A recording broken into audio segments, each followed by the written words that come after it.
All right. Good morning, afternoon, or evening, wherever you might be in time and space. Kenny is here. And we've seen the future. We know now what is going to happen if we go this way through the mountain pass. And we deal with the Githyanki crash and just the kind of problems we're going to get into. And we want none of that right now.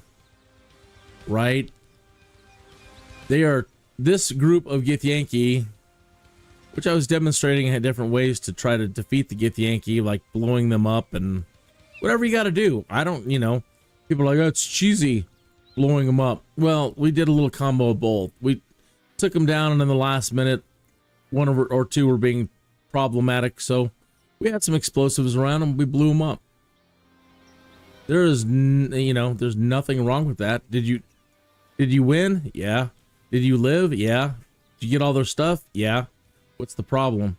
Why is that cheesy? Got one little extra barrel of explosive here that I'm going to pick up. But I have decided an executive decision here, and the leader of our party.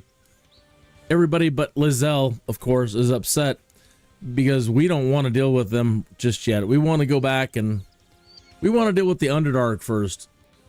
Get some more experience and some more levels under our belt before we even think about going back and dealing with those folks. That's just too much. Too much.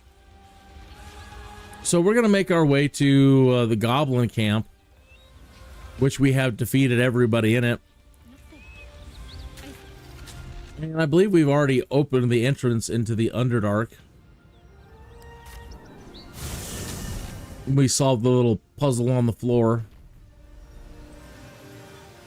Pretty sure we've cleared out most everything, and I don't believe that there's anything.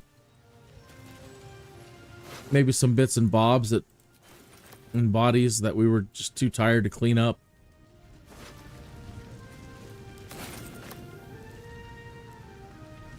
Oh yeah, well, I'm carrying a barrel and stuff. Oh yeah. Send a lot of this stuff into the camp. Lighten our load a little bit.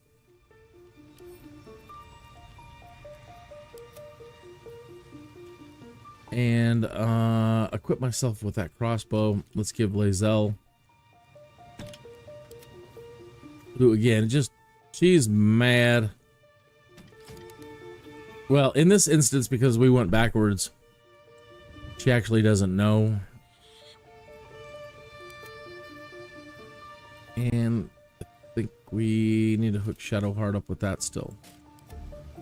So we got all the Githyanki armor, which is lovely.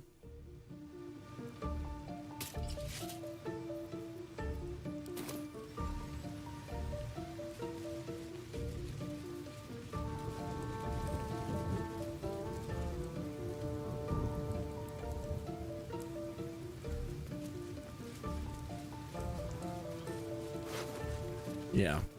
What do we have here?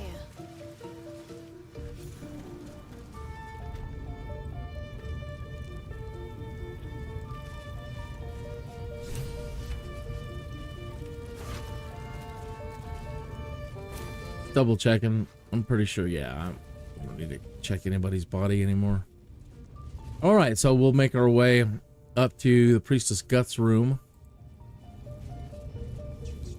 Well, where she takes you anyway. And over here to the side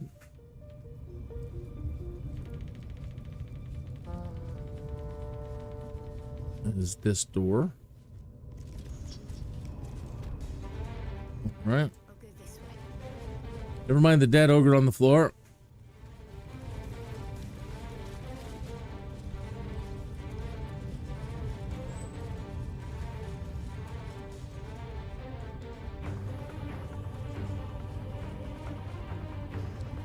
Friend of mine called me and he said, hey, I see you're doing the you've been streaming a lot.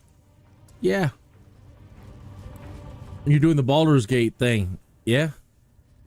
Have you finished it? No. No.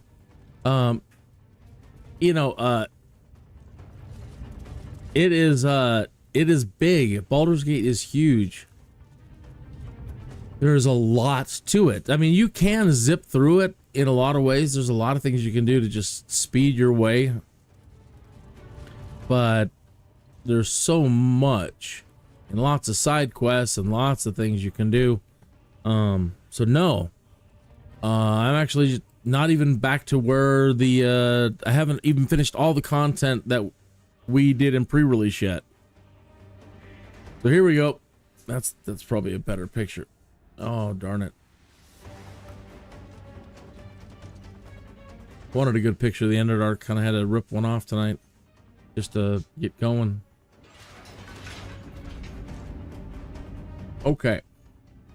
So we're at the Selenite Outpost. And let me do a save there.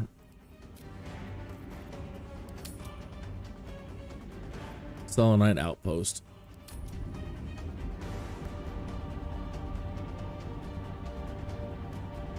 Yeah, you know it's bad when it's like, look, let's go down to the Underdark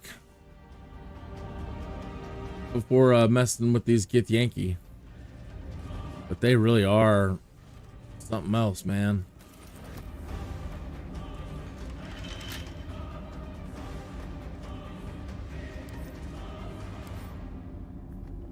Never a dull moment. Never a dull moment.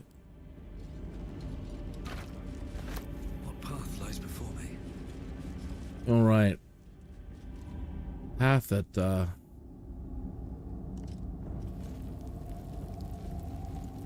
seemingly less hard.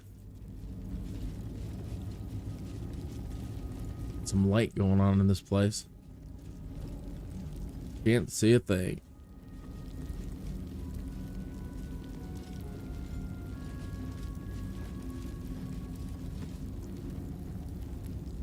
Okay, it's this little I don't know, antechamber.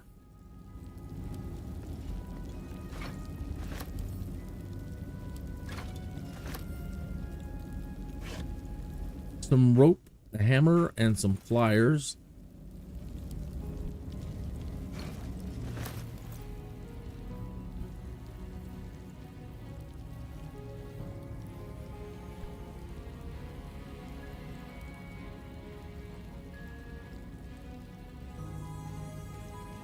One of those where you gotta sneeze and it's coming on and then it goes away.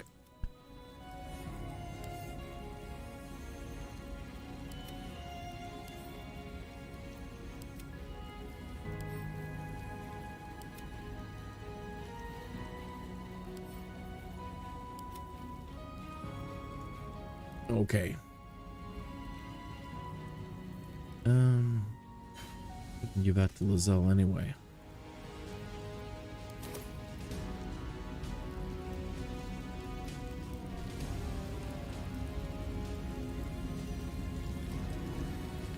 Try to make this place feel a little bit more homey.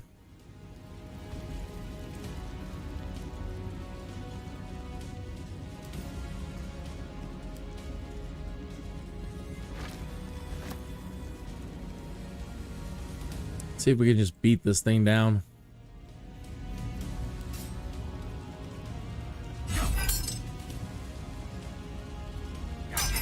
Nope. I'm not gonna beat that one down. All right, quick fingers. What you got in you? Oh, and it's a DC 20. Big bucks, no whammies. Oh.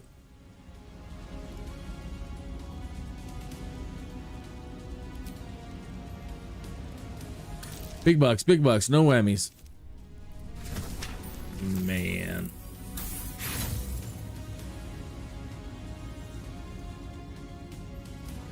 I'm surprised they're not saying roll again with thieves' tools. Come on, come on, come on, come on. That'll do it.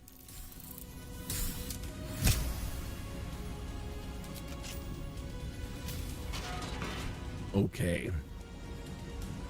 What is in here?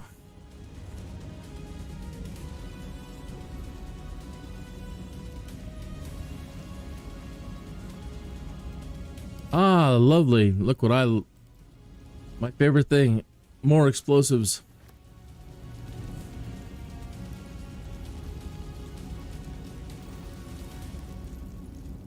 Nothing in the weapons rack.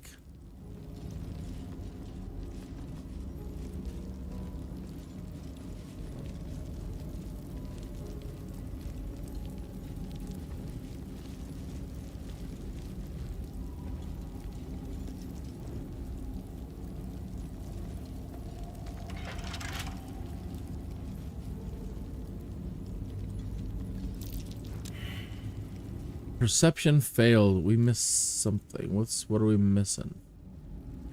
Who's not seeing I something? wonder what the next move is. Over here. Ah, it's related to that. It is a false wall.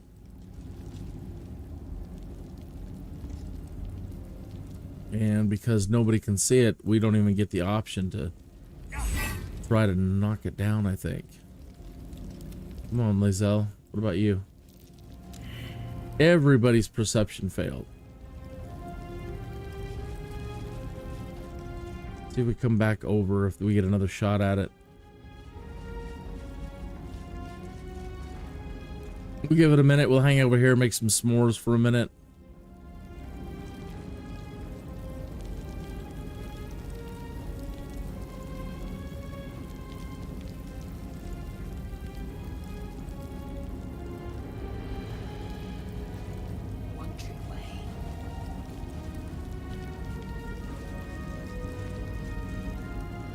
Nope, not gonna let us.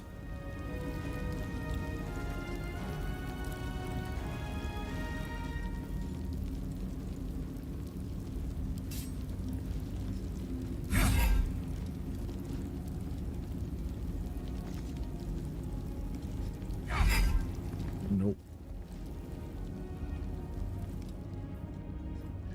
We are denied access into this room.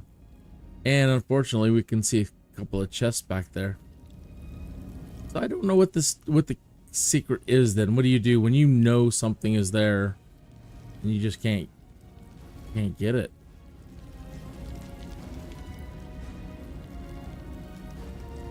Anything of use?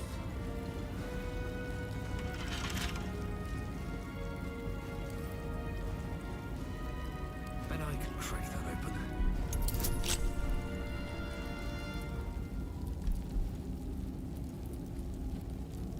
DC 15. Add Shadow Heart's bonus there.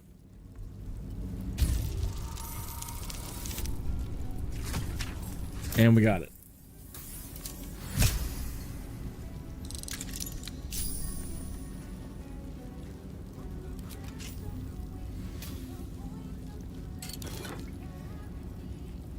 The Helmet of Smiting. That's a new one for me. Bolstering Smite. When you apply a condition with one of your Smite spells, you gain temporary hit points equal to your Charisma modifier. So that is a Paladin item.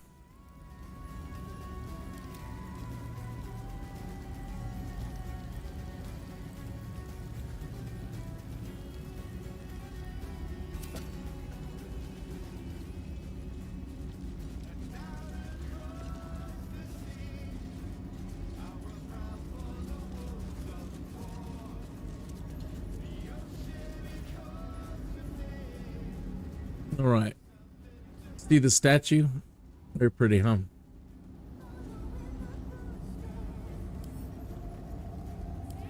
Another barrel of explosives.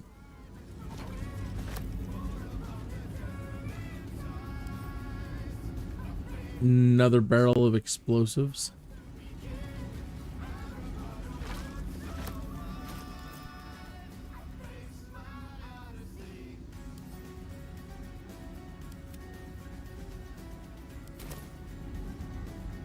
All right, so now we have a little mess hall off to the side, and it's got another waypoint in here.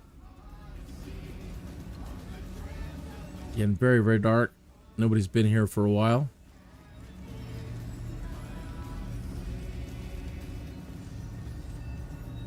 Wooden barrel. Find some more lights for this place.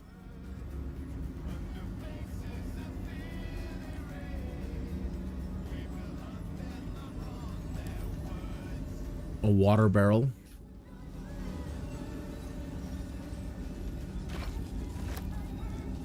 Darn your camera.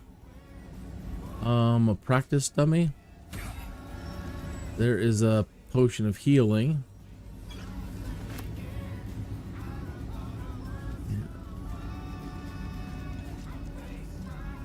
Plate. A logbook. Signs of life near the outpost. Intelligent, clearly trying to hide. Still can't find the mysterious shapes. They know how to cover their tracks, possibly drow. Let them solve. No sighting, no sighting. Mint saw statues down south shaped like drow. Spectators shouldn't do that. Either way, that's one less problem to worry about. And we'll find out what he's talking about in just a moment here. Bucket. A blacksmith bellows. There is no fire or forge.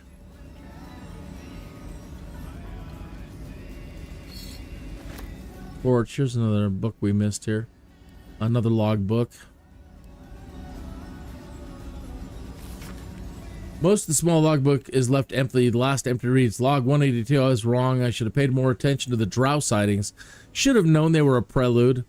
Stupid to think we had outsmarted them. This will be my last entry. Mint will keep the records from now on.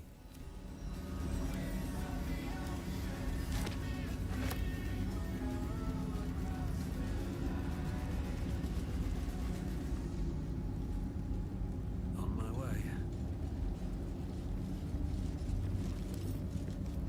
Another explosives barrel. So, when you make your way over here to this door, have a good look and kind of watch what goes on outside this door for a minute. See, there's a Minotaur out there. Look at that. Statues.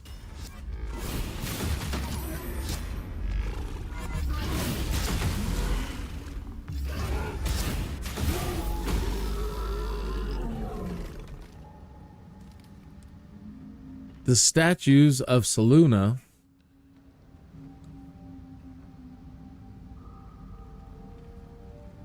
emanate from here, and they travel through the wall, or somehow or another her power travels through the wall to these two orbs, and then those two orbs will fry anything on the stairs, including you and your party. All right, here's the switch to open that door.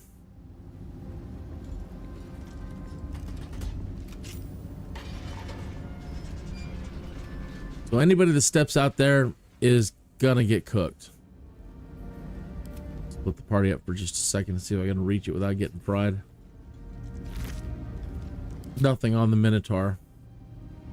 Okay.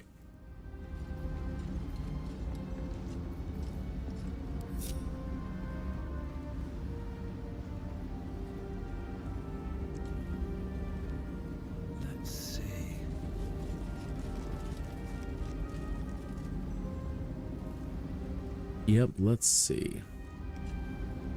Another oil barrel. Helmet.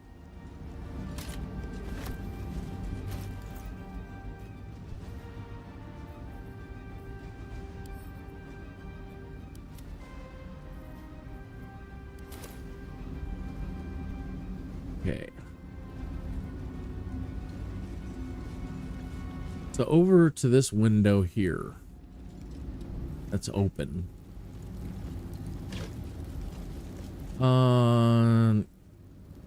Great axe and a scimitar.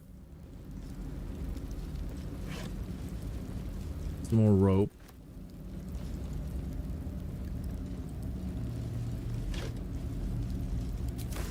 Bits and bobs. Bits and bobs.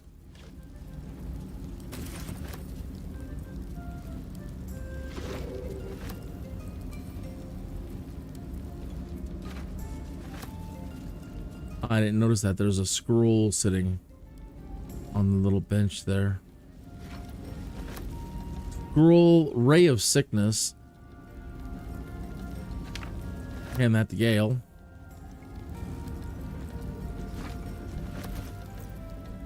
Send all of our crates. And all of this stuff.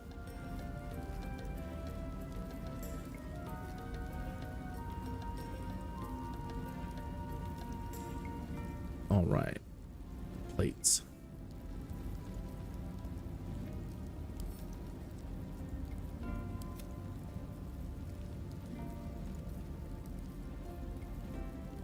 What was this anyway? A Crusher's Ring. Movement speed +3.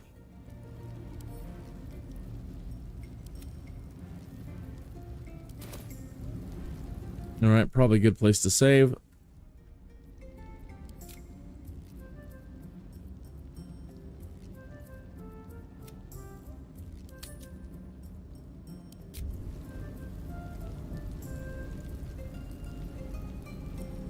Okay, so outside this window, which you can go,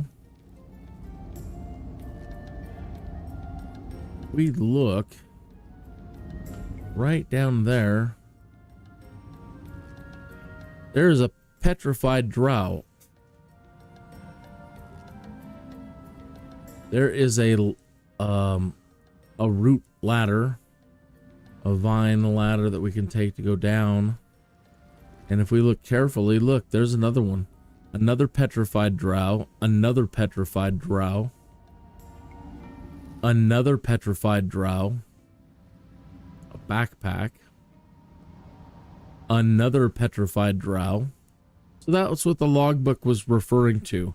But he said spectators don't do that. What's a spectator? A spectator is it's not a beholder, but it's very much like a beholder. Like a, I don't know, like a beholder's lesser cousin. But meaning it still has, it looks like a beholder. It's got eye stalks, maybe not all 10, but yeah. So that means there's one of them around. I know that we have basilisk oil, but, and we got some invisibility, but as soon as I get down there, I don't know that we have enough to unpetrify all the drow, and I don't know that I want to.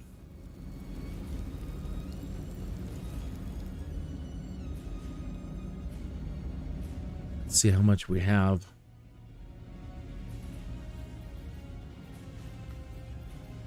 Probably split these up to our potions of healing.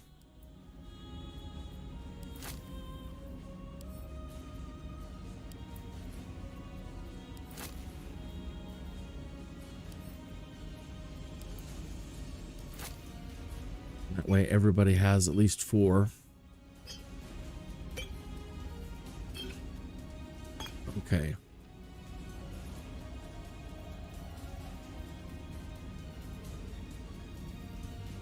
Basilisk oil. Turn a petrified creature back to its organic form. But it doesn't, it says single use only, so we'd only be able to save one of them. Again, who knows how that outcome would go. You know, do we want to save them at all? What happens if you, let's say if we try to shoot?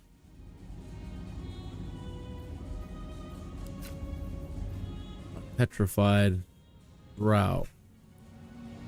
Dang you, camera. Dang you, Baldur's Gate camera.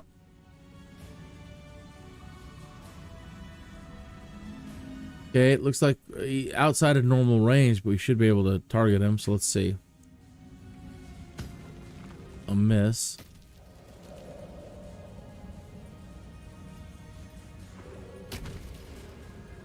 What? We're not walking down there.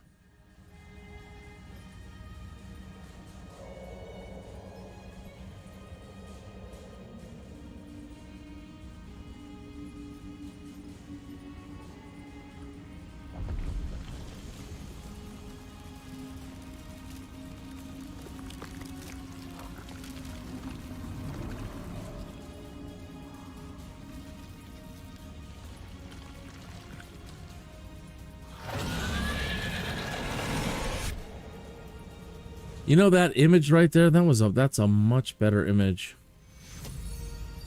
for tonight's episode. That's creepy. All right, so we woke up the spectator, and there he is floating over there. Still want to take a shot.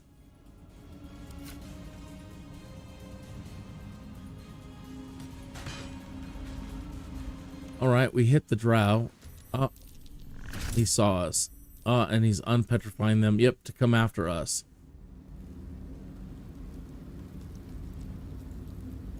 All right.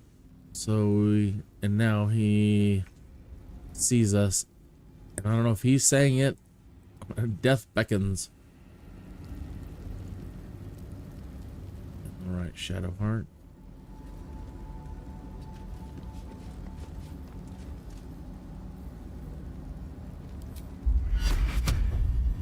He is going to cast Bless.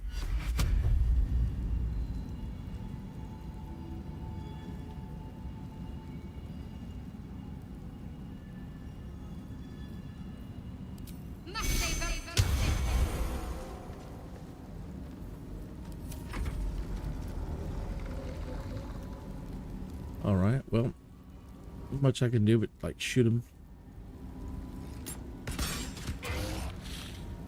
Shoot him in his big eyeball.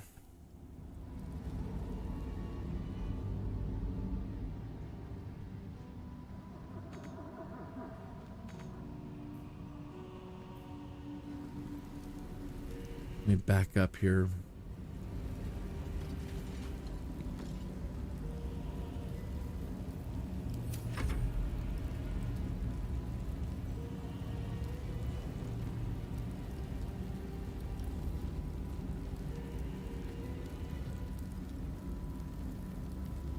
Now, try casting blindness on the thing.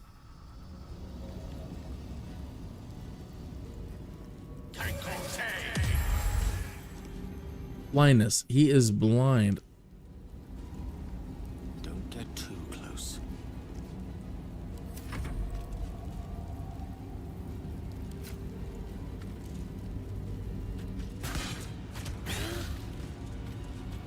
It's a hit. And a miss. Pull back a little bit.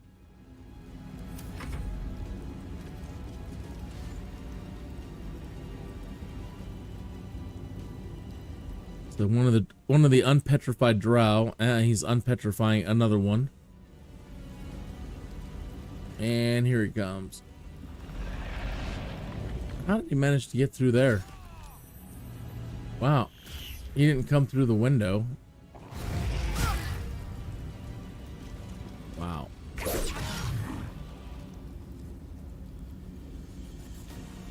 So Gale gets him for an opportunity attack. Shadowheart's just going to retreat a little bit.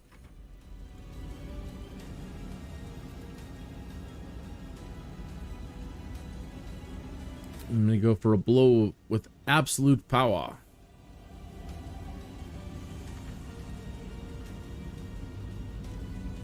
Oh no. No. I'm not. How about I do a jump?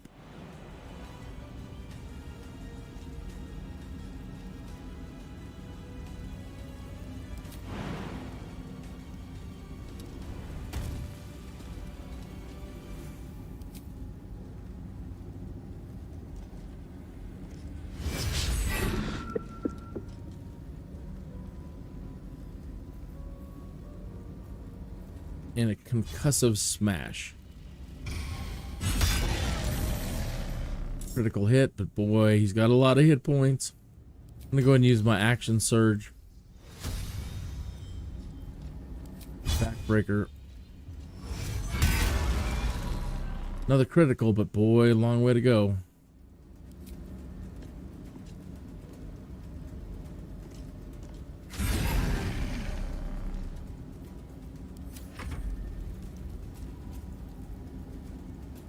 Gale wants to move, but boy, if he does, he's probably going to draw an opportunity attack. Do a chromatic orb. Put some thunder on it.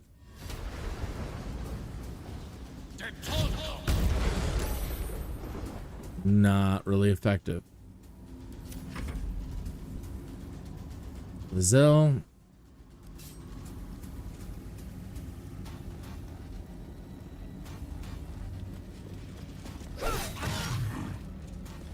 Not really. Good hit. Do action surge.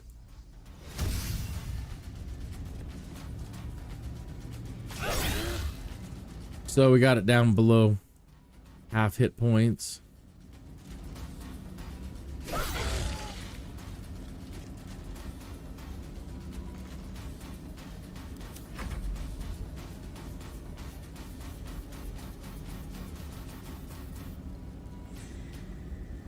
The Drow. Gale, counter spell. Beautiful thing.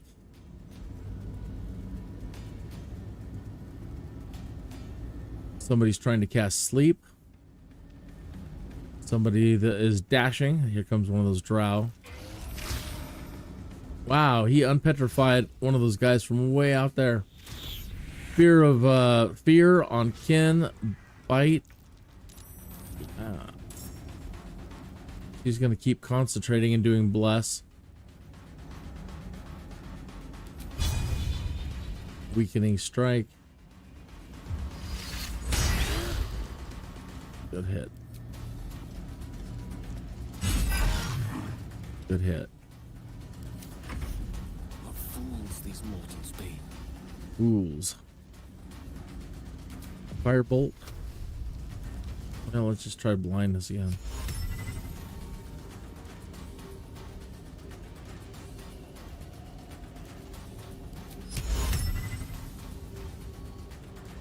No.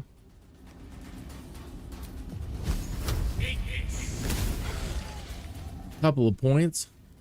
Victory awaits.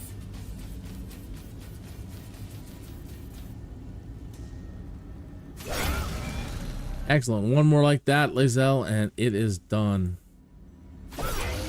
Almost. Very nice. Counterspell.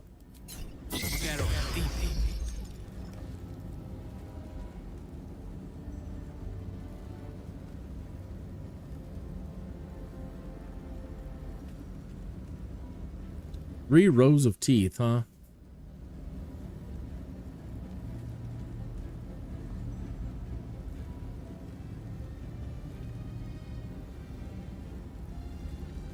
Well, we certainly got lucky with this encounter and haven't suffered too badly. We got an opportunity hit when he tried moving. I wonder what these things taste like. Like chicken? He's got the Spectator Eyes, Ray of Fear, and Wounding Ray on an amulet. That's pretty cool.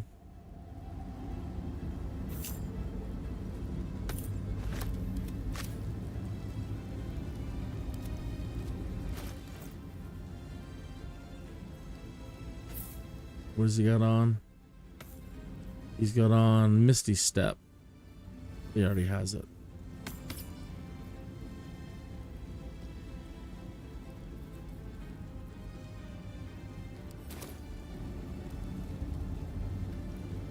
All right, so now we've got some drow headed our way. Unless they are now that the spectator's gone, maybe they'll not attack, but don't know. Let's see what happens. Yeah. We don't have anything coming after us at the moment. That one's just on his knees over there.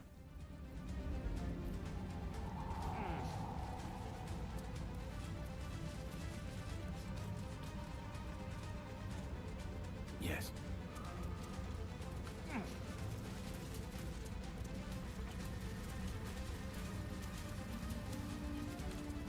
That's too bad that darn thing didn't give us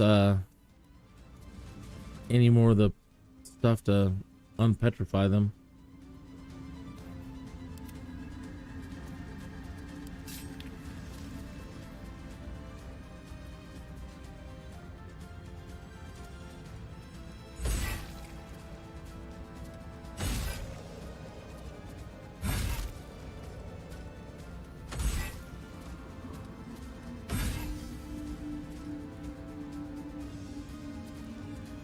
Let me hold off.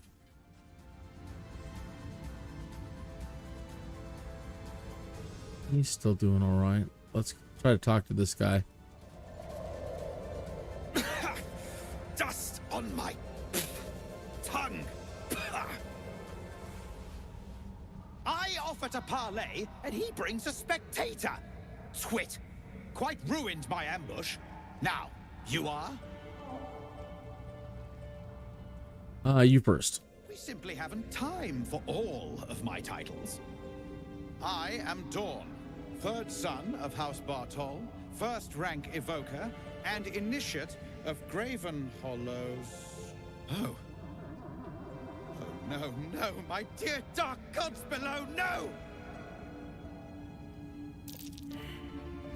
What's that? A memory shard. They hold their glow for years. And it's fading. It contains knowledge that is precious to me. If it has grown this dull, then my enemies have already found the forge.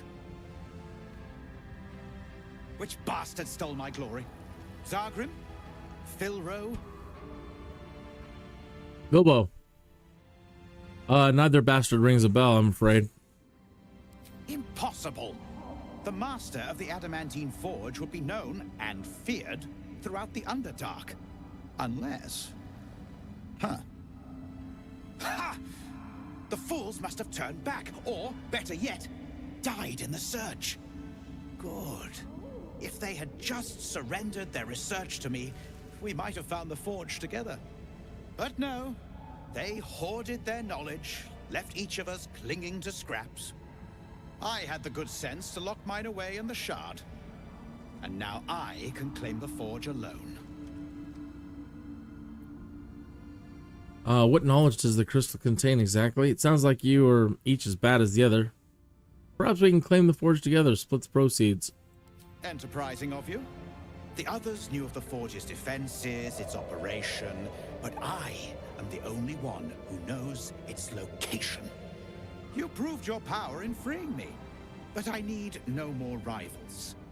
Try to take this as a compliment, yes?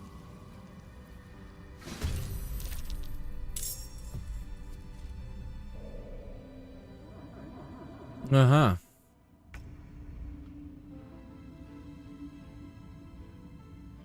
And now his pals have turned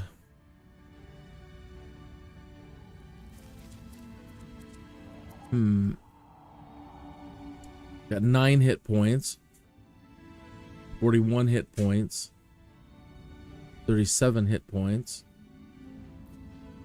Well, let's just put him down if we can.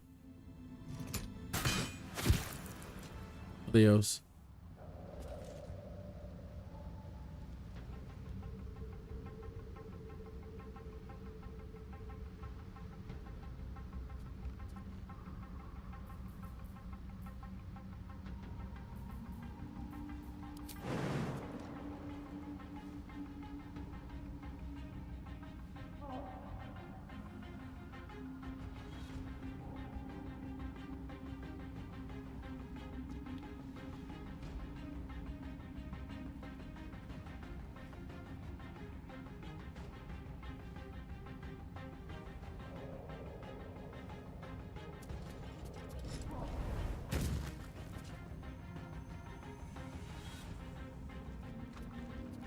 Darn, I can't make it to him on time.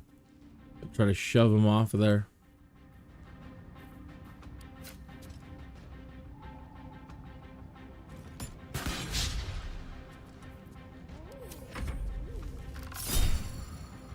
Missile snare. He's got these gauntlets on that allow him to do that, to try to snare the snatch the arrows from the air. Hamstring shot.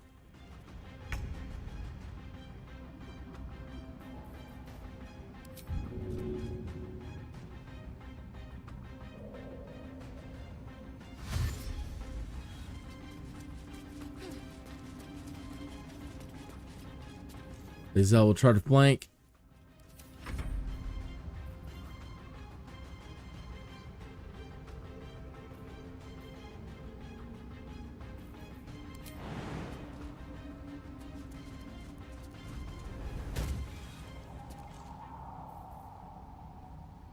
Shadowheart's not going to do anything.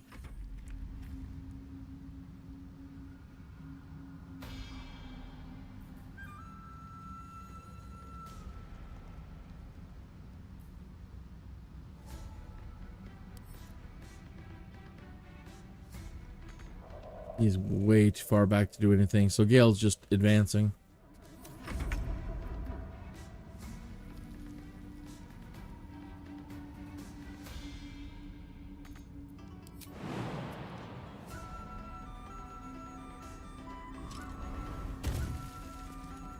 It's always fun to try to, what? Now I got no shove. Okay.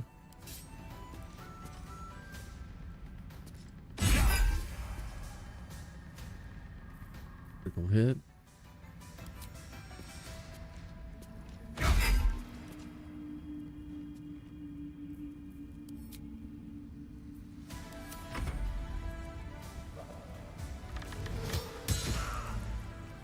Hamstring shot on Gale, piercing strike on Kin. Run away.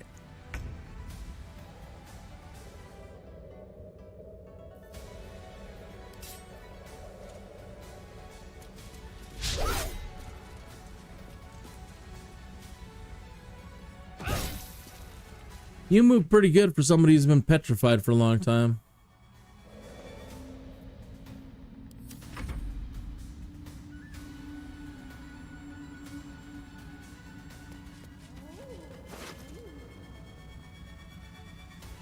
Shadowheart's now got the memory shard.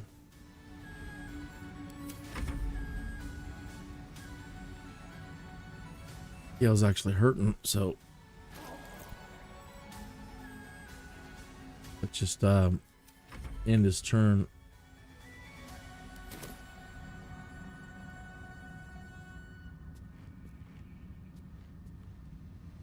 Am I encumbered or something? My movement sucks. Not really. Nope.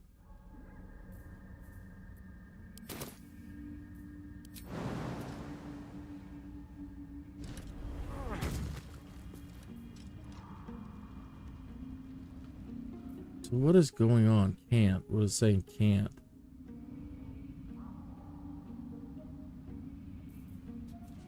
Hamstrung and threatened. So for whatever reason, when you're hamstrung or threatened, what, you can't do a basic shove. Okay. Say so.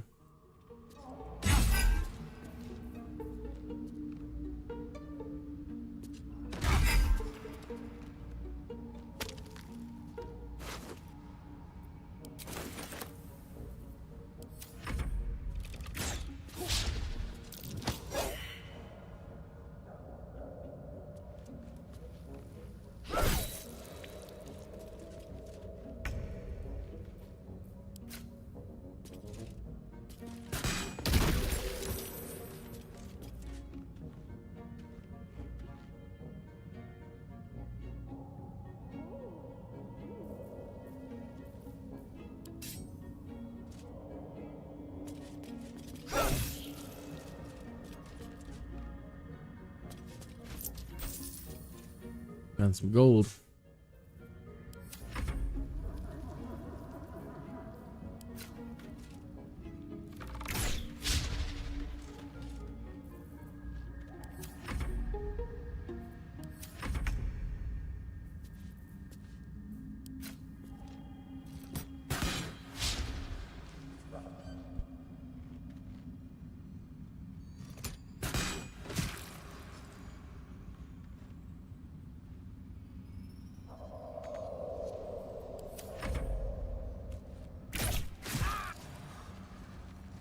Right.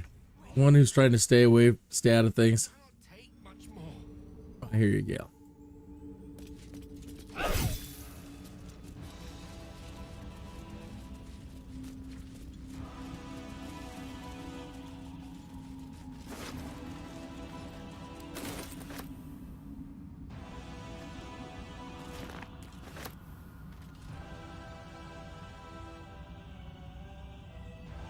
Raid Drow hood. A bedroll. Thieves' tools.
And is there any more?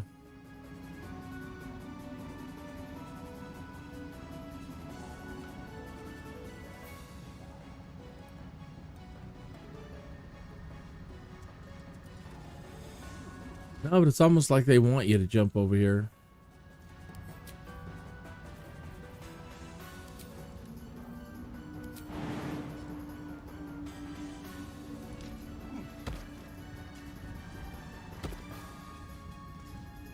Huh, they do. Why? Just for this?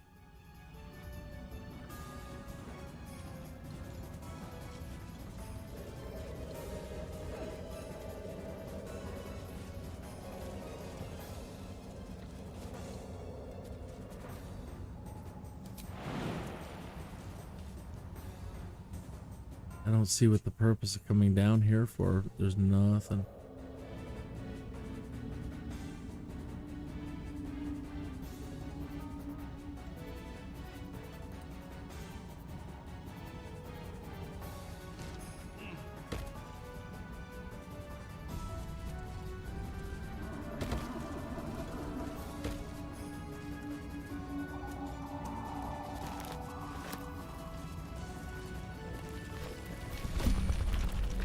Yikes. Okay, that thing moving through the ground there,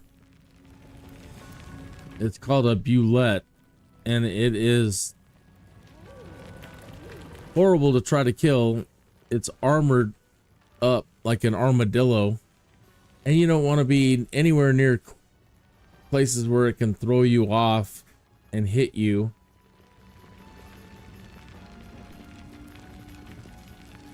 And hopefully it's just traveling through.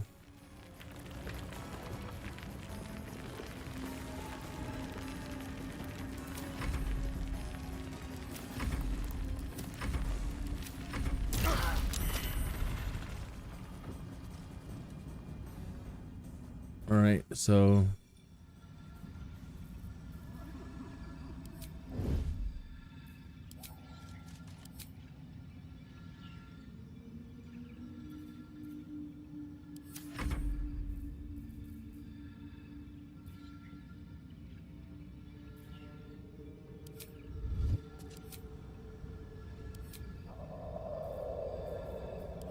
Still in shadow.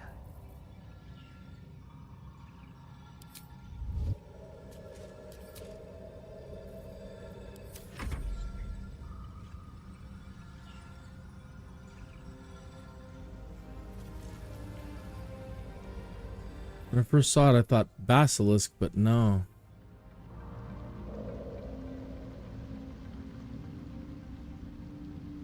Oh, I hate their camera so much.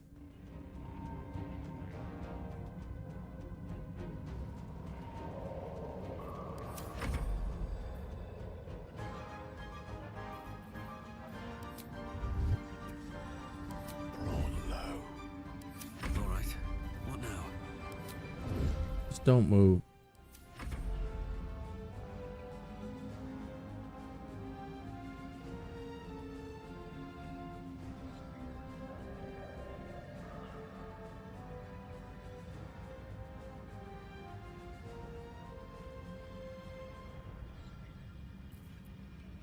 Eager for battle.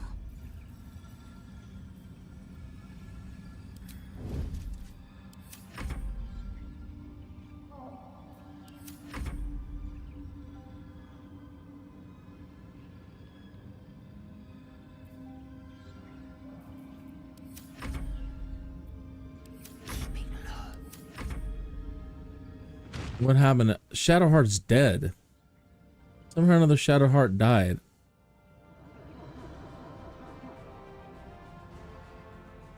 That's lovely. Okay. So he vanished. I guess maybe that's the thing. When he came out, I said, watch out, don't be near any edges. Maybe when he came through, he knocked her off.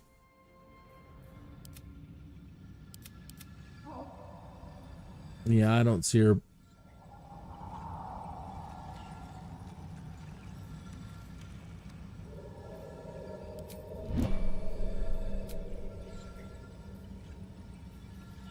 It says we're still in combat mode.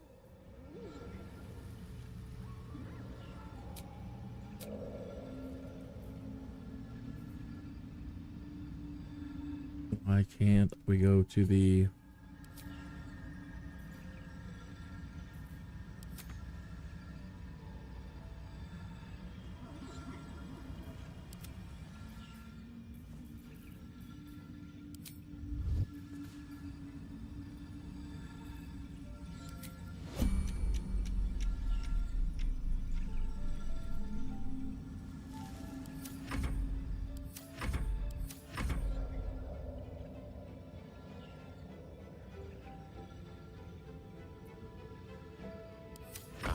Excellent choice.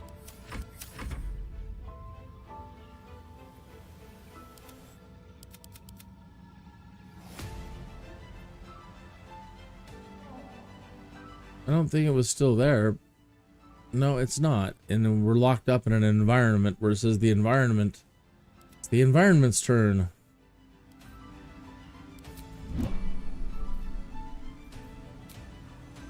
There we go. We're out of it.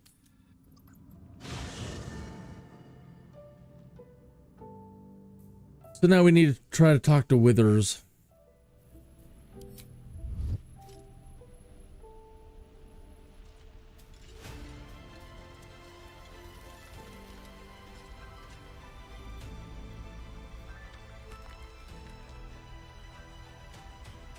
Wonder if Halson also has the ability to resurrect. Now where the hell is this guy?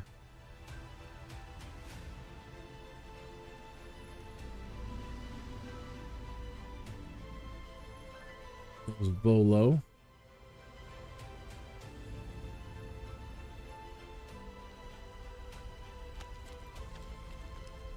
Gale. Well, there he is.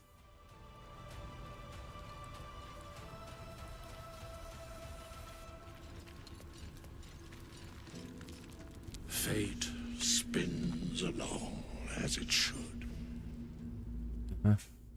Dost thou require a new ally? Or mayhaps a resurrection instead? Nice MLT. Mutton, lettuce, and tomato. Then thou must return with the proper payment. This is the price of balance. You know, and that's a bargain.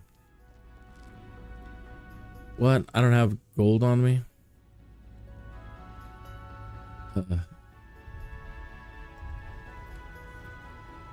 Very well. Alright, where's money? Who's got money? Pony up. Give me your money.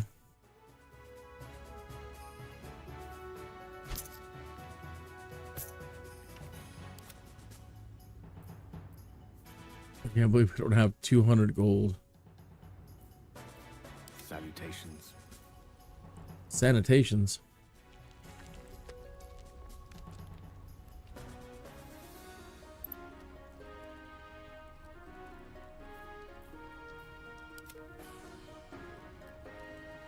Really, yeah, 96 gold.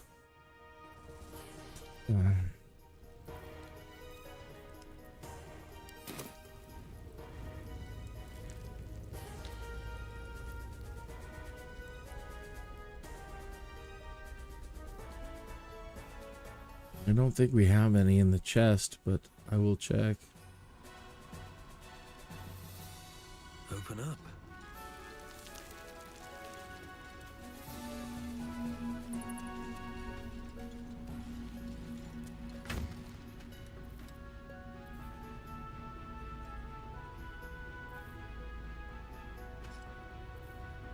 What we need is a trader in camp.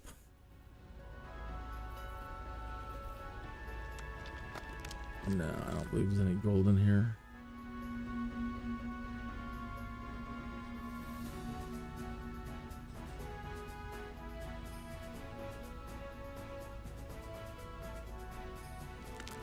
Yeah, we need a traveling merchant in our camp.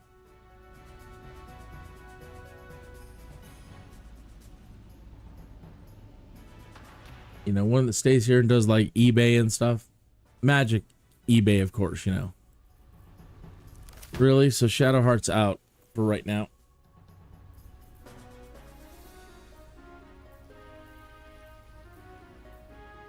Well, that's goofy AF. Other than that, you know, try to go back and find out when. When was the last autosave?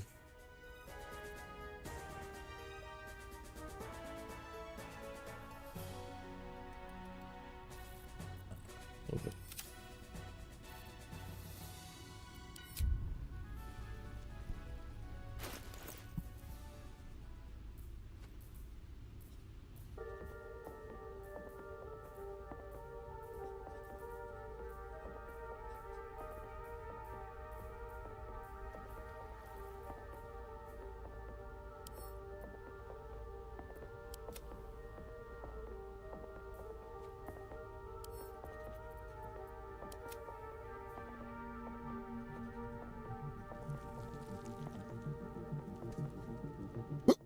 Ew.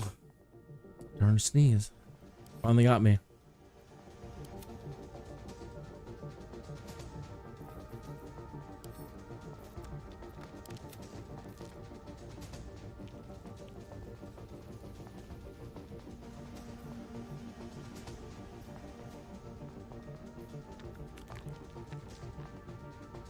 I'm surprised Gale hasn't been crying for more stuff.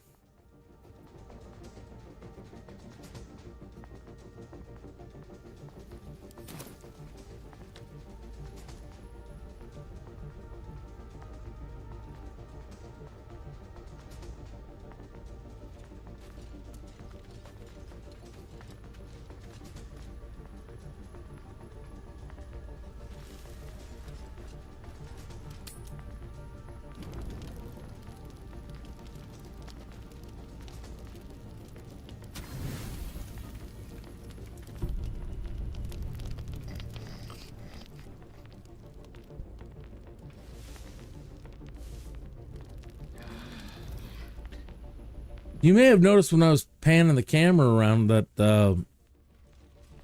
Asterion is no longer with us. Yeah, I was a kind of a chump. And when we ran into the monster hunter who was hunting him, we told him where to find him. I don't really like Asterion. So, see ya. So he's no longer with the camp. I wonder if he's gonna come back and haunt us later for allowing the monster hunter to get him.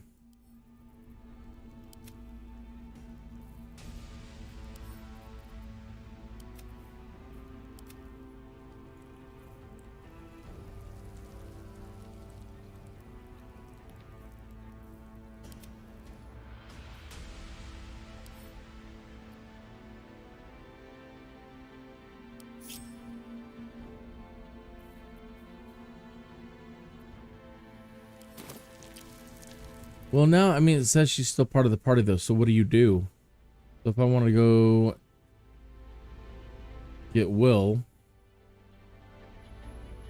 he replace her?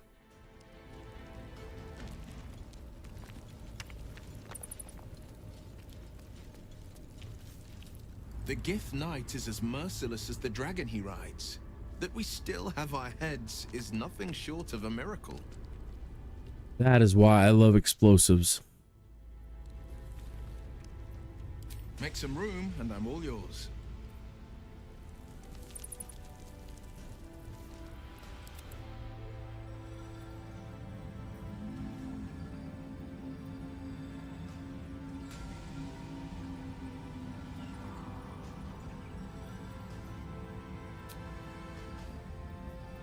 Yeah, so now we can't. What? That's goofy.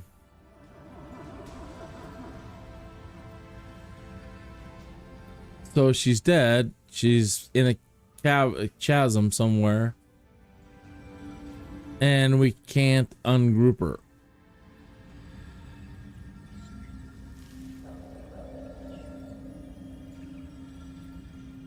Huh.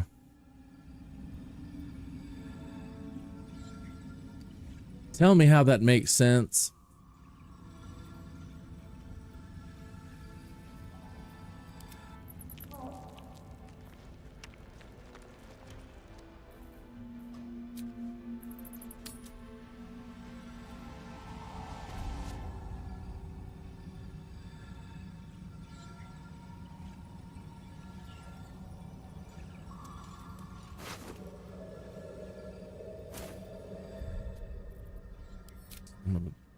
Son of a gun.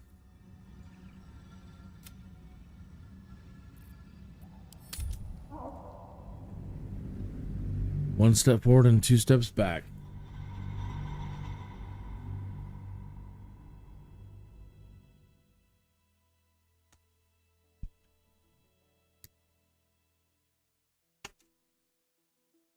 Oh man, I have so much going on. I've forgotten to give thanks. Thank you to Benjamin for subscribing and Rick for subscribing. Thank you so much. I think I can't really read the text up there. My eyes are so old and tired, and it's hard for me to read whose name is up there at the moment. I think it's Benjamin's name.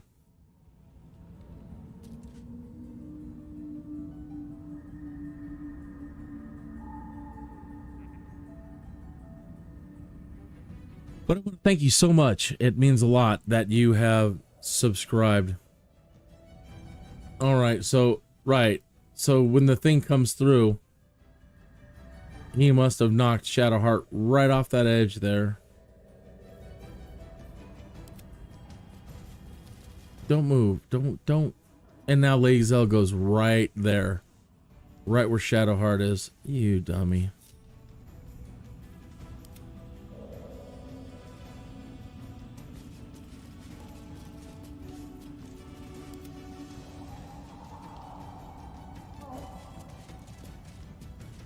Okay, we're all on.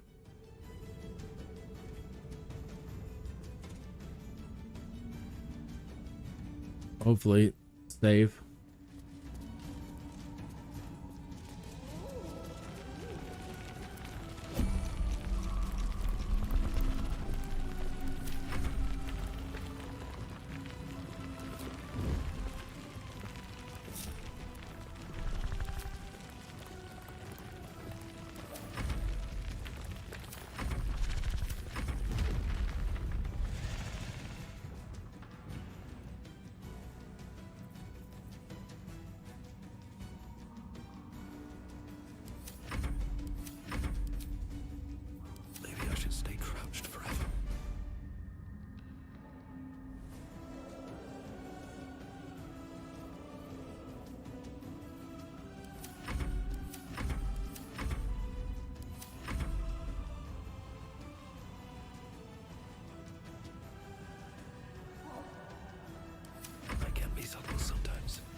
All right, it's gone.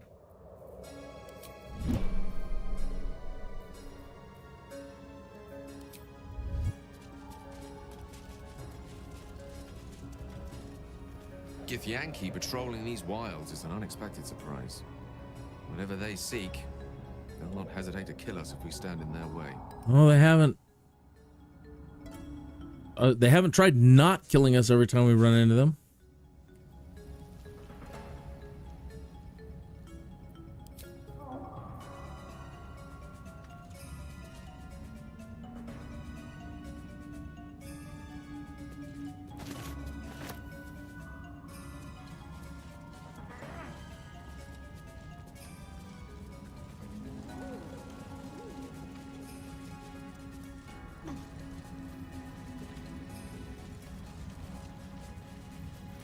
A web.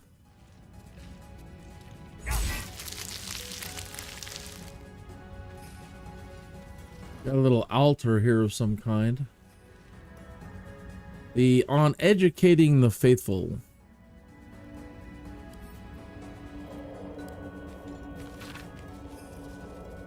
An excerpt from a lengthy speech by Grand Matron Tare, the first delivered in Menzo Barons and recorded by a Seldarine spy. Praise be to Lol, blah blah blah. Those who stand before me have proven their worth, blah blah blah. Their minds are simple, should be treated accordingly. They must follow the order of every priestess, blah blah blah. Sure that death is public, should the time come. Lol smiles on those who are creative in matters of torture. Yeah, that's just lovely. Gale is inspired.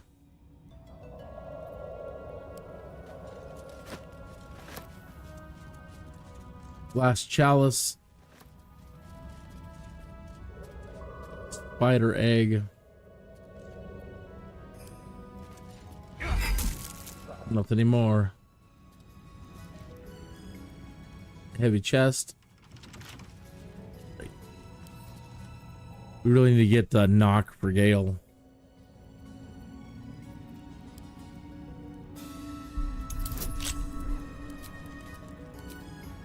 DC 15, big bucks, no whammies.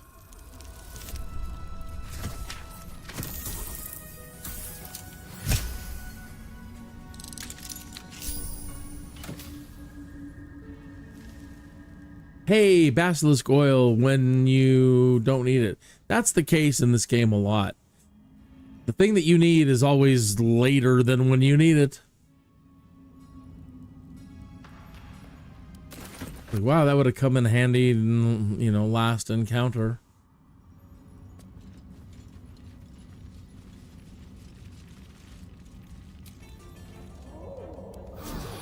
Get going.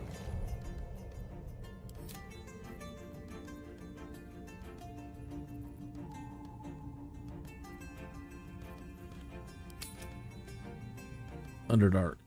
There we go.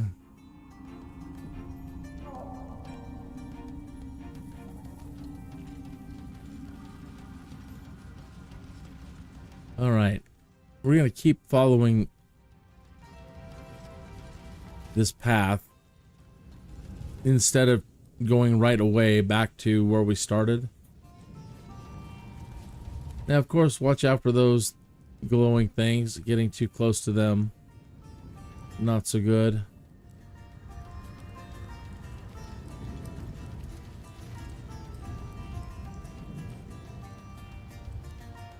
Yep. So by going this route,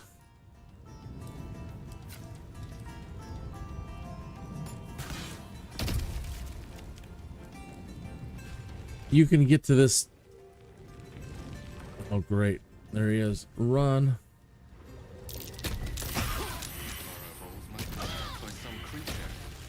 Most likely not a creature I'd like to meet.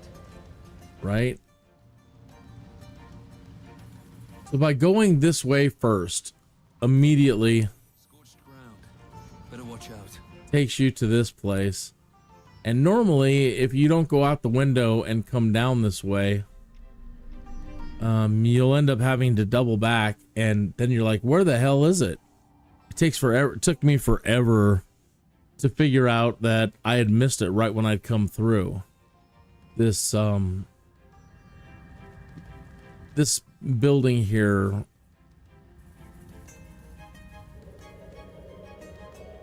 All right, and it's got some automated turrets in here like that. All right. They've got sensors on it. Well, you know, laser sensors or, you know, magical lasers that can detect presence and they will shoot you. So one of the ways to deal with it, if you can't, you can already see it's got a laser on me. You might be able to, and to get into range, I'm going to get popped. So, oh, I just shot Gale. Your desire. And of course, he does not have fog.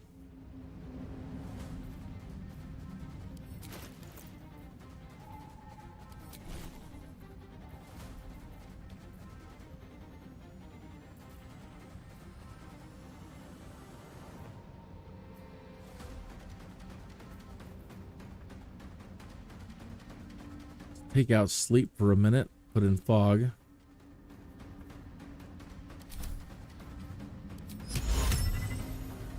And by casting a fog spell in between us and the sentry thing, it can't get its laser beam through.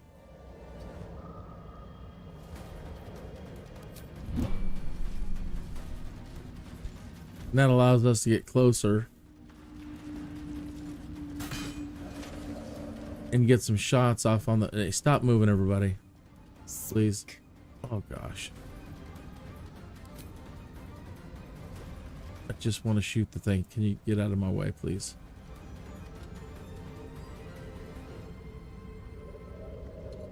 Also makes it tougher on me to see.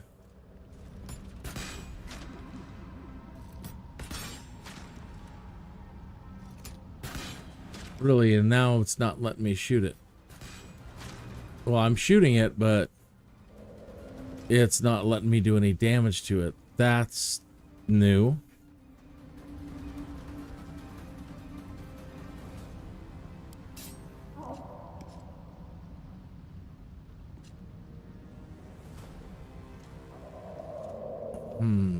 That sucks.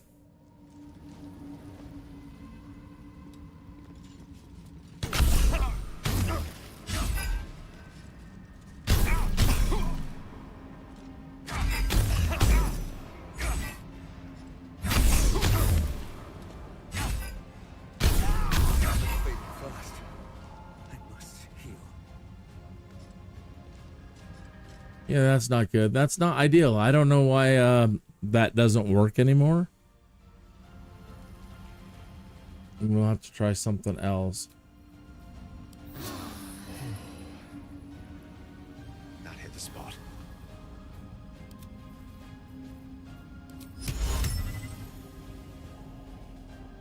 We'll put that cloud right on it this time.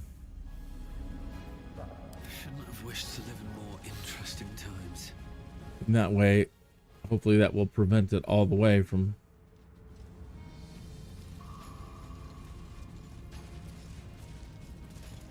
firing.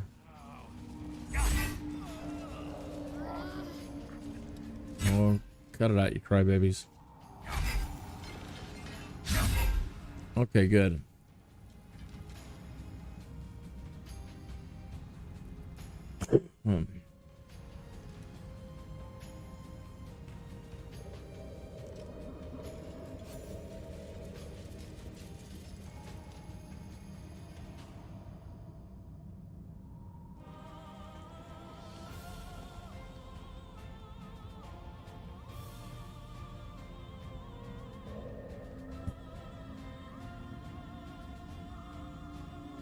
Okay, so let's go inside. I'll give it a shot. Wizard's Tower is a sanctum. Private place. Research. Respite. But as this wizard's not home, I say we take a peek.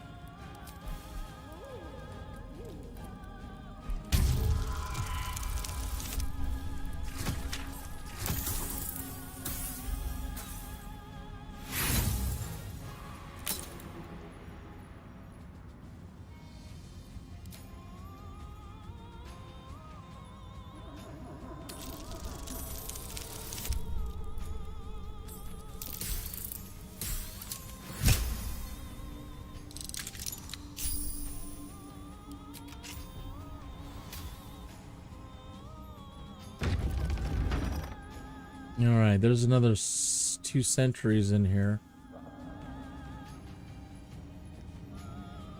And again, normally you just put, as long as you can obstruct the beam.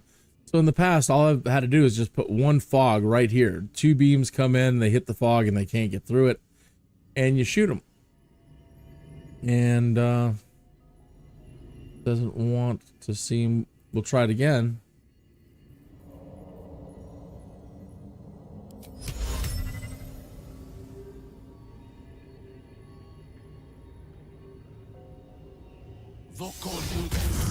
Right, so when you walk up here, That way.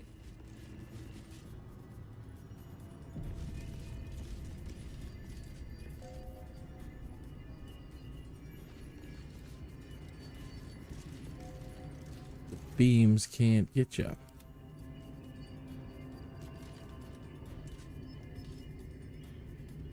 Now she can't shoot at that angle. Lovely.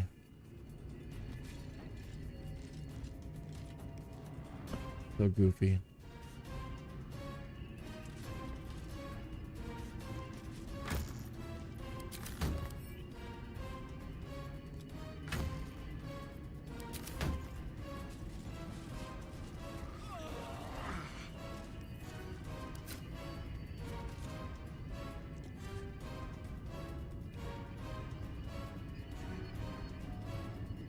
Wow.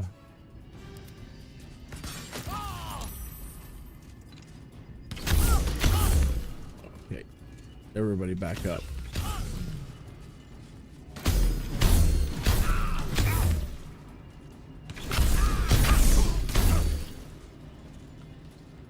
Yeah. Great.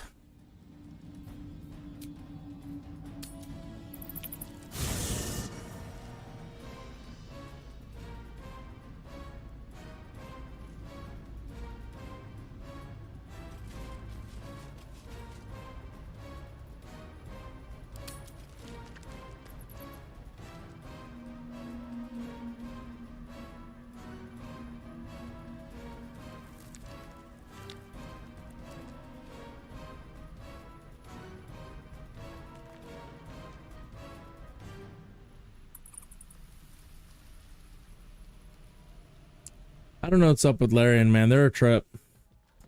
They're a trip. It's like they create the game and then somebody plays through it and they're like, nah, let's make this much harder. Let's that's too easy to beat. Let's make that much harder. So we cheese their, you know, and easily defeat their stuff, and then they change things, like Mage Hand. Lovely.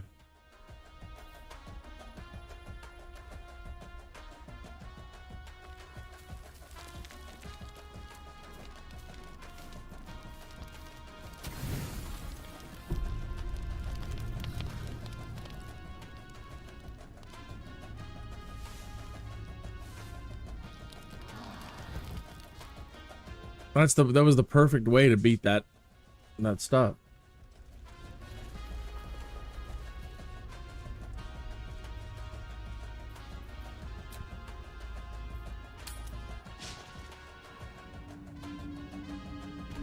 All right, so later in the game, we're gonna run into some people that would tell us to find this place, and that goes back to when I first started playing it. I had no idea to go out that window and go after the drow and go after any of that stuff, and that that's the way to get here.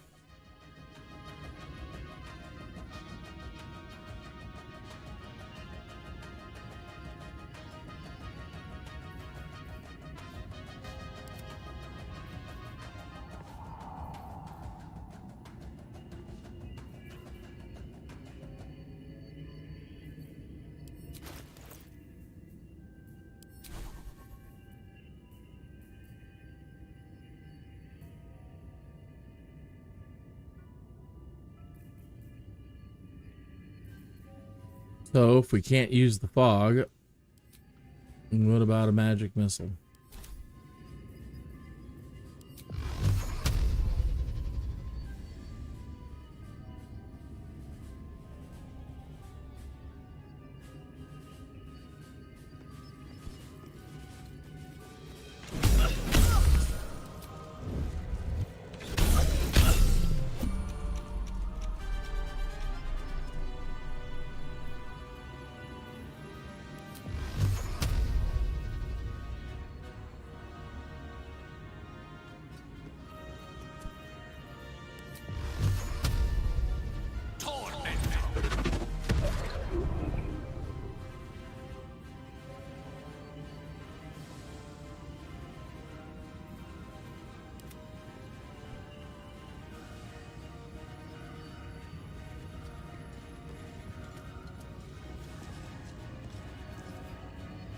faith will guide me.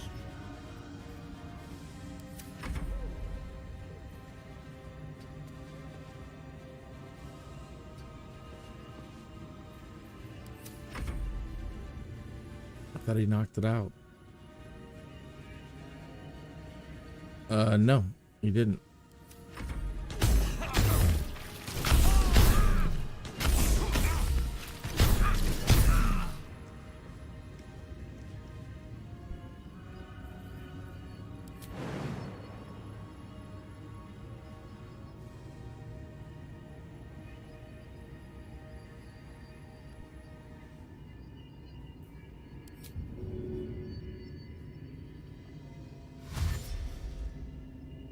An efficient path.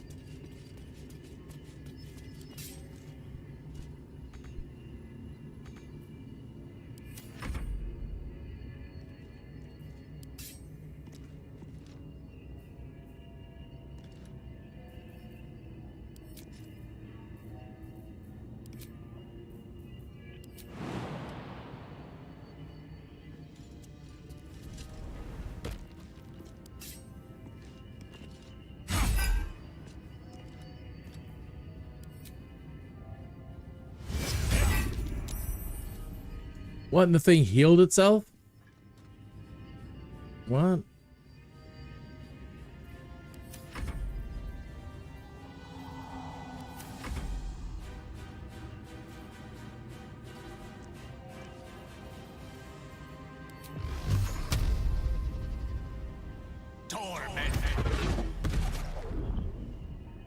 Yeah, nothing. No effect.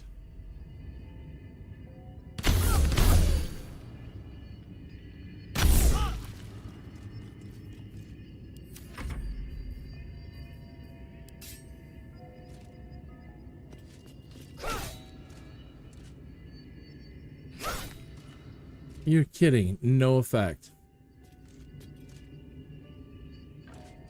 She needs a hammer or something.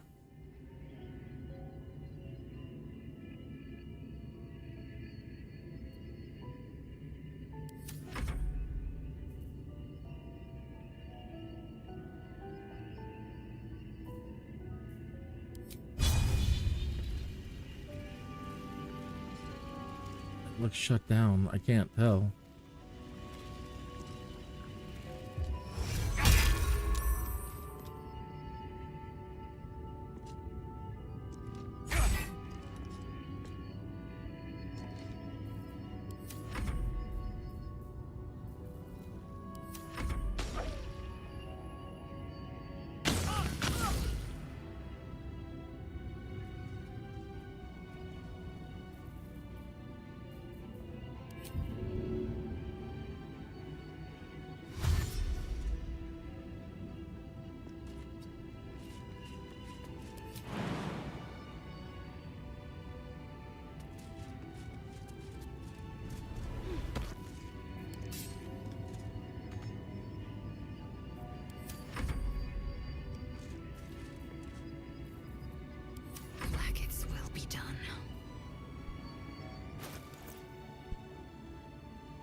No, she does not have anything that does bludgeoning damage.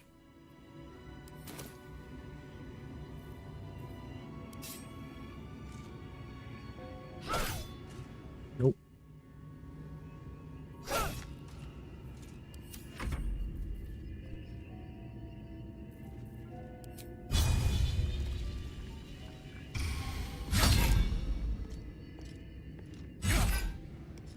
And the thing heals again. You guys suck.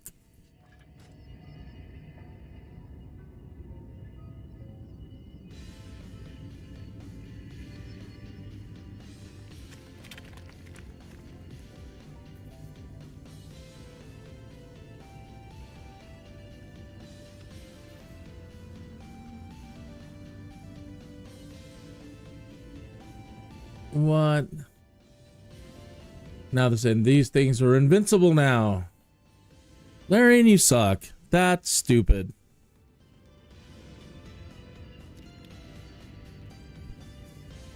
Sorry, folks. That's frustrating though. When they do that. You know, there's a way to beat it and a nice, simple way to beat it and move on. No, let's nerf the there, you know, whatever. They suck.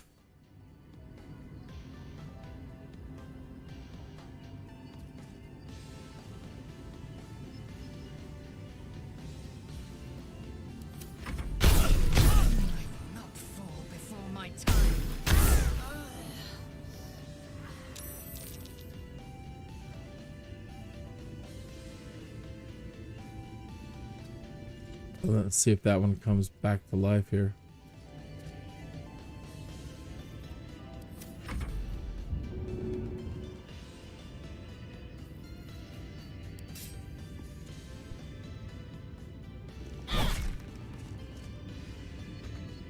And she's using a bludgeoning weapon and can't do anything. And magic doesn't work on the thing.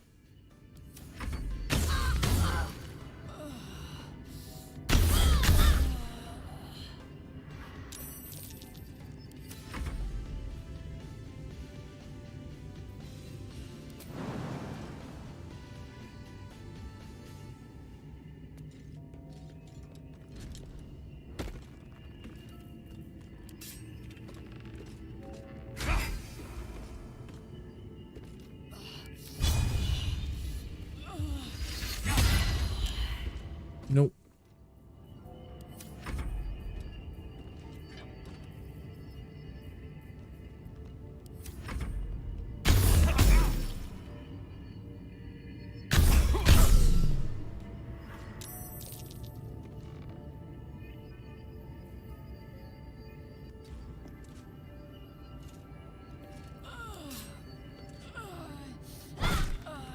No damage. Ready and willing.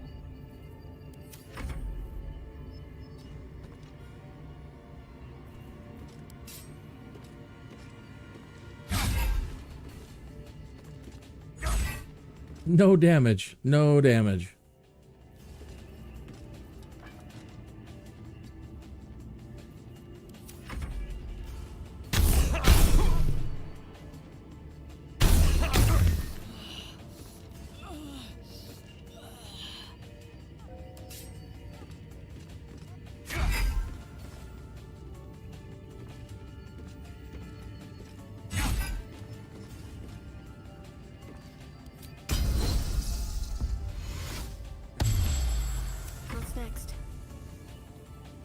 Who knows?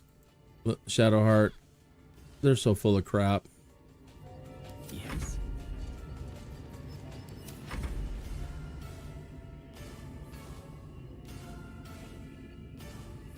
That one went into defensive mode.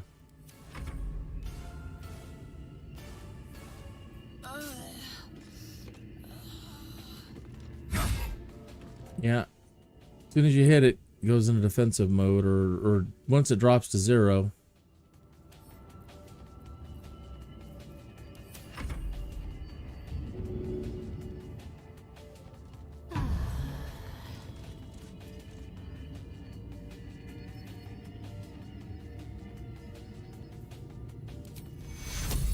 Take you. Not fall before my time.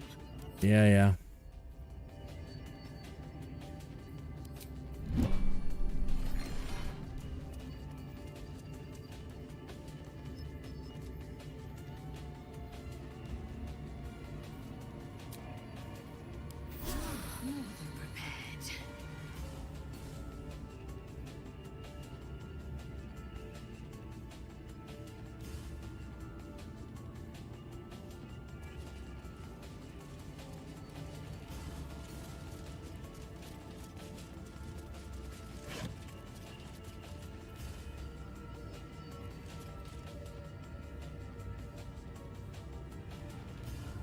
Bark skin, so it increases your armor class. Potion of healing.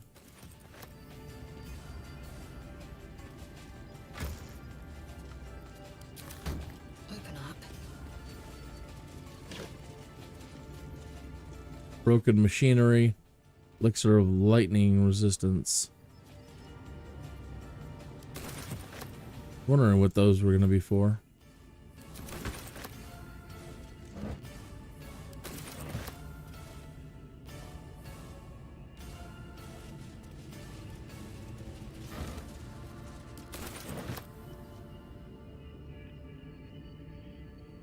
All right, everybody in the elevator.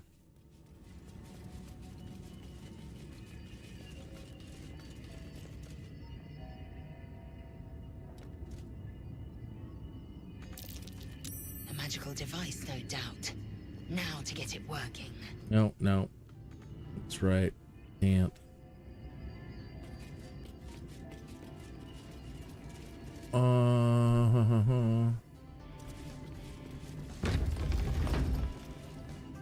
Out here.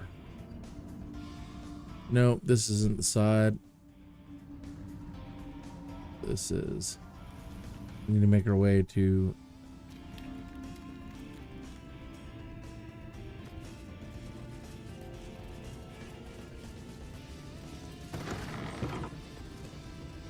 Proceeding.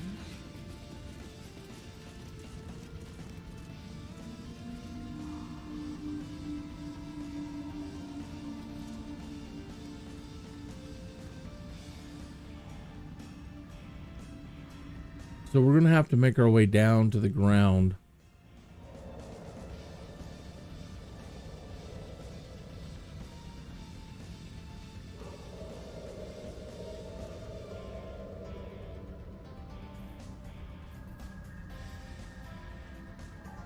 This usually requires feather fall.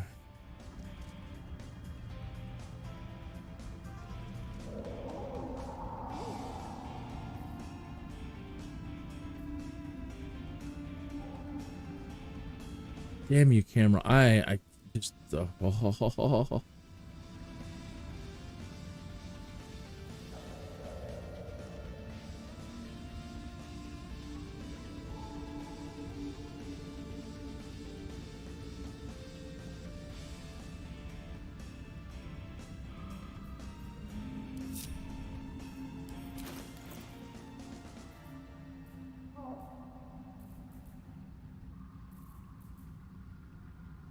You and nearby allies gain immunity to falling damage.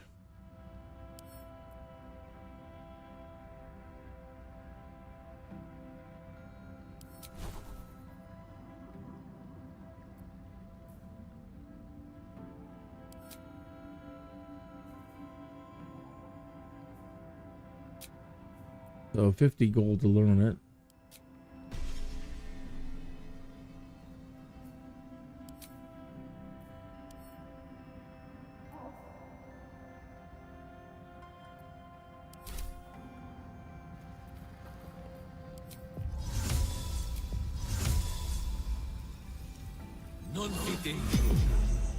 All right, we should all have feather fall.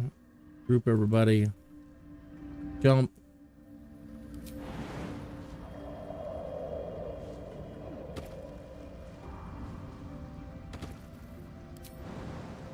Jump.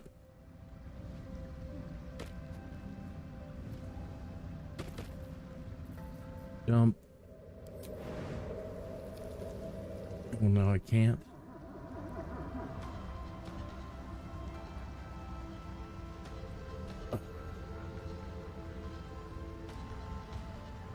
There we go, jump.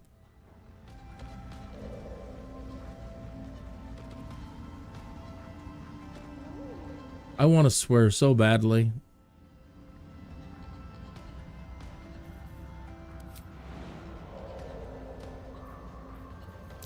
Can't see.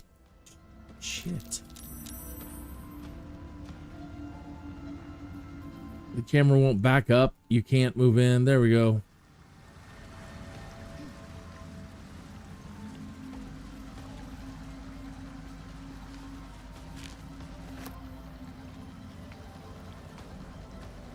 Most excellent.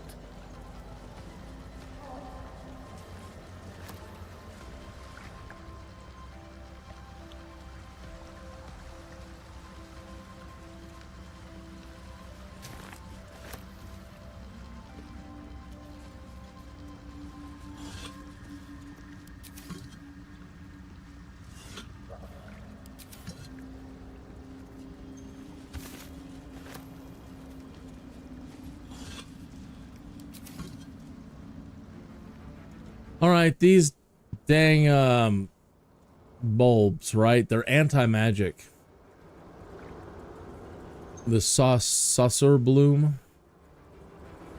Like there might be something to dig over here.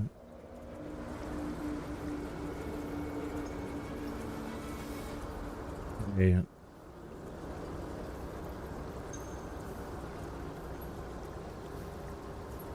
Normally it's a good idea as soon as you pluck them and they're exposed to air, they start losing their power real fast. I don't know if anybody has any sort of container on them. A barrel.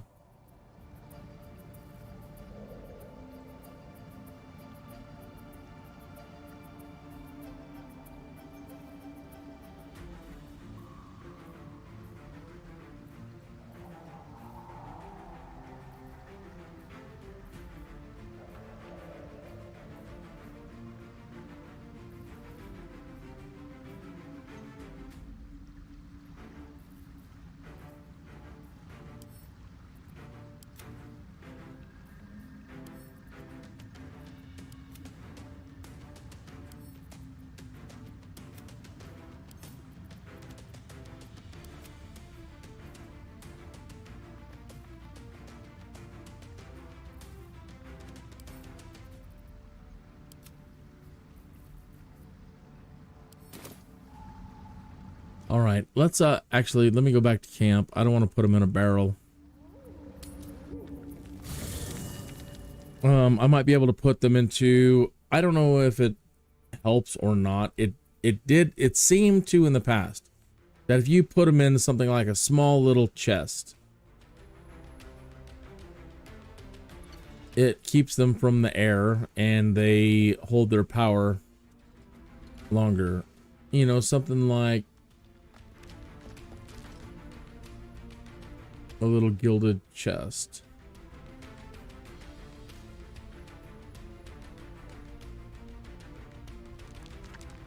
Guys, that's all. I thought we had picked up a lot more little tiny ones than that.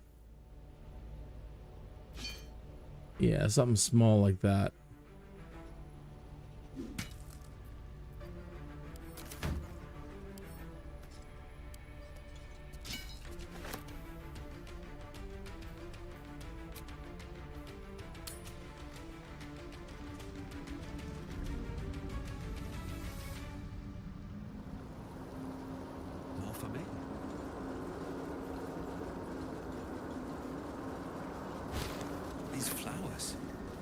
What is this feeling?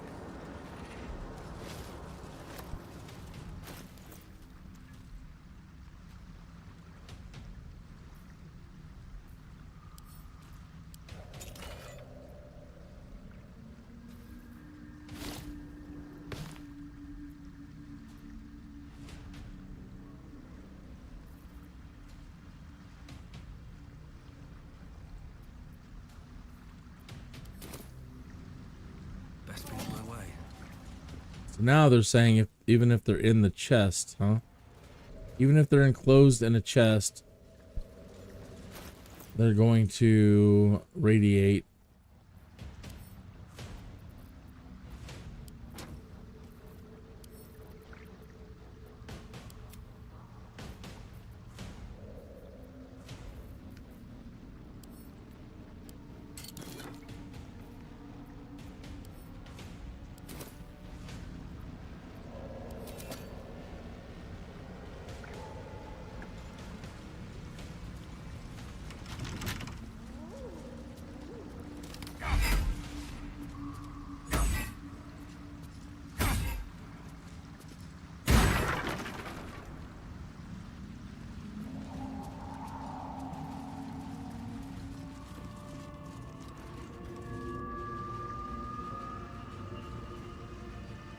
All right, so a bunch of gems and things you can pick up in here.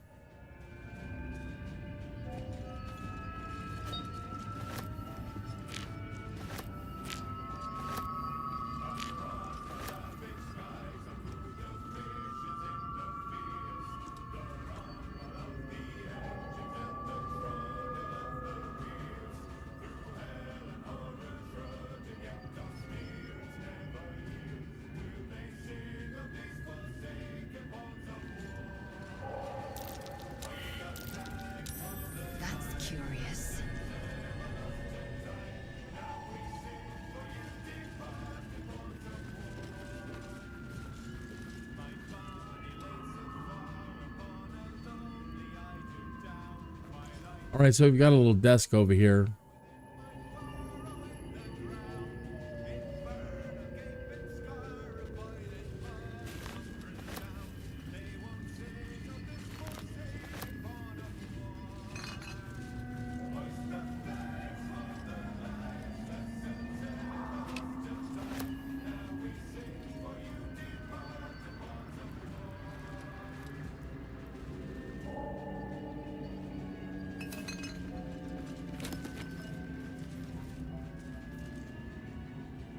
All right, things we already have, and a scroll of sleep.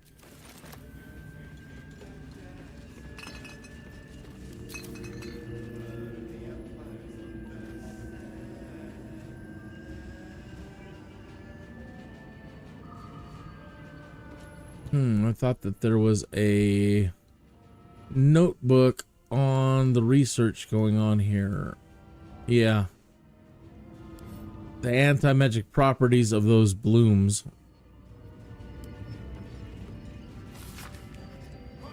For those knowing about Susser trees, their magical properties have always been a topic of debate. Not only their ability to create an anti-magic aura, which is complete enough that even those unattuned to the weave can feel its effect, but also, and most interestingly to those living in the world above, the ways its roots, bark, flowers can be harnessed to make magic items.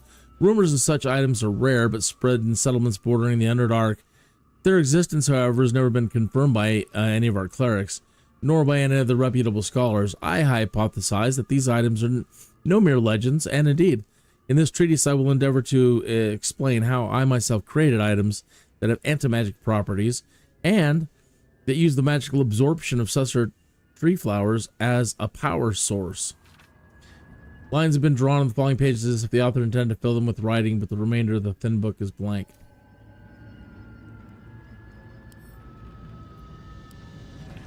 Right, so using them as a power source. There's some petals over here, withered blue petal, and power generator. Oh, cursed to put my hands on everything.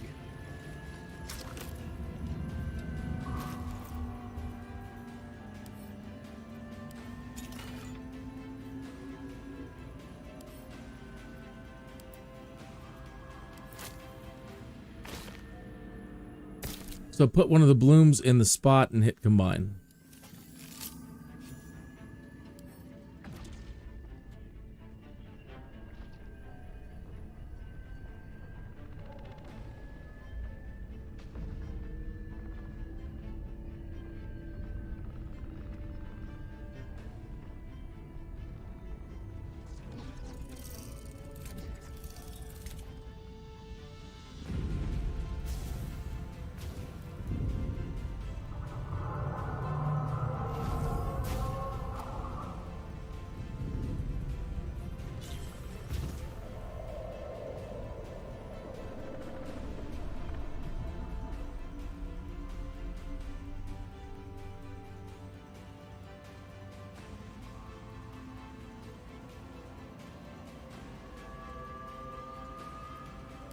Okay. So we powered up the tower.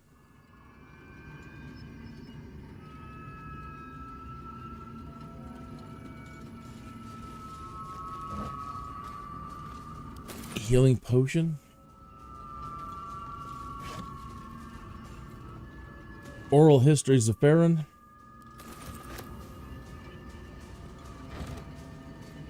More components.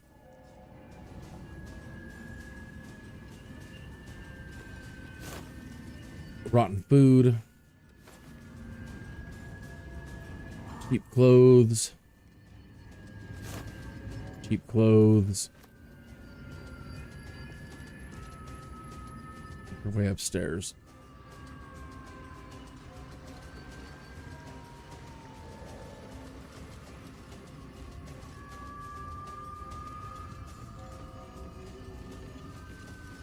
A little tiny chest over here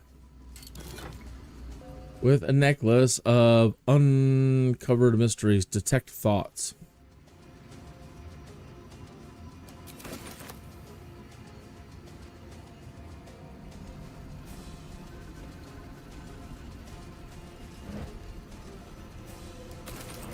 components.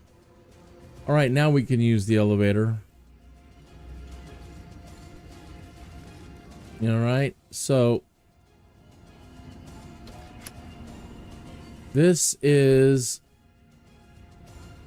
the next level up, and it is this is where you need later if you come this way first, you're gonna get a quest later, and they're gonna ask you to come find this place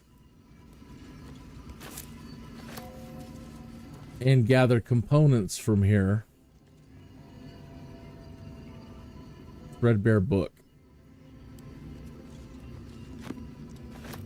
Oh no, I wanted to read that.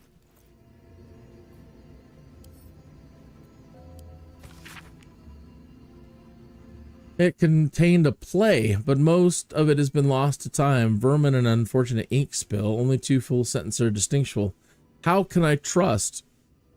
How will I ever know? How can I show myself my darkest me? Seems like the owner was quite the literary type. Seems like the owner was quite the literary type. Supply pack. Shoes. Nada. Water.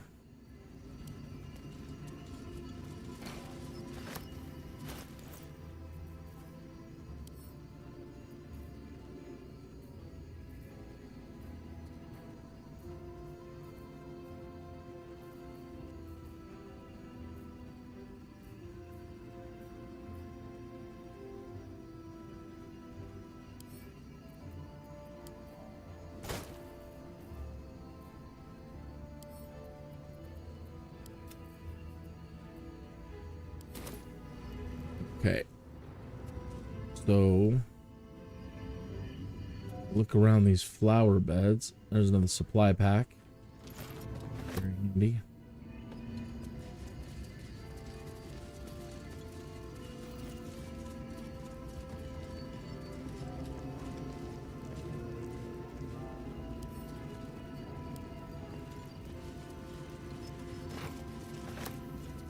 Word of advice. Wizards' towers can be volatile places. One misplaced spell and you might find yourself thrown into limbo, fighting off a death slard with a very nasty temper. I'm sure whatever's on your mind poses no such risk, but caution is to be advised. Yeah. Thank you.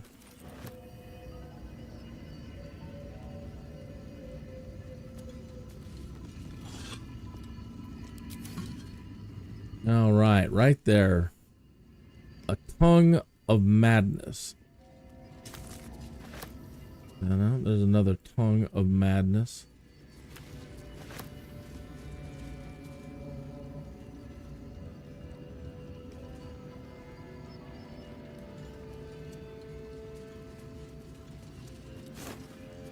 Cheap clothes. Cheap shoes. More water.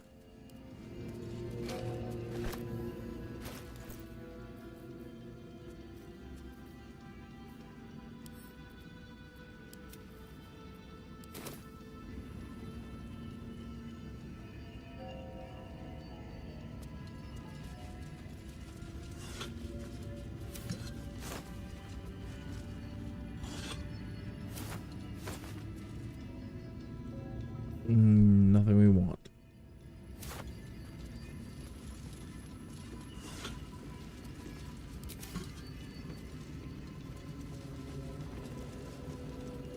All right, this is what we want. The Tamask spores.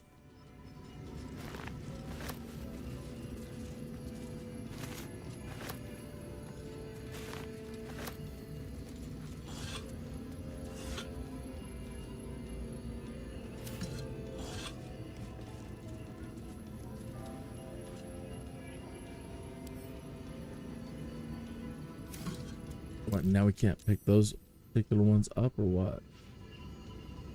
Sprouting Tamask.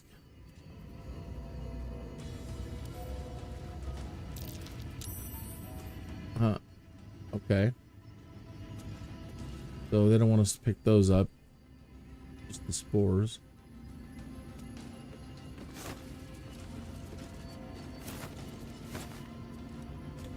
Rotting food. A cat. Rotten food. Nada. Nada. Treatise on the animagic properties, sussor trees. Same book?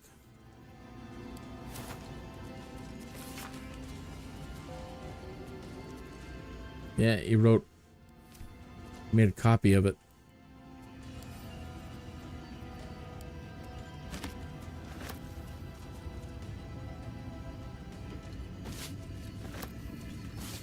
Scrap clothes.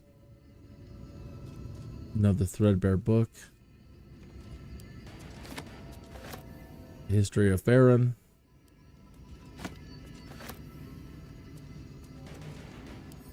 Gold coins. Right? Yeah. Gold coins.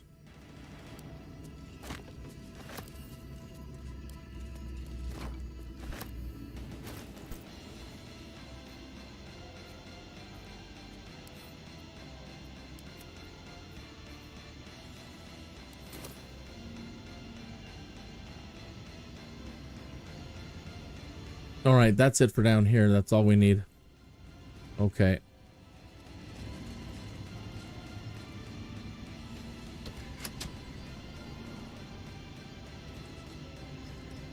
Now, this is... I want to say this is where we came in. Yeah, this is the level we came in. So now go up one more. Use the little buttons on the floor. Camera.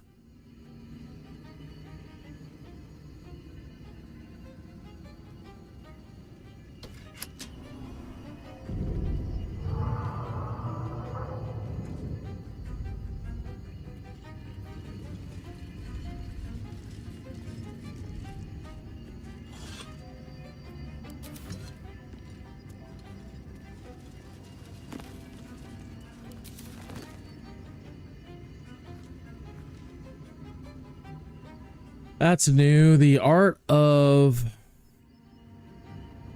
Tersu Ciphers.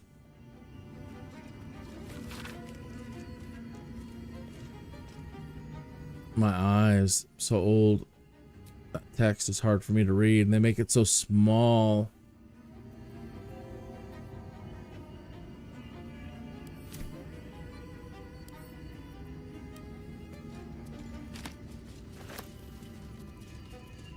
All right, torn out paper.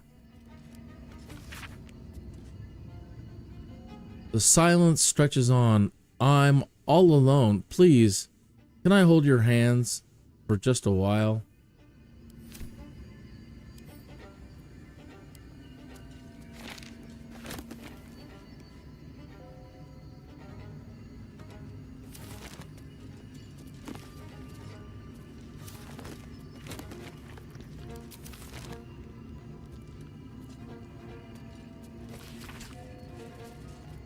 Oh, it's the history of Farron and stuff. Got it already. All right. The Roads to Darkness. The Roads to Darkness. An epic tragedy about power, corruption, and loneliness. Prologue. A lonely road. Thunder and lightning. Enter Soreth. New sounds through damp and dark oppression break. Is it the foe, that foul, contemptuous heel? Or art thou friend, a rescue from my lonely wake? Come out of love for me, not love for blood and steel. Enter Ryzia. How would I know? How would I know, Soreth? It's been so long. What do I know of you? And you of me? Wait. Do you hear that sound? Enter Amphius. What's this? Those figures so familiar. Both, but still you seem so strange. Soreth, it's Amphius.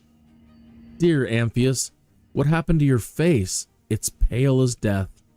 Soreth, your eyes are black as char.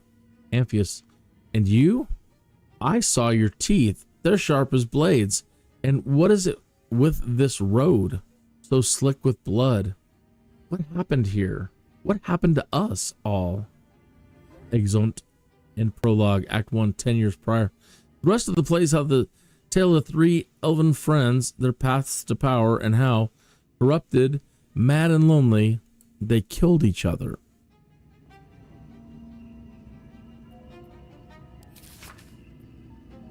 So let me read this part here real quick again. New sounds through damp and dark oppression break. Is the foe that foul contemptuous heel?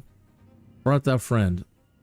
A rescue from my lonely wake, come out of love for me, not love for blood and steel.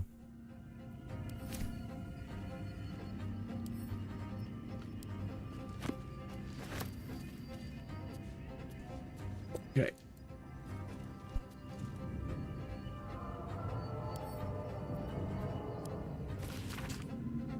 Dearest Lenore, I'm not sure I should say this, but your last letter totally worried me. Why in the hells would you tame a bulette? Just because you found it near Myrna's grave doesn't mean that it's a sign. I'm really worried about you, Lenore. A bulette is not a pet. Using it as a guardian is one thing, but you sound quite taken by it. I know you don't want to come back before you finish your research, but if you are feeling lonely, you know my door is always open. Lots of love and hugs. Amaranth. Yes, it really warms my heart to hear that you put the autumnacrocus flowers on Myrna's grave. I remember she liked to roll around in them, even though she'd always sneeze after. She was such a soft, loyal dog. I wish there was more I could do.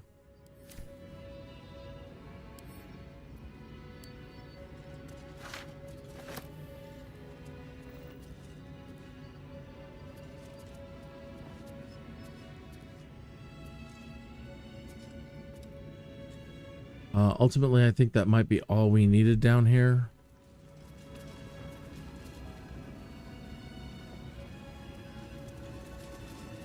Can't take the painting.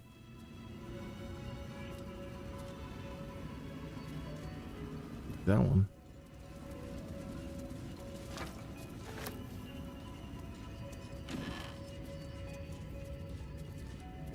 Full coins. Can't cast a spell.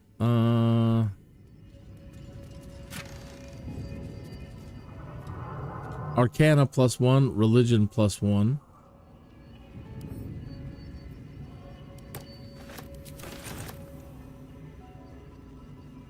I don't remember what this button does, to be honest.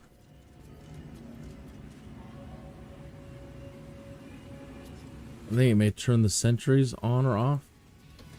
Strange place for a button. Yeah.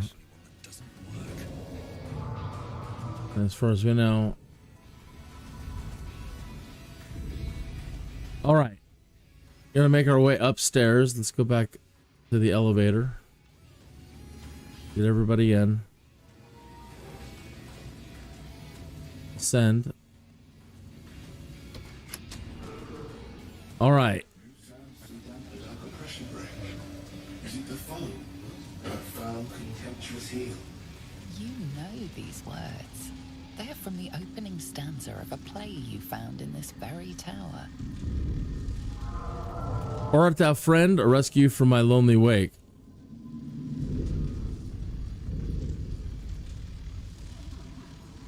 Come out of love for me, not love for blood and steel. Command as you see fit, my lord, my liege. Don't get me wrong. I love poetry as much as the next wizard, but using it to command an automaton seems a bit self-indulgent to me. It's very smart, Gale. How can I trust? How will I ever know? How can I show myself my darkest me? Silence stretches on. I'm all alone. Please, can I hold your hand for just a while?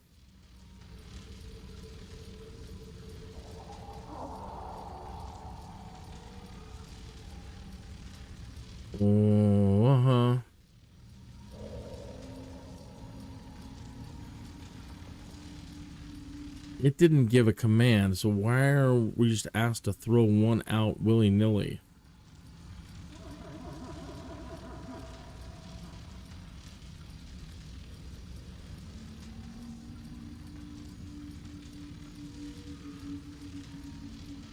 Those aren't the next lines in the poem. Those are written down on the paper.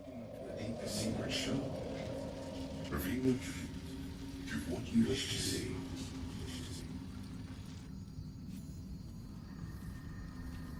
All right. And that way we avoid the confrontation. To fight these things. Can you beat them? Yes, you can. You absolutely can. They're tough. They're very tough.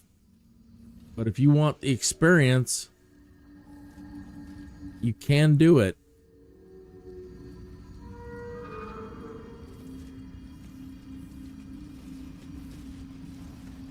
Broken machinery. Speak. Oh, shut.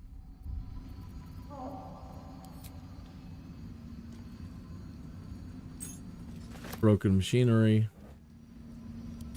Good, we need some more thieves' tools. Broken machinery.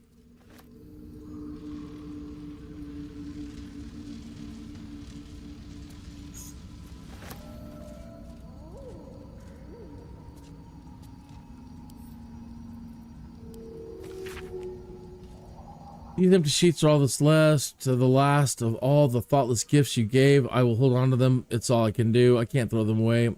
I've never been that brave.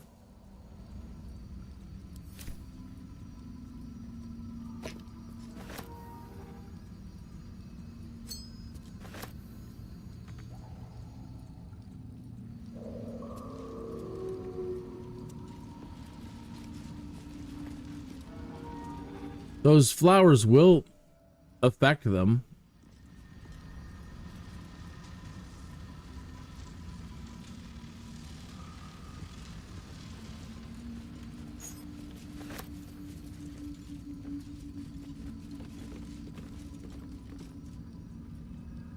It's a little work table.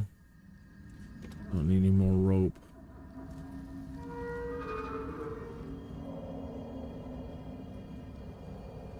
Shoving them through like if you can thunder wave, you know, and maybe knock this guy out a window like that, you might be able to take him out with one shot. You can get this guy closer over to here, shoot him through here, and if you can hit him hard enough, you'll send him all the way beyond that out here, in which case he will be broken and done.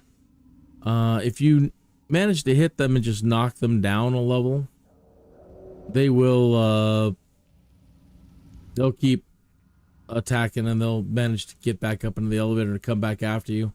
Same thing, you could try knocking them through these holes, but the best thing to do is try to, you know, hit them hard enough that they go flying beyond that wall.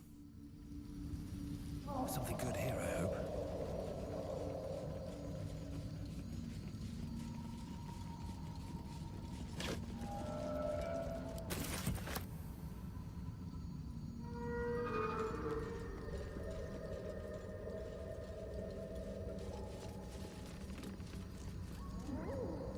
And I don't know that there was anything up here. Flask.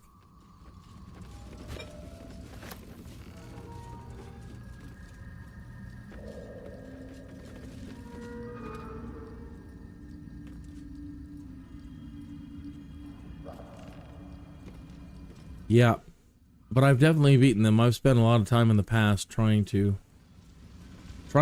and I have done it.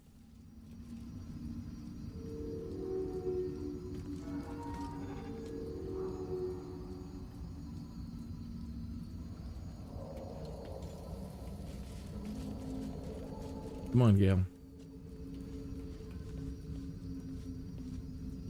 Would you please step onto the platform?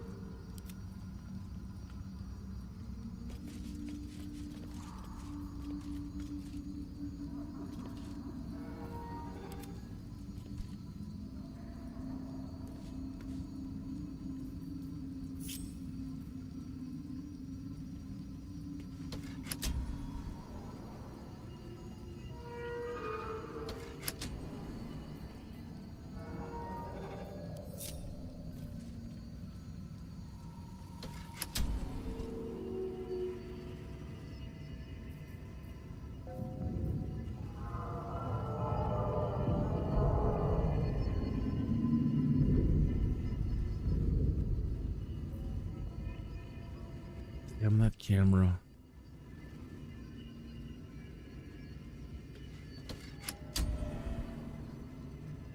Okay, this should be where we came in at.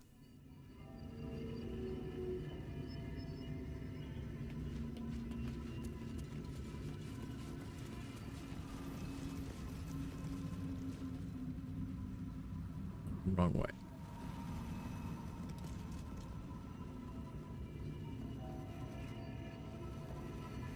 Yeah.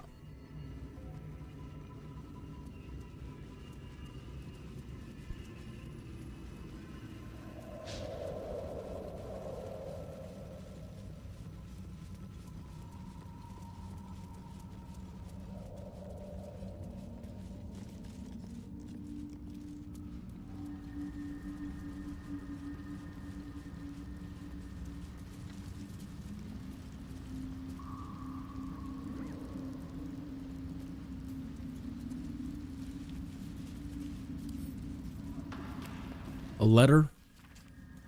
Dearest, I don't know if you're coming back, if you'll read this message, but if you do come back, could you wait for me? I'll only be gone for a few 10 days. But the thought of coming back to this empty tower with nothing but Bernard to fill these halls, I don't know how much longer I can take this. I miss you so much. Can't shake the thought of how different things might have been if I'd only been less stubborn. Working on your lightning inventions, my magic, eating together, laughing at your stupid puns, waking up next to you despite everything. I still love you, so please, if you read this, can you wait? I'll be back. I won't be long. Lenore. Sentences his pen below in a different hand. I waited until Tarshank. I'll always wait for you, but you didn't come.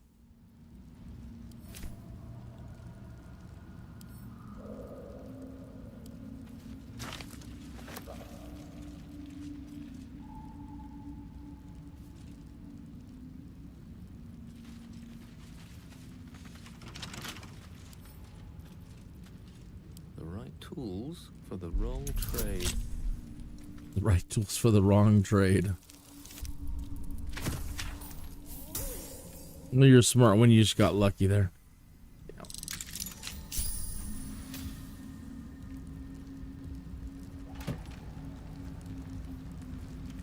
Silver ingot and skybreaker.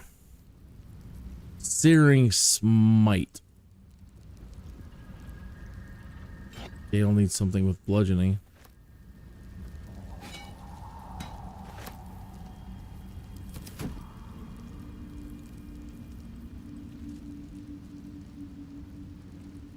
I thought there was some more ore just sitting around here.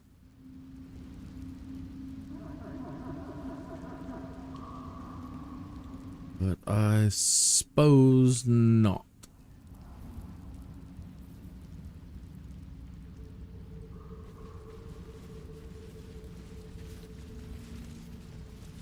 Okay, we're done here.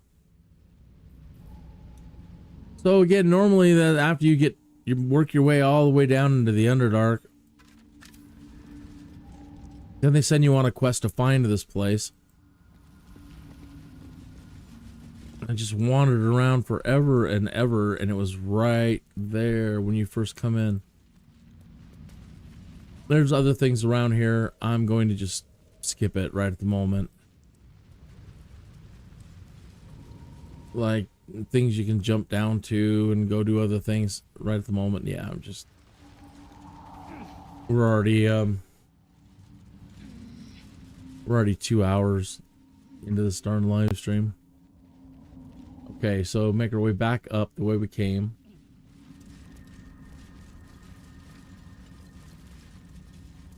That was probably her pet Bulette then.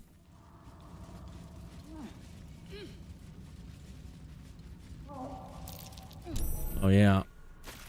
Better be careful not to trigger that thing. Yeah. No choice. Skeleton. Come on, party. What's going on? A trap. This place is more dangerous than I thought. Looking ahead. So they chose not to follow you. Let's go. Let's take it. Come on. Come on. Need to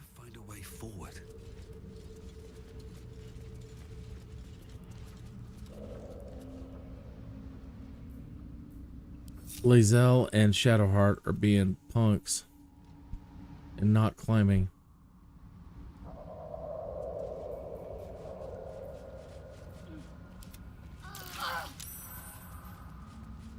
Without delay.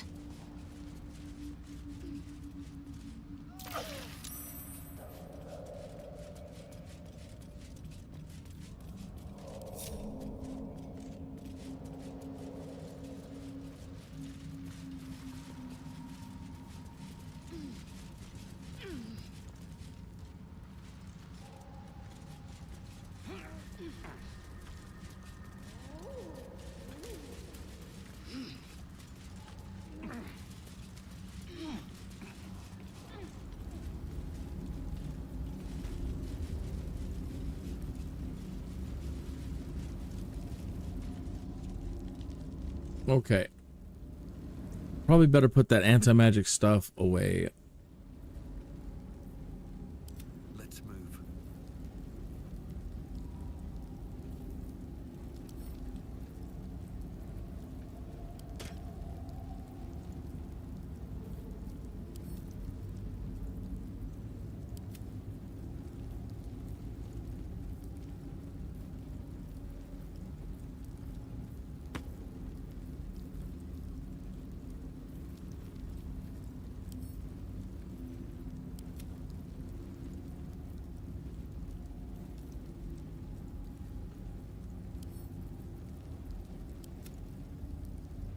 Okay.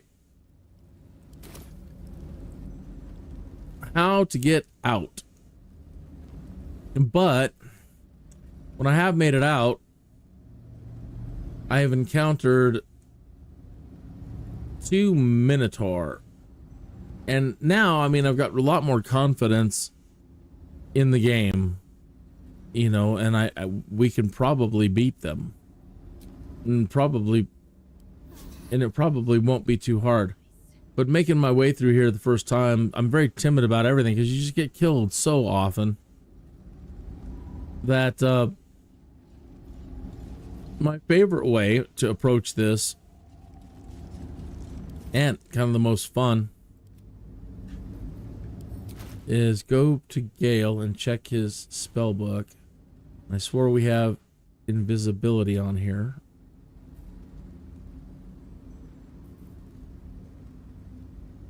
Do we have Expeditious Retreat on a spell? No.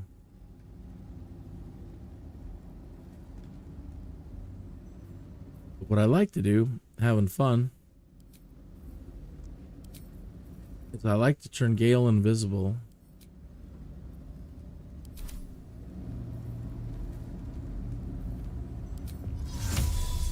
Invisibility. Right? Make sure the party's split up so nobody follows him. And I like going down here. And if everything works out right,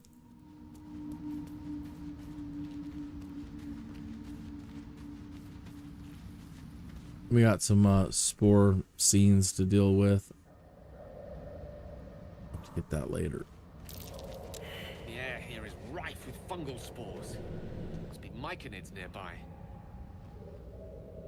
All right, so there's one of the Minotaur right there. More are coming.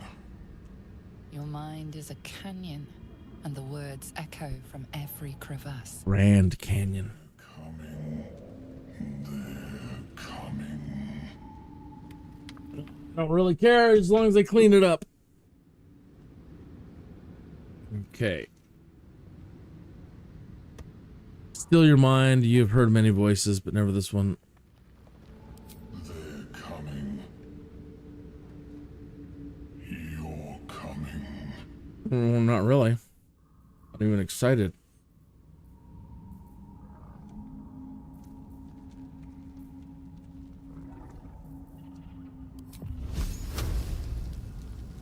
All right. Oh, he's coming this way. See if he sees me. Now he's gonna turn around. Might be too close. Let's shoot him. And then run.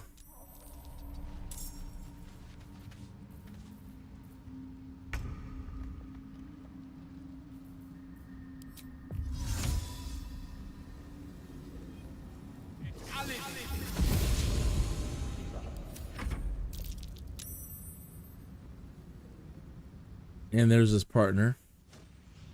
And they're mad now. You chapped my hide. Wait, now I'm confused. He's running the other way.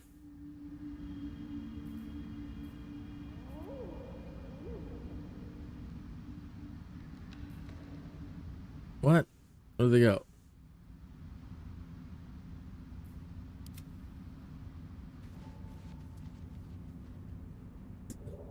Okay.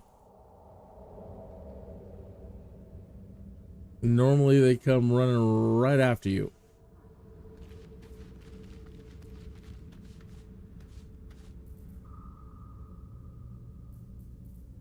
I don't even know where they went now. There's one. Two.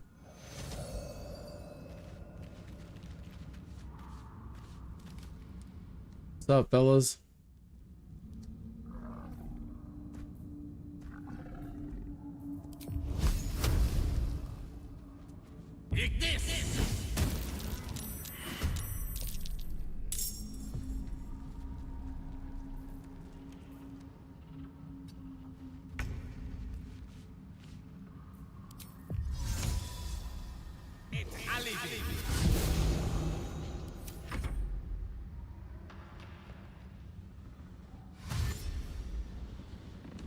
There we go. Come on. You too. Go, Big Mac.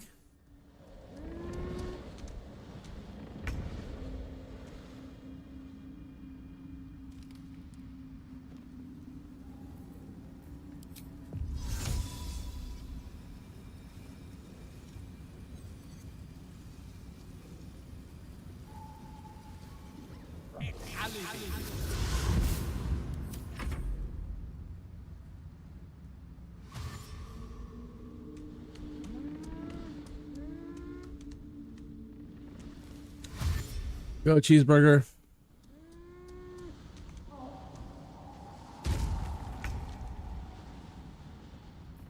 They're mad.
What? Who's... What? Gale's taking damage because he's too close to the door? What the hell? Did he go out? Yeah, he's too close to the door.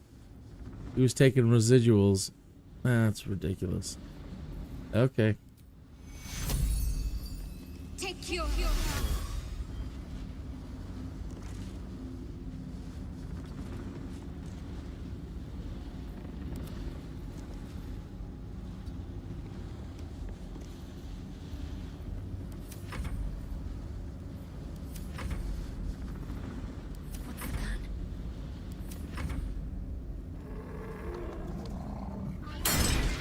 Oh, really?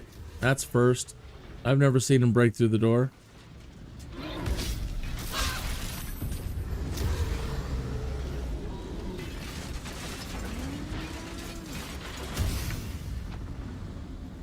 Wow. Yeah, so there's another one that Larian has slipped in. They're like, we're not going to let you do that to the Minotaur anymore.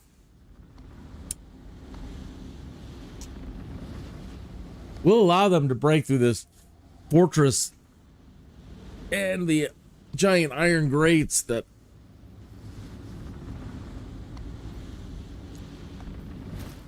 At least those...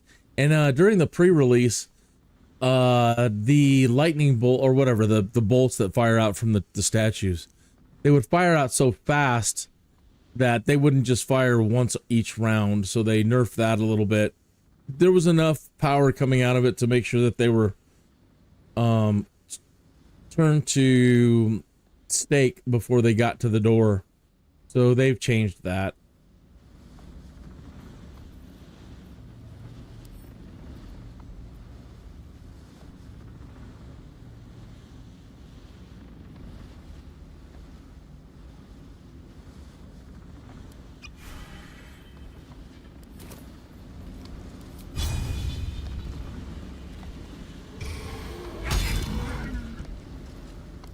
Absolute power.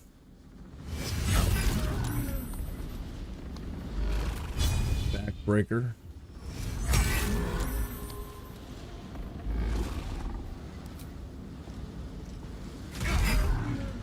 Action surge. Hit him again.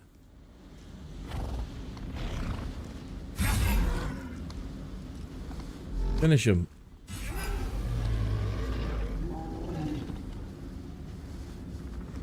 Okay, Tartar.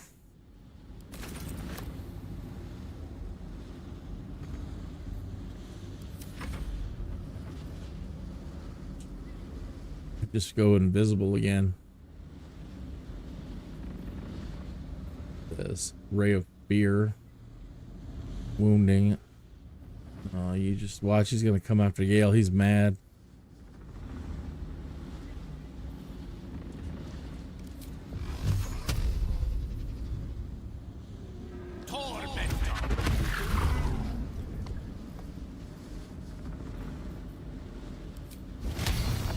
Fire shield.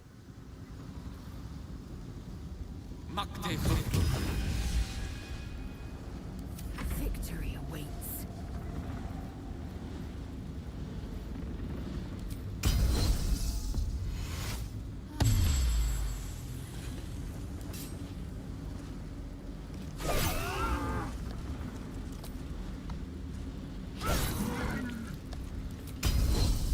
Action surge.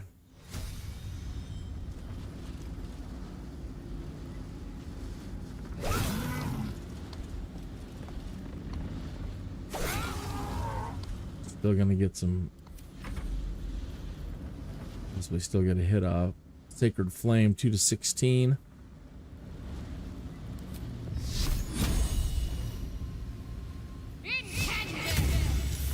Nintendo didn't do jack. Oh, and he ran back outside. Oh. Well, we got lucky. He didn't just lay waste there. But you're done for now.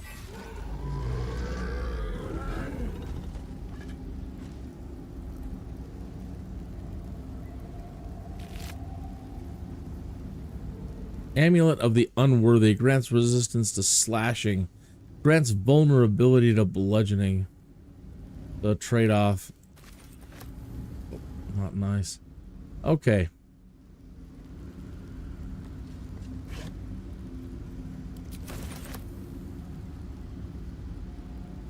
Time to finish this place up. Okay, so up here is the battlements, and there's a barrel I want to get because it explodes. And it exploded.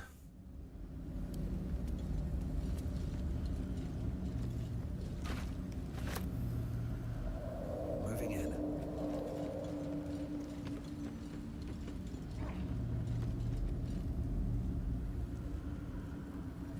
Poor fellow here, or person. So, the key, and I don't know. Place is dark, but the lady's light shines yet. Just as the drow had almost broken through, Jarrus rallied the last of the initiates and charged forth for a moment. The cavern shone with Selenite's own brilliance. I'd have gladly gone with them, wound or no, but Jarrus bade me stay and hold the gate until his return. I am to keep the records too. I'll save space to write of his victory. It's been days, hours since we collapsed the tunnel. They were supposed to return after the battle. I can't dig it out on my own. My eyes won't get used to this darkness, but I can hear them stripping the dead. I'm sorry, I haven't learned the death rites yet, but I will hold the gate, I promise. Final entry is barely visible, more faint scratches than legible writing. Sorry.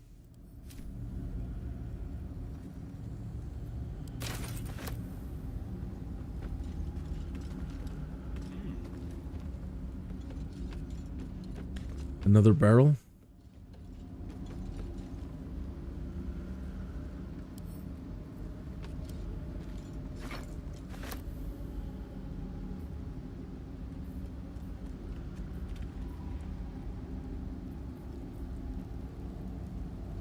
Now, sadly, I have not found any way to, you know, like, get out of here without destroying this beautiful thing. I love this, the defenses on this place, and obviously it was meant, you know, to keep the drow and other nasties out, and I'm not real happy about in doing this every time, but the only way you can get through it without getting shot is either turn everybody invisible or shoot the moonstone.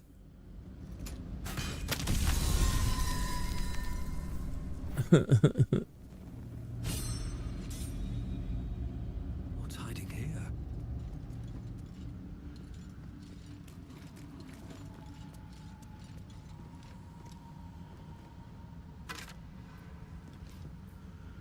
Potion of Featherfall.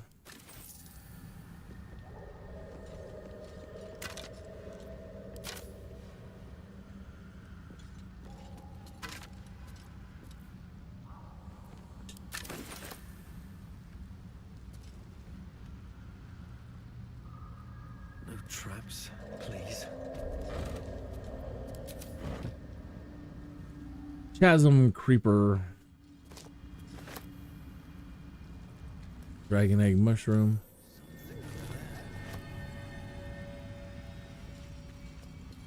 Not a chance I'll fit in there. This might be for like a halfling or something. I don't know. Try to hit it.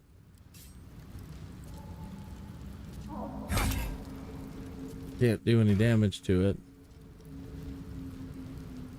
You can't move it.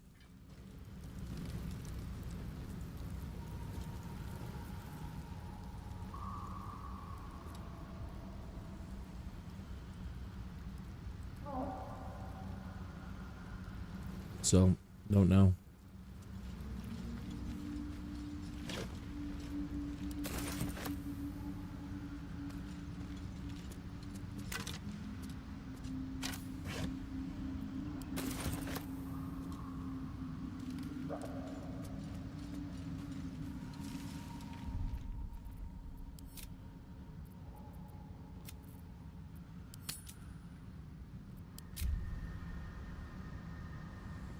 Where are we? We are 2 hours and 40 minutes into this. It is a little after the bottom of the hour, and we need a short break. We don't have a short break. We'll go back. And personally, it's time for a quick little short break. Let me grab my coffee here. Let me say thank you again for even taking a minute out of your day to tune in to see what's going on. You could be playing this on your own, I know. And then everybody else is playing it, so there's all kinds of Baldur's Gate videos to tune into. And I don't have any, you know, 10 ways to beat the game, 10 things, don't do these 10 stupid things, and, you know, I should be doing that. 13 stupid things you shouldn't do in Baldur's Gate.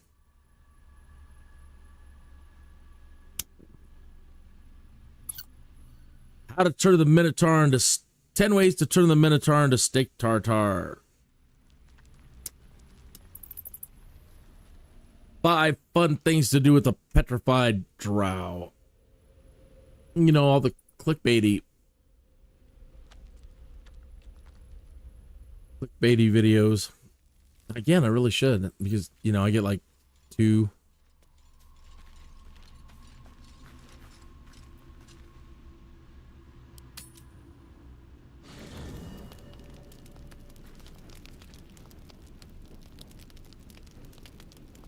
Everybody's like, oh, so much fun. You can change in your pajamas, and you can change into like camping clothes and have fun with your friends in here, and give me a break. You can have sex with your companions.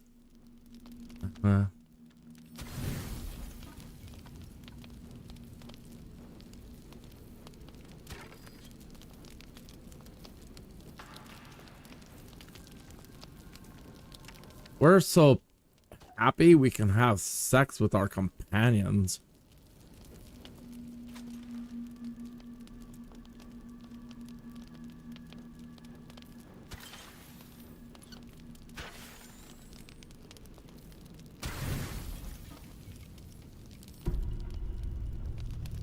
I can be mounted by a bear? No, you need to be thrown in jail. That's what you need to be. Thrown in jail. If I was Interpol or somebody, I swear I would arrest them all. If it was up to me, I mean, great game. Thanks for creating a really cool D&D game with a really crappy camera. But I'm gonna take you all to prison because you think you're cool and you think you're woke and you think that it's funny to include you know, things that have just pissed off society from the time societies have been around, right? You're no different. You're not pioneering your ground. You're a deviant. That's just, you know, face it. It's just the truth of the matter. You're a deviant. You're a sick MFer. You're sick. You're sick in the head. You're a sick individual, and none of this crap is new. Since the beginning of human time, none of this is new. It's just that you people keep, you know, it's the human condition.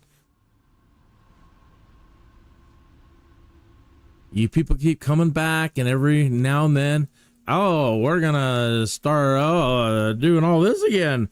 Everything's so liberal these days. We're gonna break out of all of our stupid crap again. No, you should be in jail. You should be in jail. Because what usually follows behind people like you are the decline of civilizations and empires. So hey, yeah, be proud about that. Oh, we're catering to the full spectrum. You're catering to the downfall of your society, you stupid SOBs. Oh, but we're the nerds. We're the smart ones. You're dumb as... Spend a little more time reading history. Huh? Spend a lot more time reading history. Huh?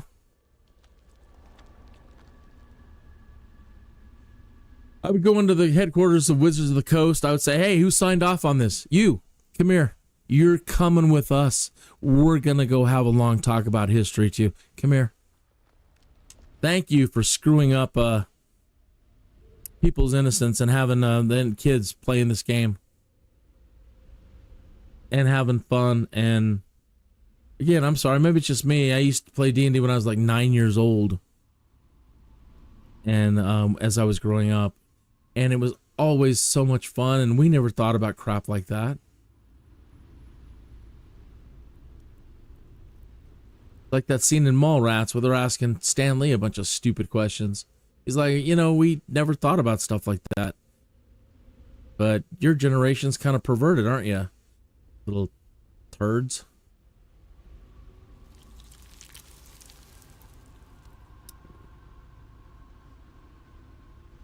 And then I wonder why I only get two viewers on the live stream. Right?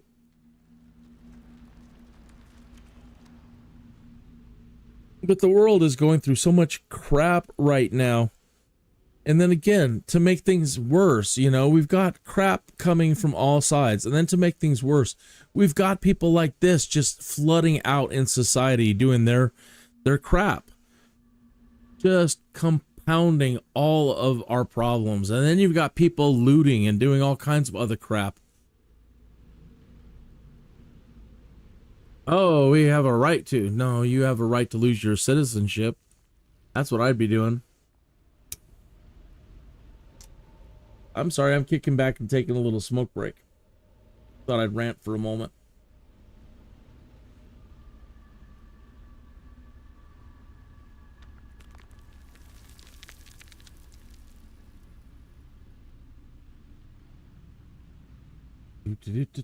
Do.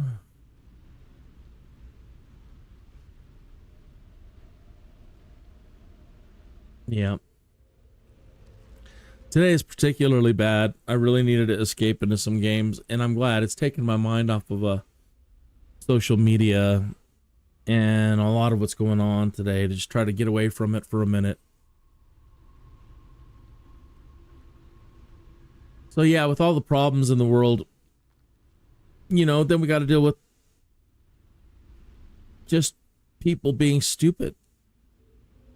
People being stupid and not understanding how their actions contribute to the downfall of society and civilization. Especially with regards lately to people thinking they can just go in and steal whatever they want, you know, reparations or whatever they want to call it. And I'm glad I'm not, I guess I'm glad I'm not in charge. Power corrupts, and power corrupts absolutely. And yeah, like anybody got caught stealing? Yeah. One, you're in jail and now you've got a rap sheet. But two, we'll give you one chance to understand your place in society. If you get caught doing it again, you lose your citizenship and we deport you. And we have, and if anybody will take you. And if nobody wants to take you, you get thrown to a giant shark in the ocean and we'll start that crap up again. Hey, you're the one that wants to do all this, suffer the consequences. There's a lot of giant sharks out there. You know, save the giant sharks.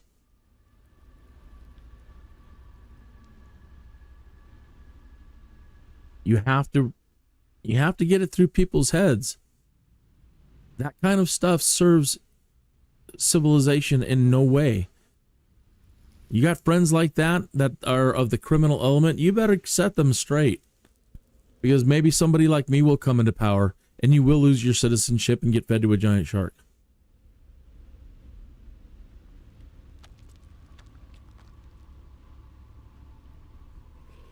People are starting to get really pissed off. Really, really pissed off. And you're just pushing and pushing and pushing and pushing. And then little things like this. Oh, it's harmless. It's harmless content in a D&D game. You're contributing to the downfall of your civilization. You schmucks.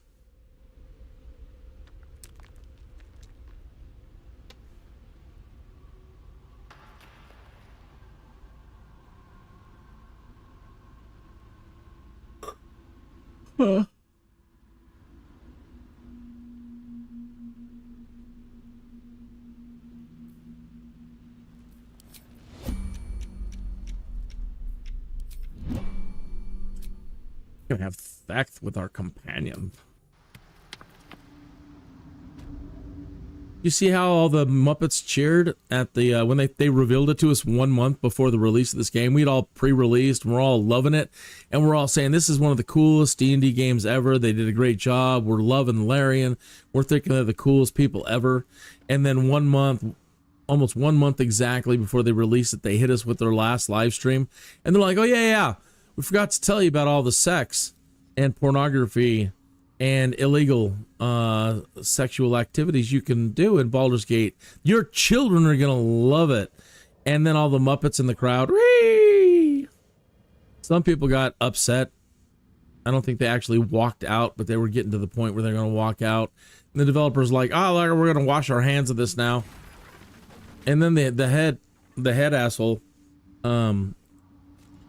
"Oh, I didn't know it was in there." Well, yes, we knew it was in there. Of course we knew it was in there. And when we said full spectrum, we meant it. You need to be shoved off one of these little chasms in here. That's what you need. Your goofy little armor. Your anti-paladin crap.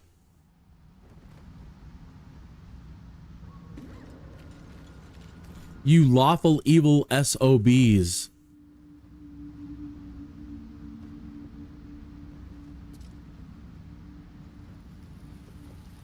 So I'm glad to see that other people now finally having a voice. Finally, they didn't want to touch it. People are like, "Oh, now I'm going to be one of the first to start complaining about how deviant they are." Right? I did it on day one a month ago, a month or two ago. God, what's happening? Rocks are falling. Relax. Ah, the Bulette.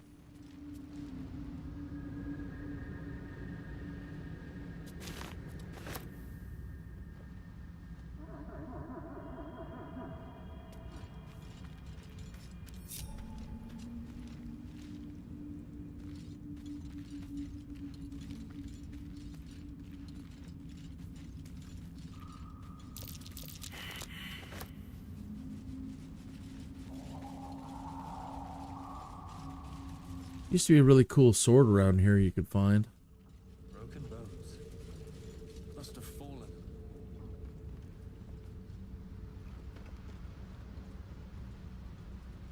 Yeah, right over here. "Whosoever pulleth this sword from the stone will inherit the Ben & Jerry's Ice Cream Company." There's some wonderful woke people. Slender drow blade impales the stone before you, keeping a silent vigil. Where's that item that we just picked up? The religion one. Grants a bonus to... Do we give that? Do we send that over to Gale? Arcana and... Yeah, +1 to Arcana and +1 to Religion. And send Gale over to check it out. Slender drow blade impales the stone before you, keeping a silent... We're gonna have sex with our companion.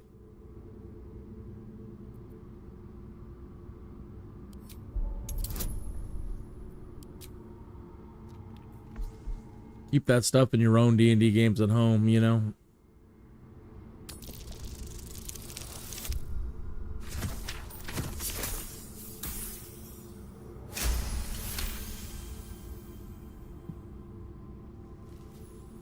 This blade was a warrior's sacrifice to Stray. Blood can only be honored with blood. Got a few drops of blood onto the stone. The drow script inscribed on the blade flickers and glows. It rises from the stone, hanging in the air in silent offering.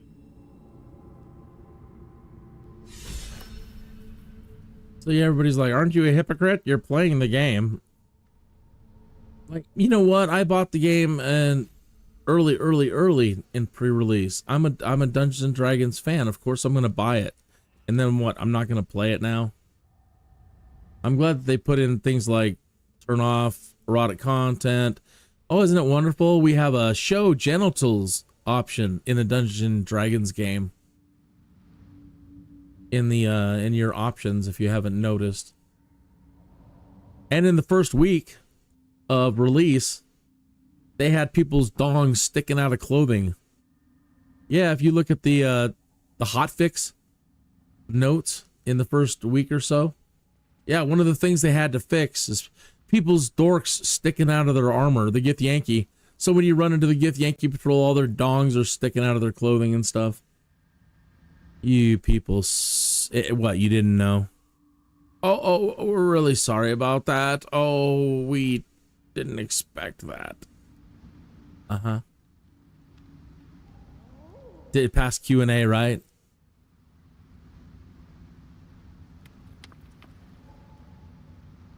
Slipped through.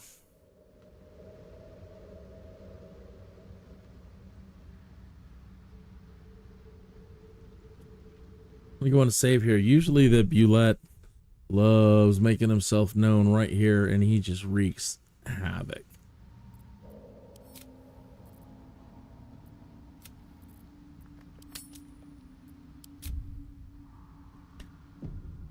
So yeah, everybody's like, well, now you're a hypocrite. You're playing the game.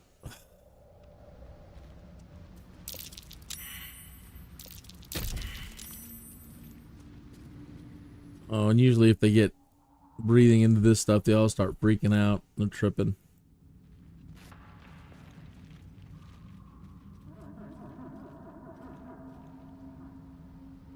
See if we can make it without triggering the Bulette. Highly unlikely, but we will try. Here it comes.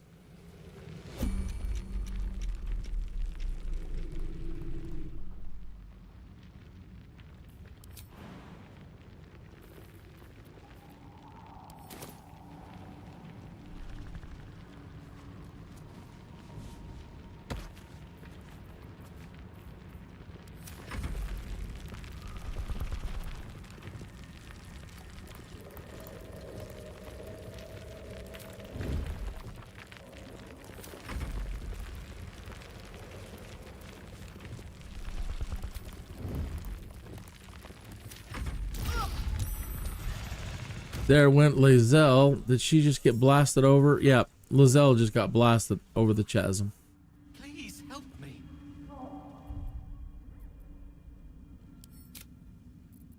So there's that.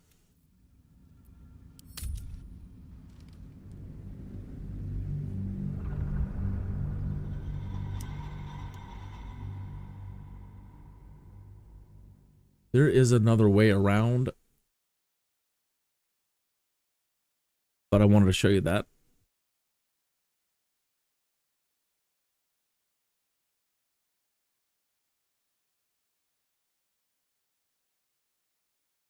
Usually a lot less dangerous. You're going to encounter him no matter what. In one situation coming up, he can actually help a little bit, but depends on where you're at.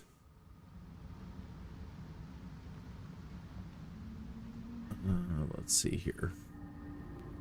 Go back up the way we came.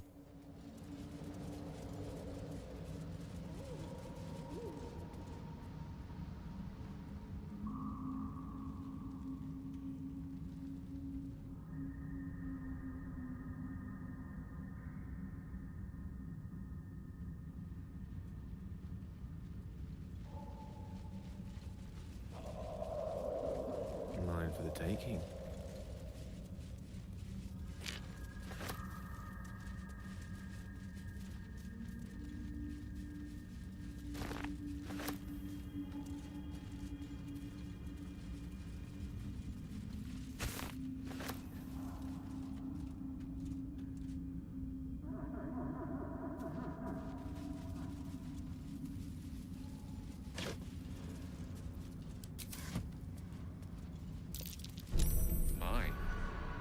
Better be careful not to trigger that thing.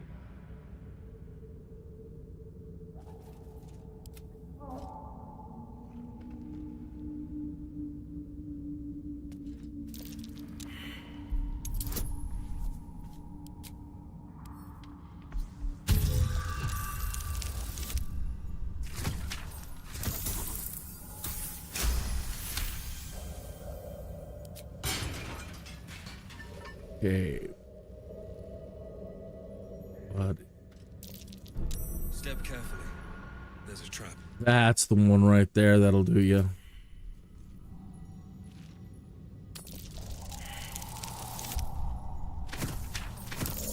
What it will do is it will destroy this rope ladder.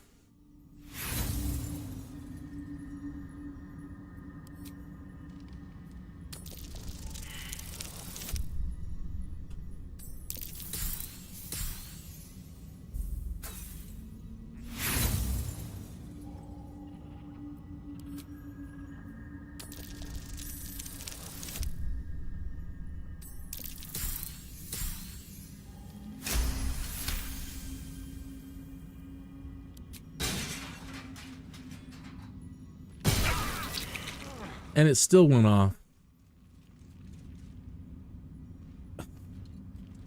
I got one guy up there.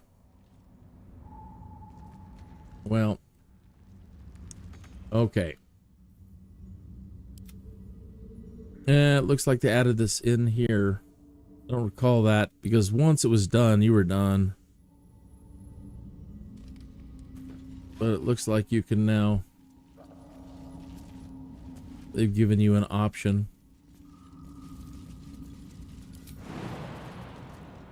If you blow it.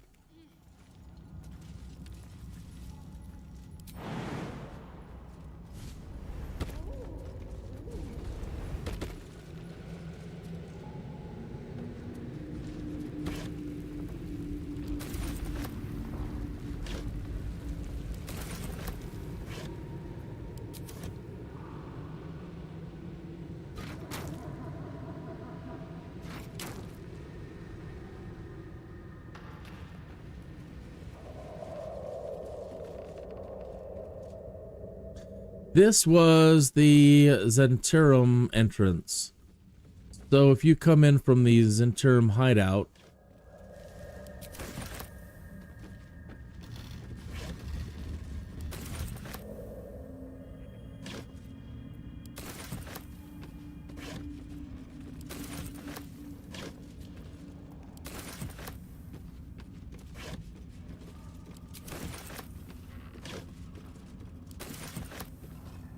Curiosity must be satisfied. A trap. This place is more dangerous than I thought.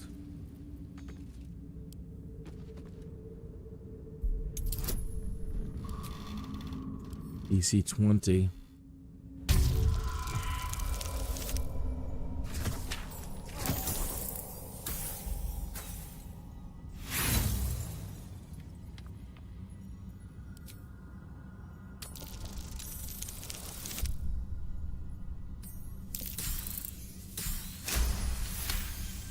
Oh, I'm sorry, DC-15. Was reading 20.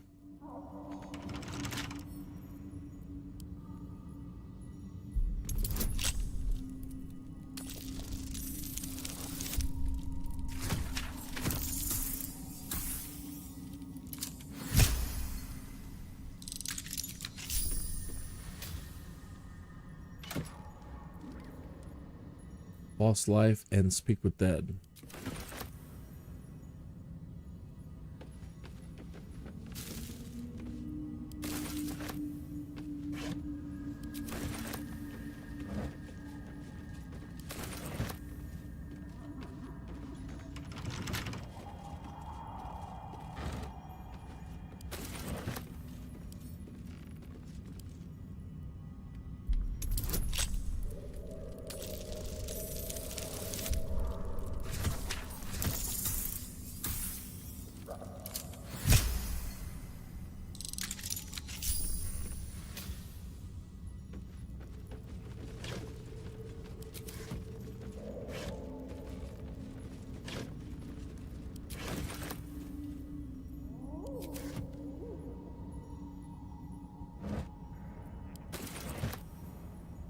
Thank you, Zentarum, for a little bit of food and wine. So yeah, this is the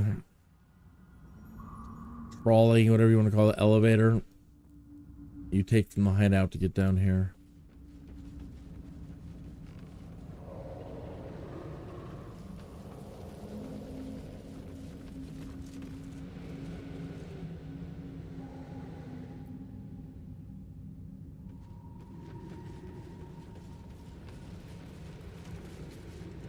Speak. Take it.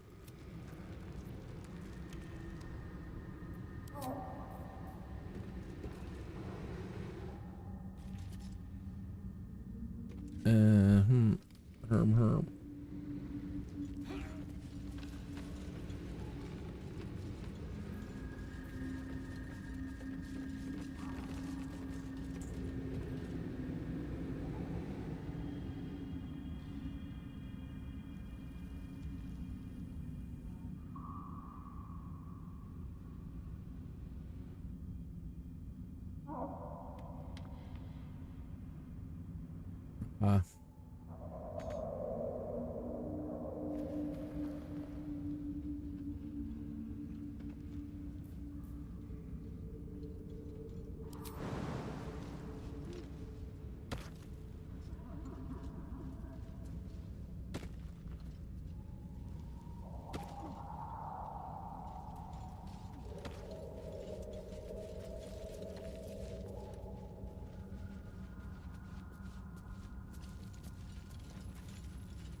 Very well.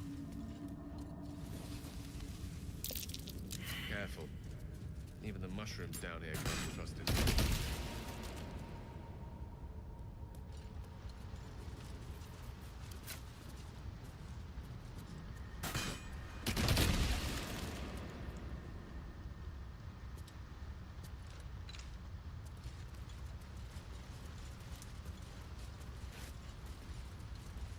Corpses.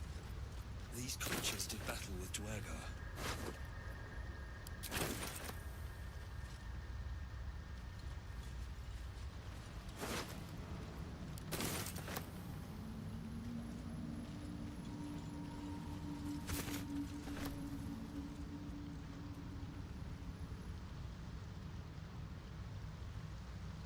Have a parlay with these fine folks over here.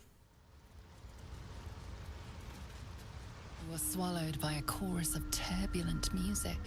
Through one creature sing many voices, the harmony of an entire collective.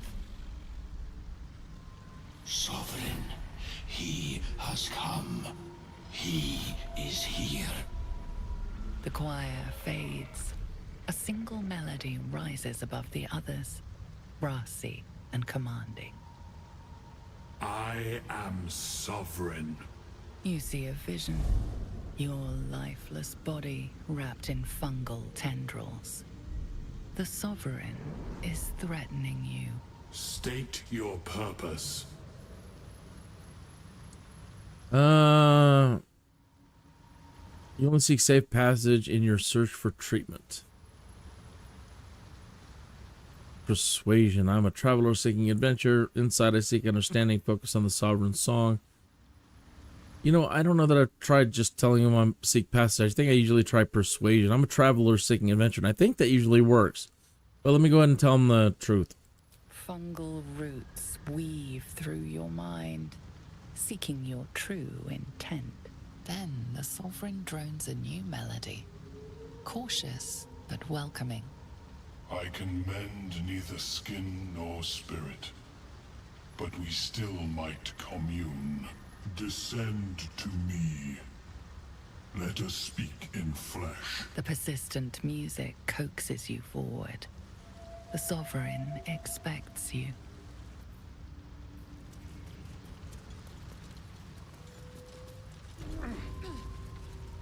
Ebon Lake Grotto.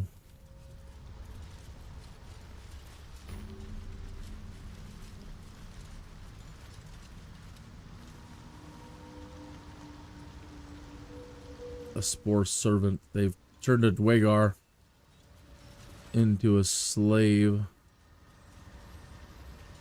There's another waypoint.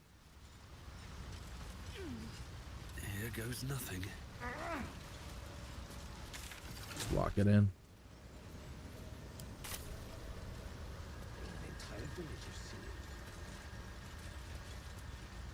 Interesting couple of guys in here. Usually, doesn't he have a...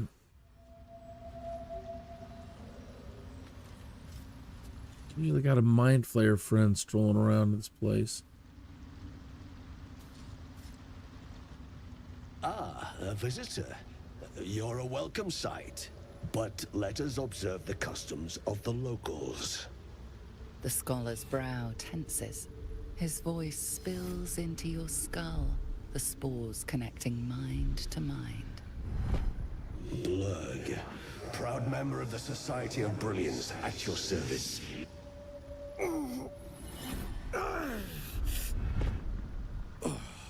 Or perhaps not. Your mind is far more complex than that of the fungi. You think?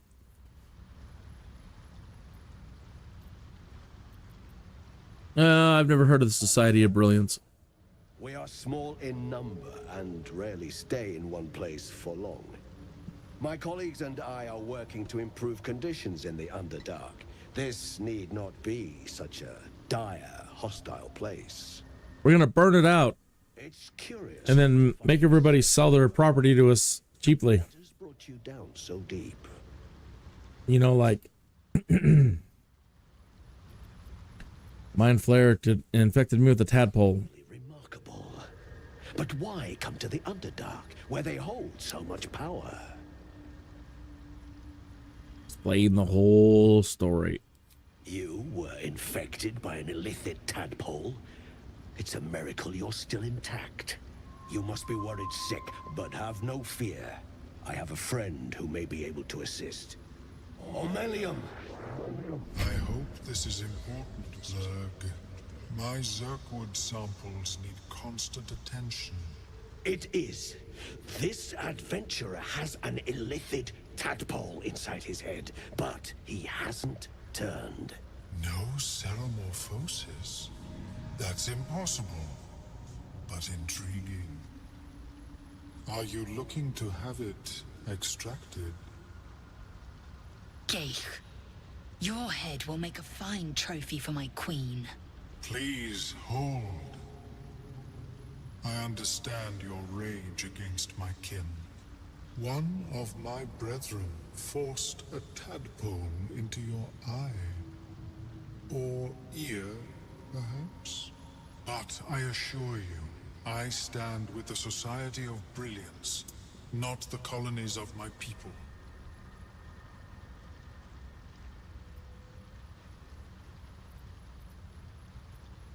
Fool! They infest your head and invade your dreams, and still you would parley. I ask only that you refrain from violence. I respect that your opinion of my kind may be charged. If that settles matters for the time being, would you like a diagnosis? Open your mind to me. Let us see what lurks within. All right. Have at it, Dr. Phil. As the Meloan's mind pierces yours, the tadpole pulses with power. It feels 10 times its size. Alive, awake, almost smug. This is most unusual. The incubation period should be complete, as should your transformation. But the larva is infused with strange magic. It appears to be in some form of stasis.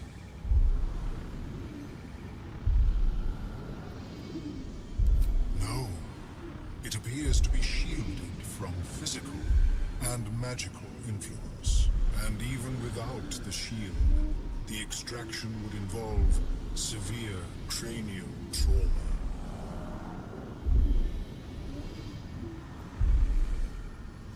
That doesn't sound ideal.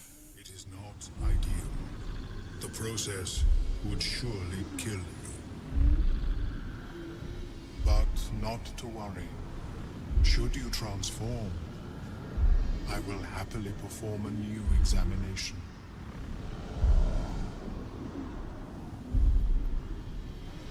Tell Ormelium about the Illithid ship. A Nautiloid? Fascinating. I have never set foot on one myself. They were our warships during the greatest eras of the Illithid Empire. We ruled the entire astral plane from their decks. The design was lost when the Gith rebelled and ended our dominion.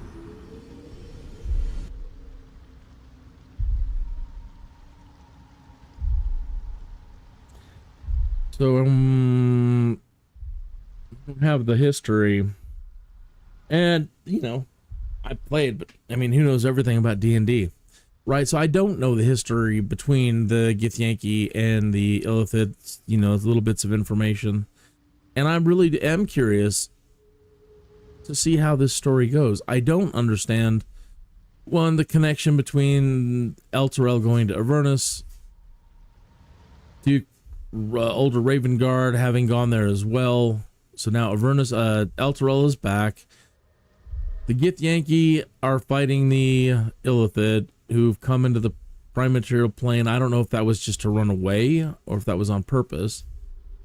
But either way, trying to get to the bottom of, you know, what are they doing here? What do they want? What's going on? Of course. I am sorry I cannot assist you in its removal. But I have an idea. Oh, perhaps I should start taking notes. There may be a way to bypass that stasis. There are many alchemical substances that can influence the mind. What kind of alchemy are we talking about here, Bob Newhart? Isn't the stasis why the tadpole hasn't killed me yet? I do not intend to shatter its protection. I need only bypass the interference that prevents me from communicating with the lava. Okay, so what are we talking about? Distilled from a collection of rare mushrooms. They have subtle psionic influence. I would require a fresh tongue of madness and Timisk spores. But be warned, in their natural state, both of these mushrooms can be quite dangerous. Timisks cause confusion in those that approach them. The tongue is self-explanatory.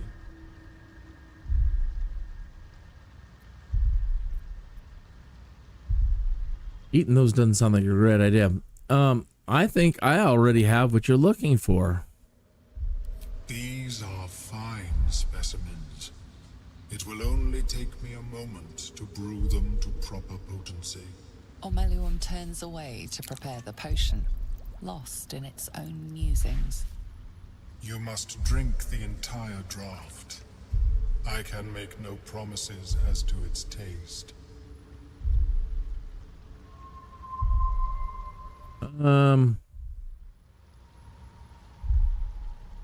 Yeah, I need some time to prepare. Of course. Return when you are ready. Did he give us it though?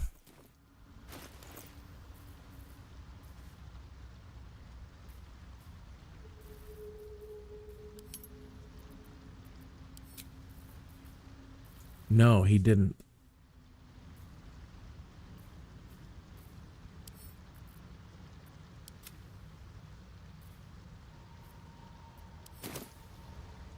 So I am trying to either remember or if this makes it worse or not. says it doesn't break down the stasis. He just allows him to communicate, but let's just go through with it. Greet you, son child. All right. Yes, although it may be a touch cold by now. The acidic liquid tightens your throat, burning on the way down. It's a bolt of agony straight to your stomach. Not a drop left. Very good. As the potion influences your mind, you may find yourself acting irrationally. Try and stay focused. The world loses its edges, its finer boundaries. You are fluid, but trapped like a creature suspended in amber.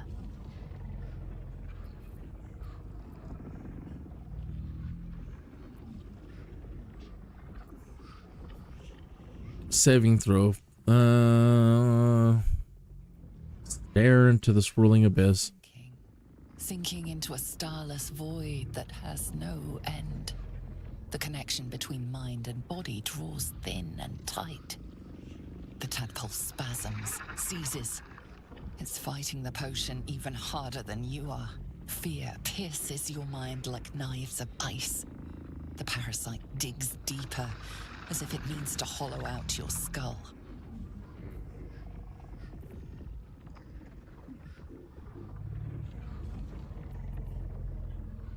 Resist the panic from within. Come on, Ken.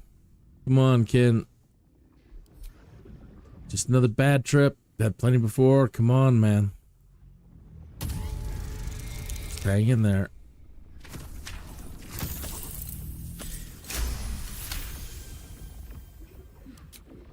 The cold blades lose their edge. You are stalwart, turning that tide of fear against itself. The parasite swells with power. More power than you have ever felt before. It surges and twists, lashing out against that which would dare to intrude. The parasite in your mind quiets, pleased with itself. Omeluum, are you well? That lava is like nothing I have ever observed before. Its power is unsettling.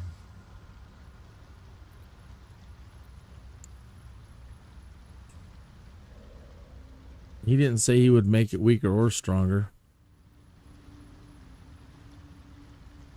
Can't blame him. We chose to do it. I felt it grow. There is more power than ever. Such an outcome was not in my calculations. There is more to this being than mere stasis. It's not all bad. More power is, that's the other that's part of the conundrum in this. Whose side are we on here? And the voice in our dreams that keeps coming to us and in the artifact is telling us that, our survival depends on embracing them and to even stick more tadpoles in our head. So, from her point of view, its point of view, whatever it is, it's not all bad. More power is better. Yet that power may grow beyond your control. I have another intermediate solution, if you are in need. Seems new. I possess a ring of mind shielding. It prevents elder brains from noticing my presence. It will not remove the lava, but it will limit its influence, both positive and negative. I would offer it as a gift, but in truth, the ring is priceless. Is there anything you could offer me in turn? 350. 350. Monster. No, I want this power. Keep your ring. How about I tell you more about that nautiloid? Every last detail. A fascinating topic indeed. What can you tell me?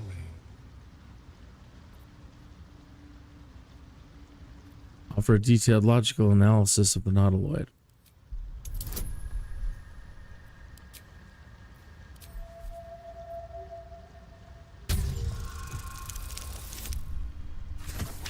Yeah, about fits right with my character's intelligence. One more. Big bucks, no whammies. Come on. Oh, epic fail. The ship that flies and have butthole for doors. It's that potion jacked me all up. Offered any information I do not already possess.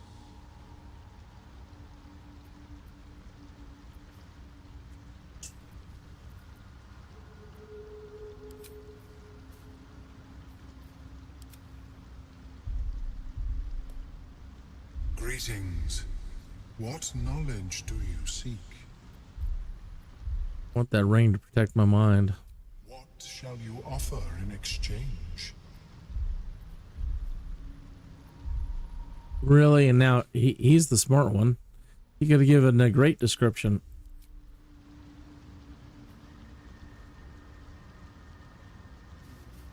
Okay, well, there's that.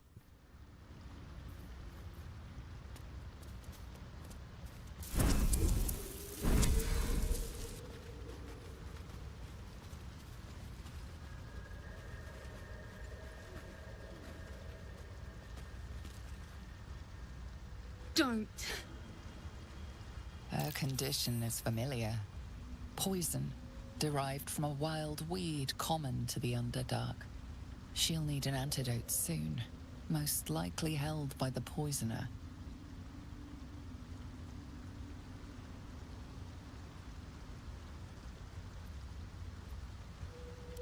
DUEGAR slashed me.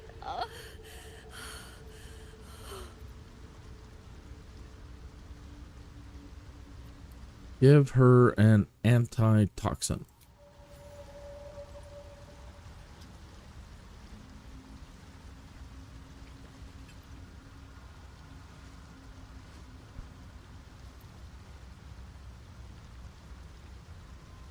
Ah, gods. Whatever that is, I needed it. Why are you helping me?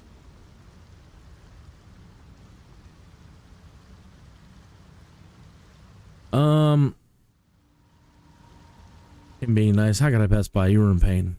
No arguments there. Felt like a hook horror was sorting through my guts. But Some foreshadowing. that cure did the trick. Quick, sharp too. I thank you for your help, but I gotta get moving. Oh, it hurts. Girls, garters. Oh, I don't have time for this. My kin need me.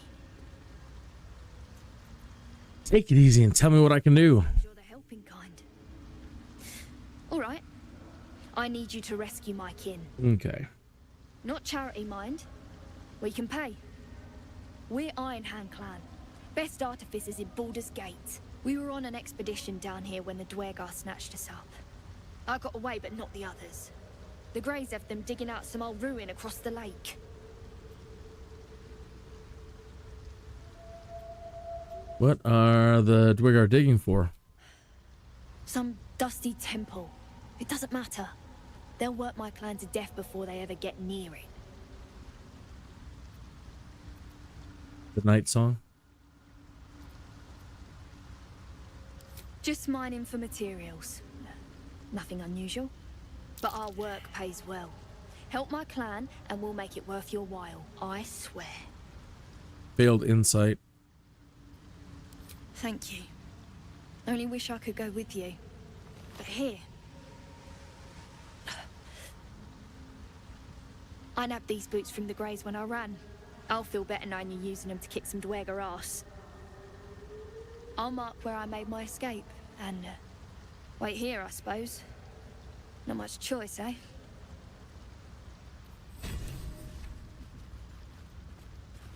Okay, so she gave us some boots. Boots of Speed.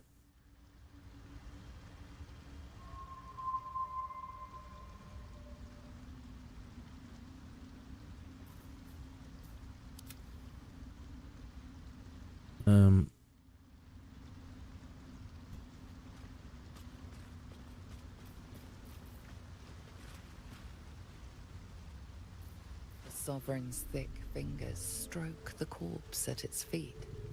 A droning melody greets you as the creature turns its gaze to you. Flesh talker, I show you a memory. Watch and listen. A violent vision grips you. Duergar, dark dwarves chopping myconid remains. They broke our peace. They killed our young. The Sovereign's song slows to the pace of a dirge. It is still in mourning. We laid waste to many, but intruders remain. Lakewood. The Sovereign's song halts as it measures your worth. I sense your resolve. You will find DUEGAR invaders near Lake's Edge. Cleanse the rot. Destroy them. I suppose such wicked killers deserve wicked ends.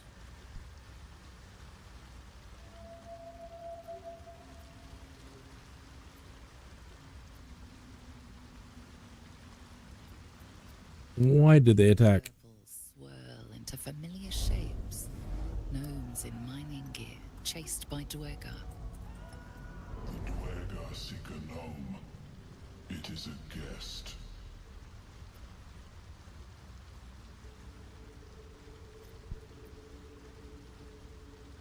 Huh. Sure, I'll handle them. Comes over you. A Duergar choking on a cloud of gleaming dust. Oh, the guy that we saw at the start, maybe? This gift.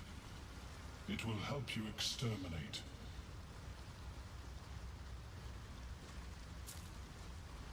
The Sovereign gifts you one more vision. A wall of vines parting to reveal glowing light. Riches of magic and mind. Cleanse the rot, and they are yours. You do the circle a service. We will await word.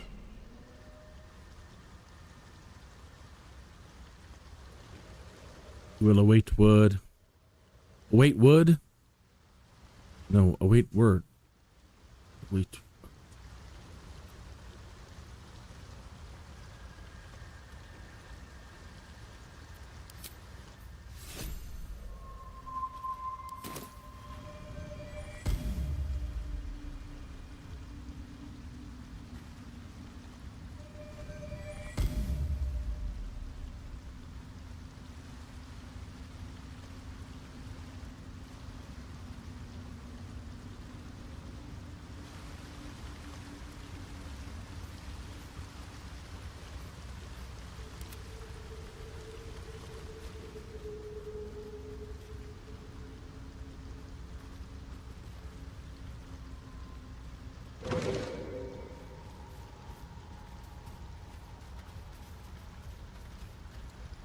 So the vision that he showed you of the place where you will get your reward is right here.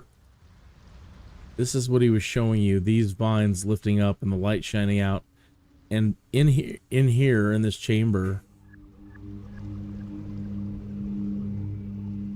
they'll give you stuff. We kill all the DUEGAR.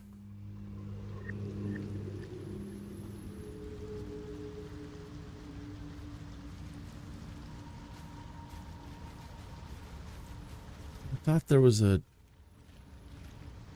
dude around here that wanted to join us. I don't see him at the moment.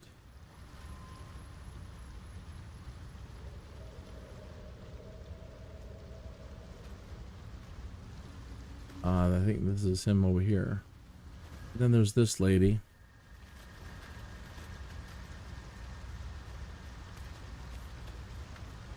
Seems the shrooms are letting in more people every day. Rooms. See a fella on his own on your way in. Dwarf. Balin's his name. No. Right. Never mind.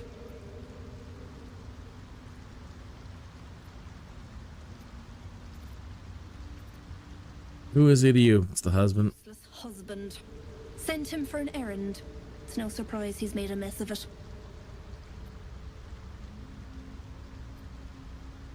Bald, blue tunic, dumb as a stick.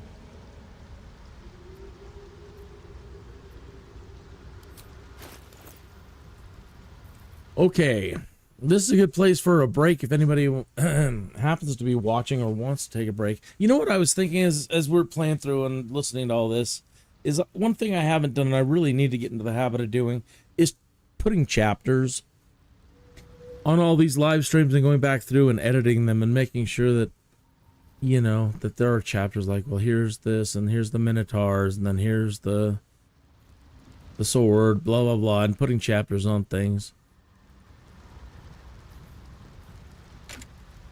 I don't want to barter. I want to come back. Wrong direction.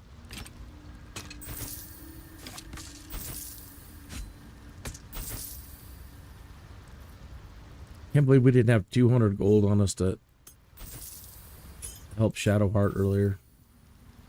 It's dumb.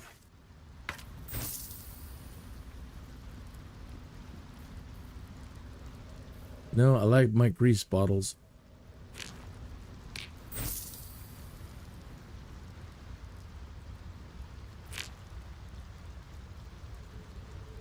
I'm gonna keep that. Yeah, so like, man, it's gonna take me a while here doing this inventory stuff and clearing things out. You know, I'm sure there's absolutely going to be another trader down the road, but it's such a good opportunity to just unload a bunch of stuff. Yeah. And she's got smoke powder bombs and love blowing things up. Hey, the price is right. We'll get it.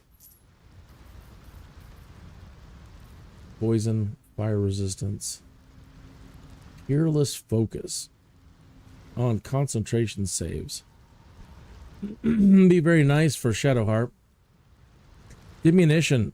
Coat your weapon in oil, it receives a penalty to damage, but targets failing a concentration save suffer disadvantage. Park skin, very nice. 84. And not. Malefic excretion. Your weapon attacks also deal 2 acid damage. 15 AC. A 15 AC, but it's uncommonly heavy. Got one. Have one. +1 crossbow. Nice. Herbalist gloves. Where it heals a poison creature, it's no longer poisoned. Hail of Thorns. Grants Weaver ability to cast Hail of Thorns. Wow.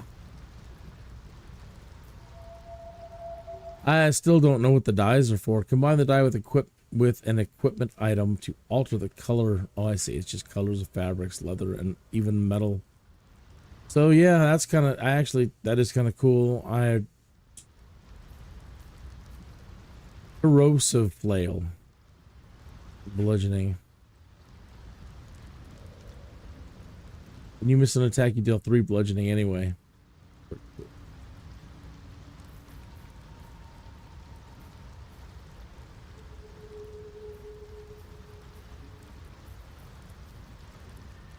Healing word and mass healing word.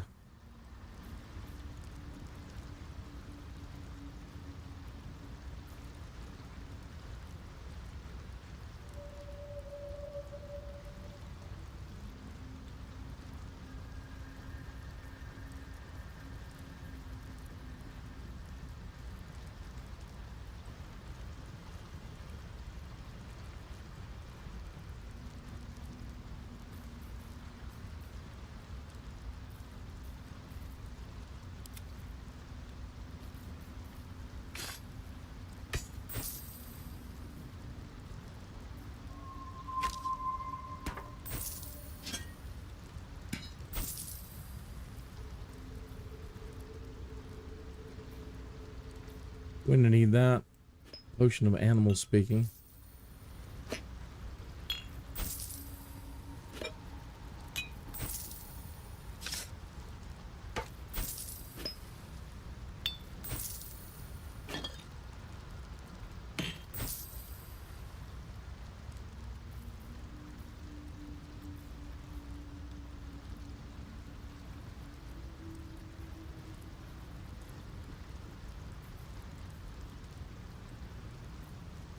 He's got both the Gith swords.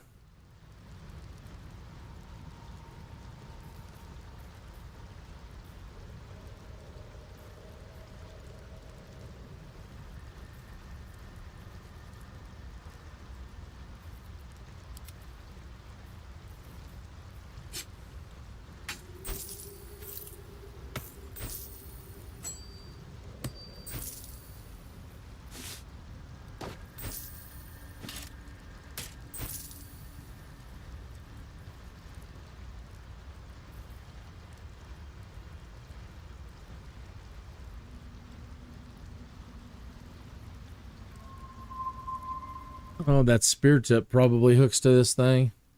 I've never done that.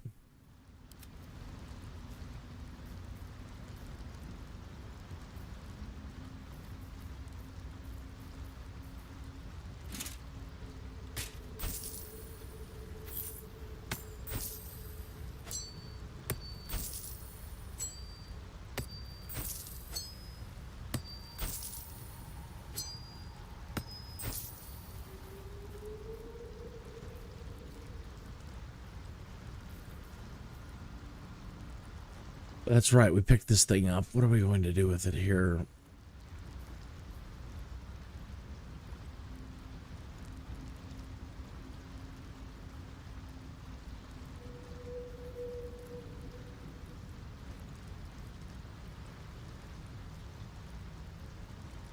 Valar Aluv melody. I'm not sure what that means.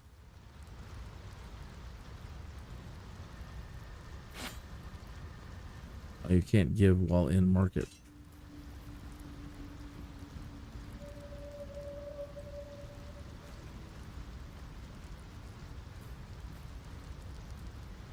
Those are the boots of speed.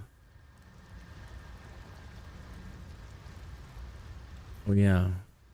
We needed these on for the demon spirit thing. We don't need them now. We want these bracers on.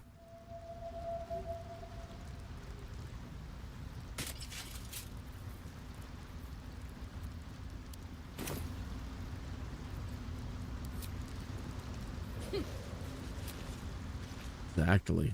Fleshwalker, tongue talker, far you've come. Reach into memory. Tell me of home.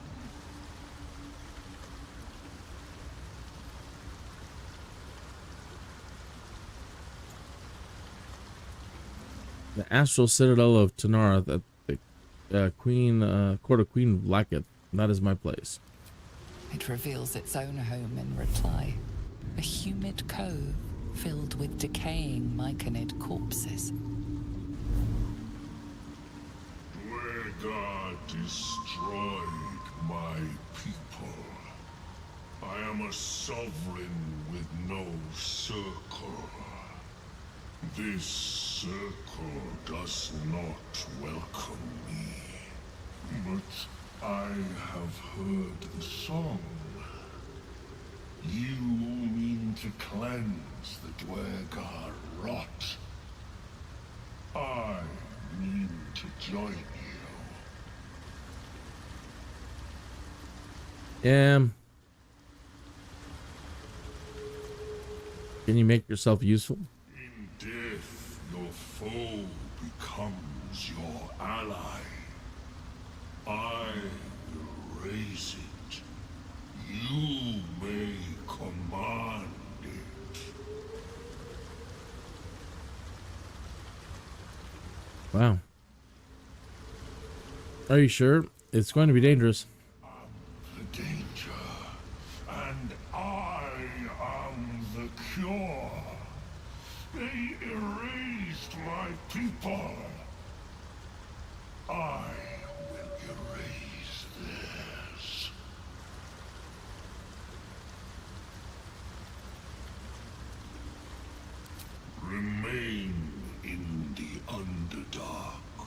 and I will follow. We cleanse the rot together. Okay. I wanted to come out here, and I noticed that when I moved to Lae'zel, it bugged. Okay, so this happens at least once a game. You come out here, and your UI disappears, and I honestly don't know how to bring it back. This is dialogue, history, attack, character select, and game menu, right?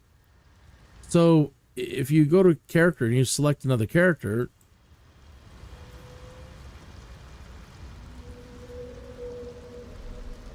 well, now it's even bugged in a weirder way.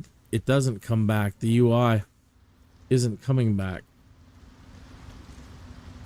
And usually you have to be on another character to be able to save. But in this case, we can.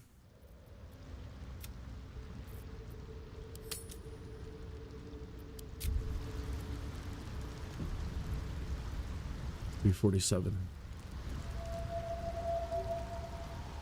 Okay, and then go back to the main menu and then come back in. And it should restore the user interface.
I was surprised. Somebody in the forums was actually complaining or that the game was too long, or in a comment or somewhere I read today.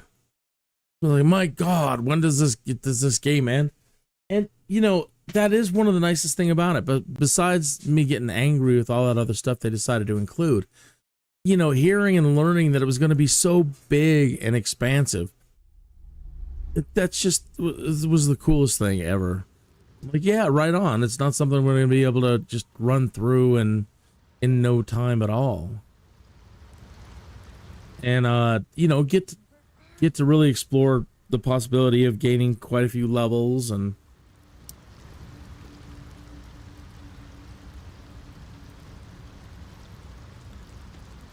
all the games are going to start getting interesting now, too, with the AI thingy. All right, so our user interface is back. And go out, go to our camp, and get to our buggage. What's inside?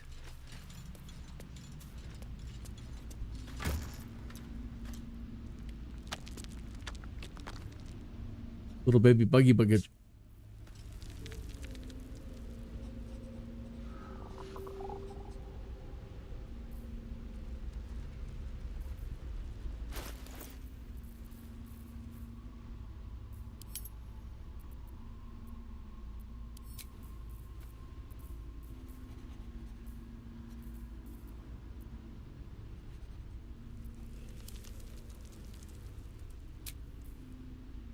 All that is gross.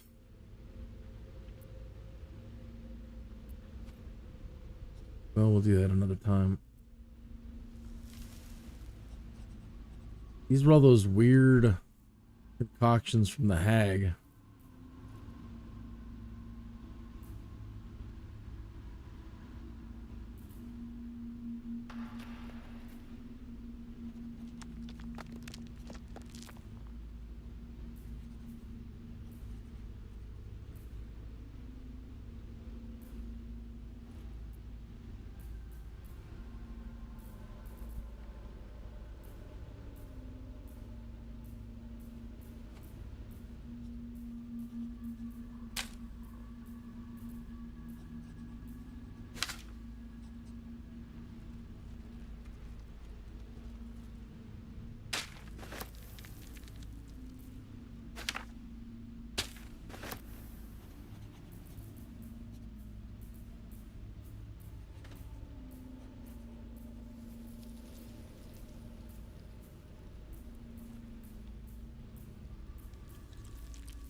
From all the things I've killed before,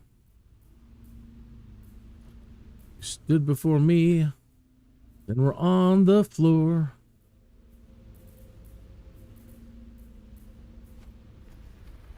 I know it's terribly wrong, but I dedicate this song to all the things I've killed before.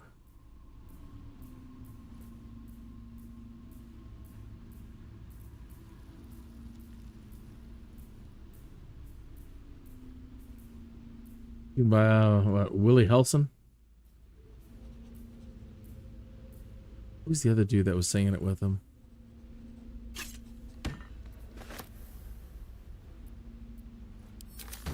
Can't remember now.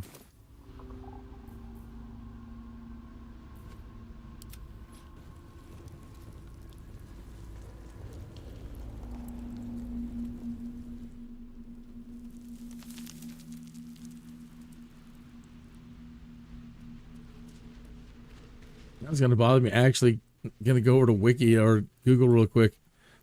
Who's the guy that sang that with Willie Nelson?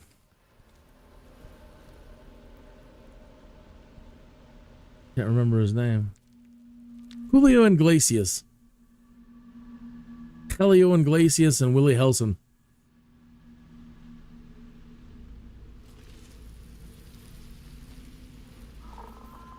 Seek and you shall find me. Yeah. Find the box, Gale.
Yeah, it was much stronger than he looks. I really thought all that was gonna crush him.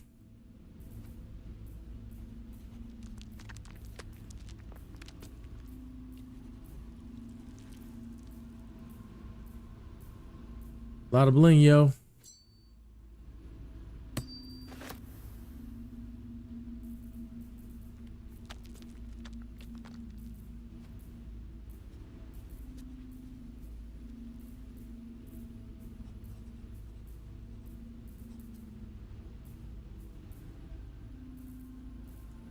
You know, now I don't see that spear tip as we were traveling through. Must have been the memory of a different playthrough.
Now we're gonna crush him.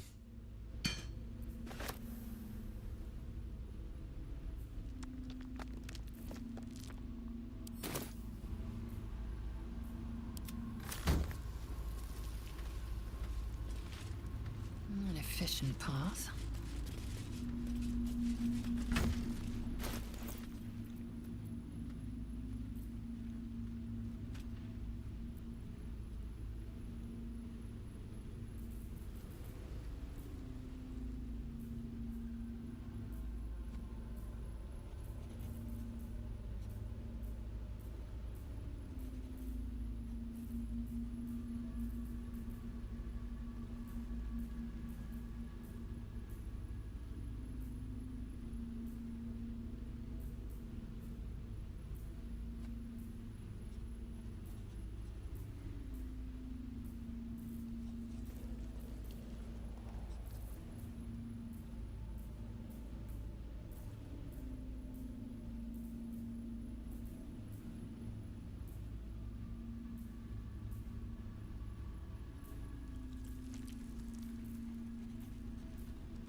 A lot of stuff.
If it was known ahead of time, like they said, like I know it's meaningless because eventually the game has to end, right? But if they told you at the start, if somebody mentions early on, one of your companions mentions early on, once we get to Baldur's Gate, let us all pool our resources and buy a house to use as a base of operations. Or if some point during the game they say, yeah, once we get to Baldur's Gate, we need to pool our money and get a house, and we'll use it for a base of operations as we continue our journeys. There's that spear tip. Then you would have a lot of reason, just, you know, as an aside, to want to save all these things, right? Okay, because let's say all the forks, you know, you want to go around and, I know it seems stupid, but collect all the good silverware, collect all the good cups, collect this, because then maybe an adventure down the road, you have to entertain people. and put on a show of being really highfalutin, maybe entertain some harpers or something. You need to put on a good show. And maybe there is, but you know, you look at all this stuff and you're like, why? I mean, it's good to have to sell, and I'm glad that they've loaded the world with all these things you can pick up and sell.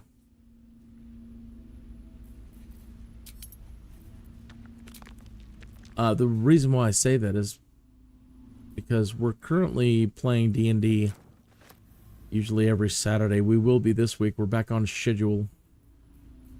And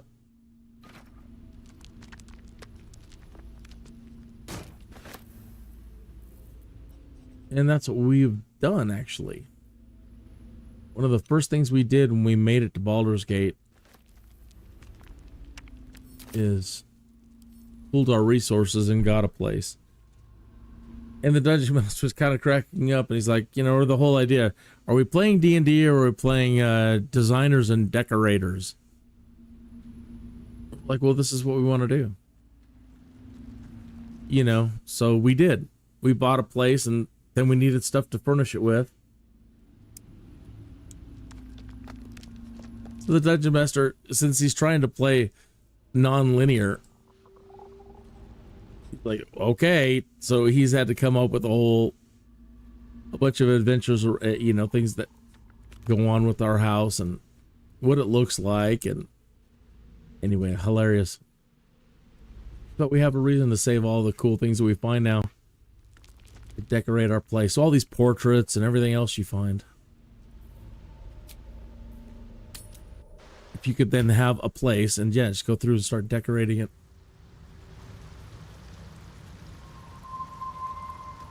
Got to put on a good show in Baldur's Gate. Or wherever. Lady, don't walk so far. We're heavily laden. Seems the shrooms are letting in more people every day. You see a fella on his own on your way in. Dwarf. Balin's his name. Nope. This is kind of a bummer. It's really cool that when moving things back and forth between your inventory, you can left click and drag. But yet when it comes to trading, you can't. Okay. Why? What, it can't calculate multiple things at once? I don't understand. What's the reasoning behind not being able to do the same thing? Oh, I don't want to barter. I just want to trade. We're already wasting way too much of your time.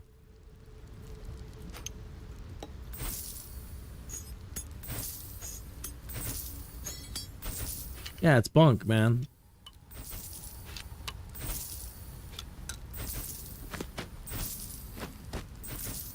Bunk, bunk, bunk, bunk, bunk, bunk.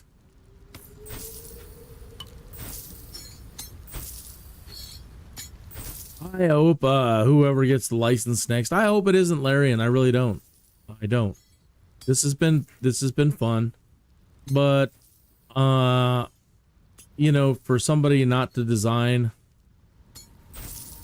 the game around the greatest virtual cameras when you're dealing with split level 5th edition stuff, the ability to move the camera wherever you need so you can see things, and then things like this, you know, it's a D&D game. You're going to be moving things around, right? So starting a game first and thinking, you know what, people are going to be spending a lot of time in their dang inventory.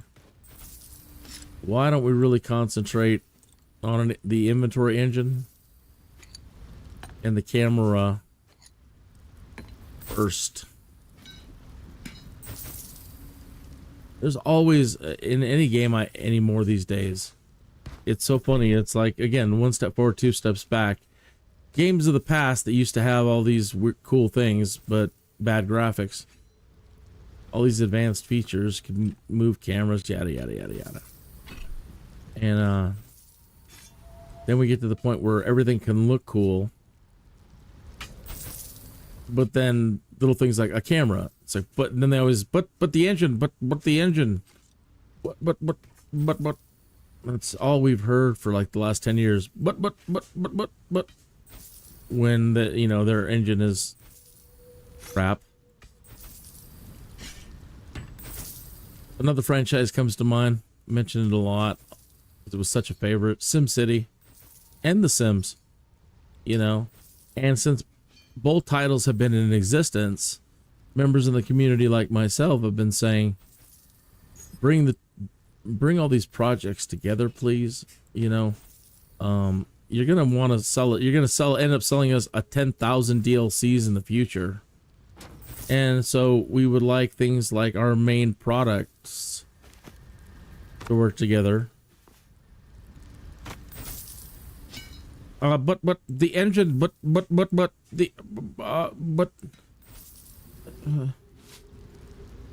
and then they blow the entire franchise.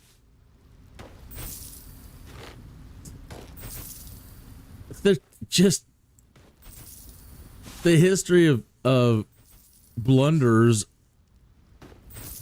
in video games, like in video game developers. The people that are always on to things and create a good thing, and then they always invite people in because they think they need more people, like you know, the marketing departments, and then they end up handing over control to people in marketing and or whatever, or they get into contractual agreements with larger companies that support them, and they give up rights and this and that, and then everything goes completely to crap. So whoever's been making decisions, whoever made all the decisions at Maxis, just, you know, the worst people ever in there. You hire people to try to make your company better, and they completely destroy it. It's like Sims Online.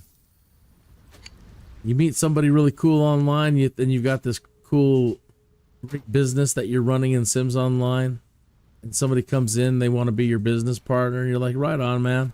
And then they like redecorate the place, and nobody shows up anymore, and you lose all your business. That is exactly the brilliant kind of people that they hired over at Maxis. Let's hire this guy. He's going to help turn the company around. Put it right into the ground.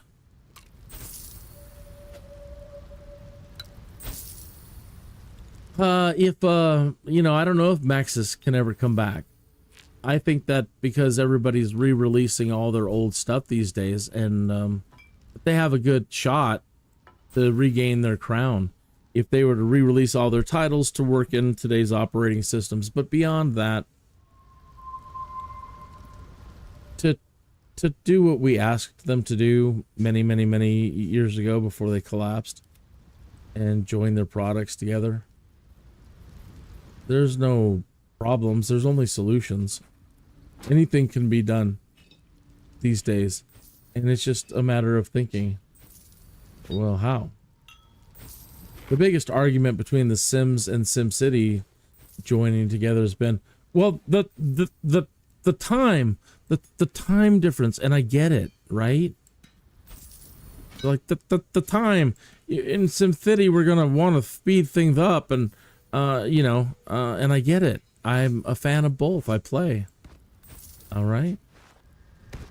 I understand. And so let's say, okay, you're playing in single player mode and you're playing SimCity. You probably don't want to link the two products together unless you're ready to transition to a hybrid. Right? You're no longer, if you choose to link the two, you know, which you should also be able to delink them if you want to change things. For example, in SimCity, if you play it on super fast mode, you can build a, you know, a building in like 5 minutes. You can build things in your city, tear them down, and make major changes to your city in a short amount of time.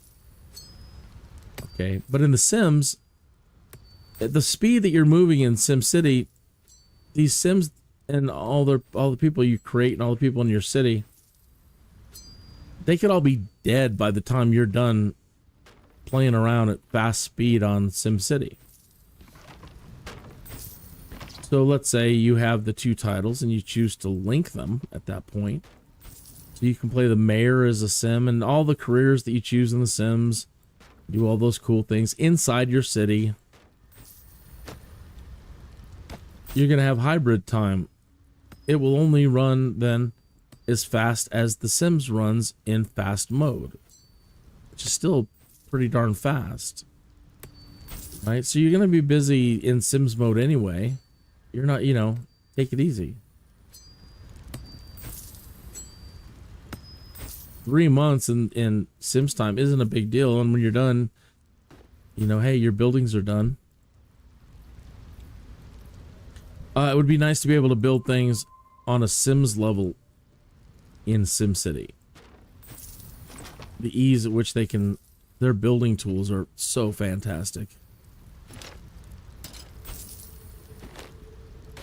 So anyway, there aren't problems, there are only solutions, and fans don't normally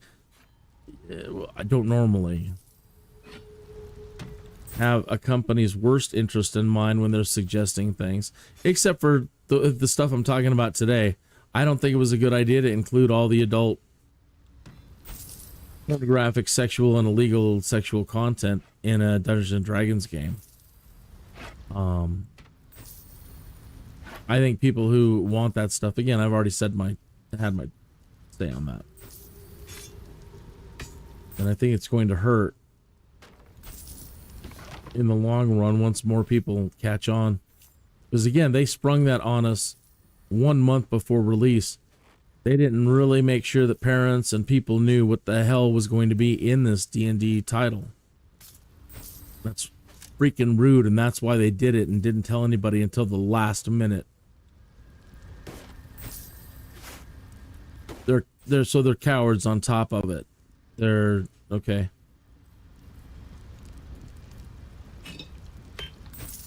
But my point where I was going is that your fans don't normally try to give you ideas of what they want that will completely destroy your company.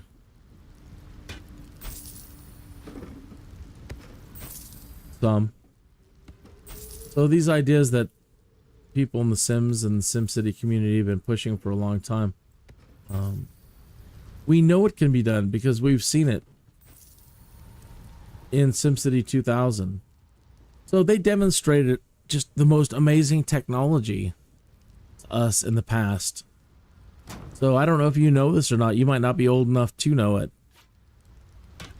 But SimCity 2000, if you go to YouTube and look at the videos of what you could do with SimCity 2000, it was fully 3D, so you could build a city. And then you could use an add-on like Streets of SimCity or SimCopter. And like what I was talking about, merging the Sims and SimCity. See, I'm trying to explain how you can do it because they've done it and they demonstrated it. They didn't tie the Sims in. They tied Streets of SimCity in and SimCopter in. Okay. So they already had solved the time thing. Time thing was just, but the time, that's bunk. It's a lie. So in the Streets of SimCity, you could then load your city and drive your city. Not only were you driving in your city, you were doing missions in your city, you were being shot at, you had to armor plate your vehicle, you had to get hover tires, you had to get machine guns, rocket launchers, grease, oil slicks. And it wasn't pretty. Well, it was for the time. It was magical, the ability to go into your cities. And then a SimCopter, you could fly around your cities, fly around the arcologies. I can't believe we're not done yet. Right? And once you made the transition and loaded up your city, yeah, you're not playing your city anymore. If you want to develop your city, you load back up SimCity. If you want to play it, your city in you know, in a different mode from inside, you really couldn't, you know, again, you have insufficient gold. Okay.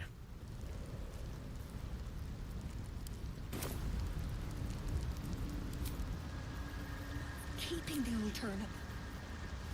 I can keep going a little longer now. Well?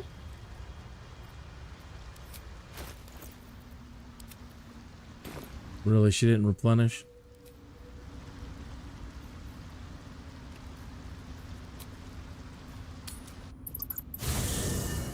So it can be done. And that was SimCity 2000.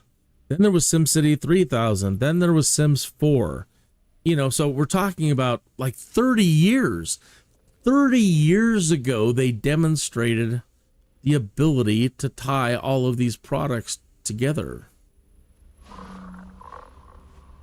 And all we've asked them to do the entire time was to just stick with what worked and what was going to work for their company and make everything just amazing. But like, you're on the right track, man. You guys have broken ground where you've done something that nobody's ever done. And if you keep doing this, you're going to be able to link all of your Sims products together. And now you have a great reason to want all these DLCs. Think about being able to have the SimCity, Streets of SimCity, Sim Tower, if you wanted to do that, but that's kind of redundant now. And the Sims, and all the Sims DLCs, and be able to use them in your SimCity.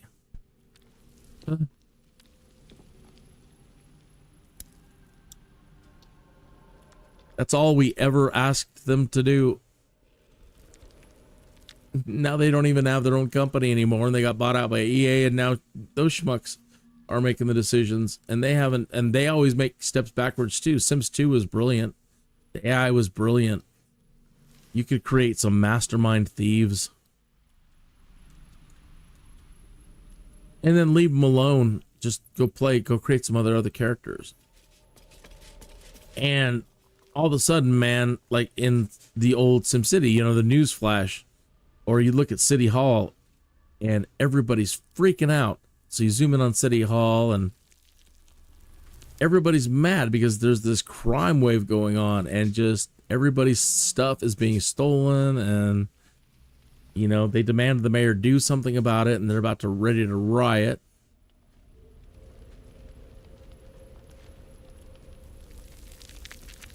So then you go create you know, some detectives.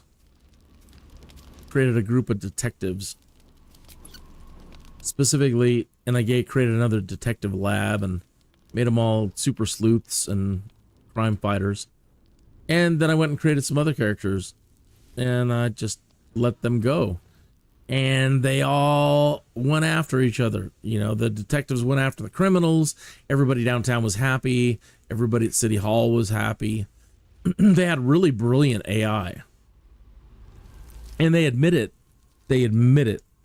They say, yeah, the Sims in Sims 2 was far superior. But then here comes the but we want to make it pretty and put in purple hair.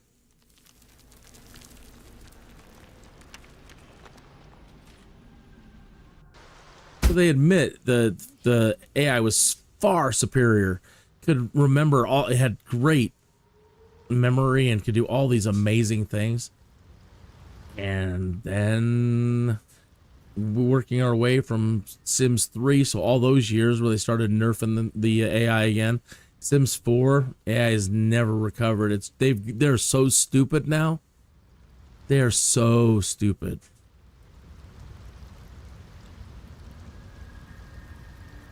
Well?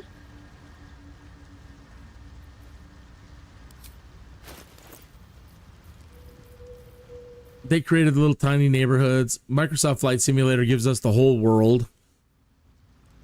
Uh-huh. Not only is it a flight simulator, if you don't know anything about it, it is the entire world.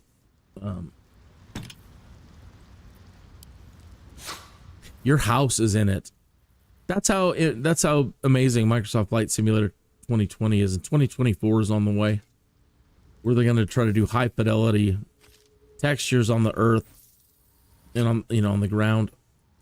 But the whole world, right? And in The Sims, it's so, I'm going to use that word, silly, that you can't even have a neighborhood anymore. Even in The Sims 2, I was talking about how superior the AI was. You had all the neighborhoods in one city region. You could go from one neighborhood to the next. You can go downtown. You can go all over the place in one open area. You could own every business. You could redesign everything in the town.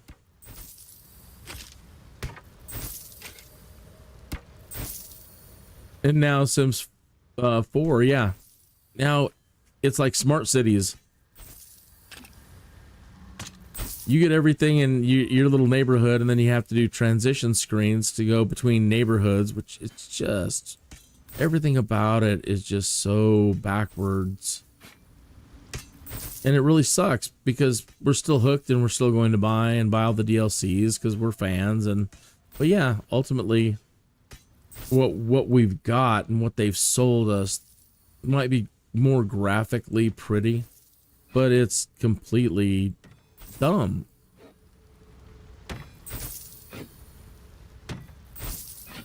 So now here they're talking about doing Sims 5, and they're already throwing just ridiculous stuff at us. Well, it's gonna be multiplayer again, like Sims Online, and we're like, it failed, man.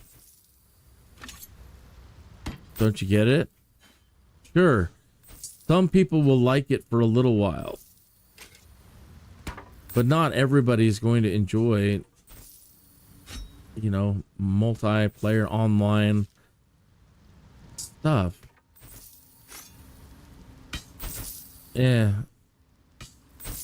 Then we bring up SimCity again and bringing that back, and just it doesn't seem that they're listening at all.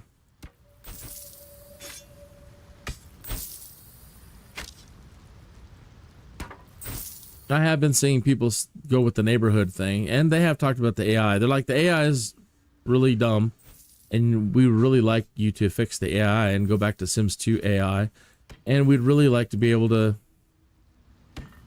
run around our towns again without a loading screen. You can have like 6 houses, you know, in a neighborhood. That's it. It's just, it's goofy. You can't, I mean, you can own businesses, but that's kind of goofy too.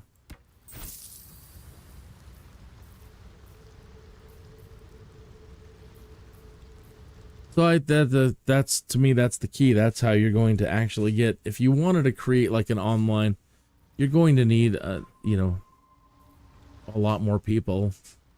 So like the SimCity community. Are we done finally selling everything? It took a lot longer than I wanted.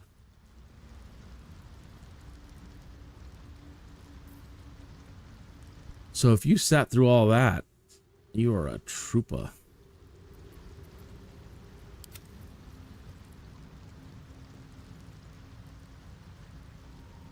Sitting on 2,373.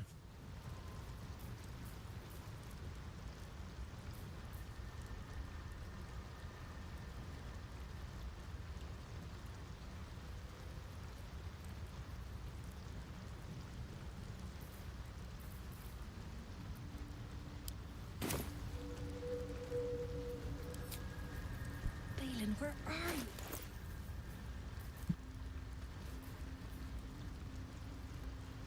Thoughts. Protection from evil and good.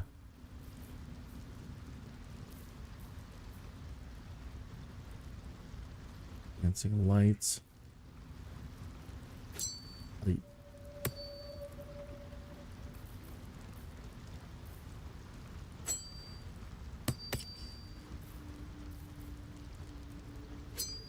Speed.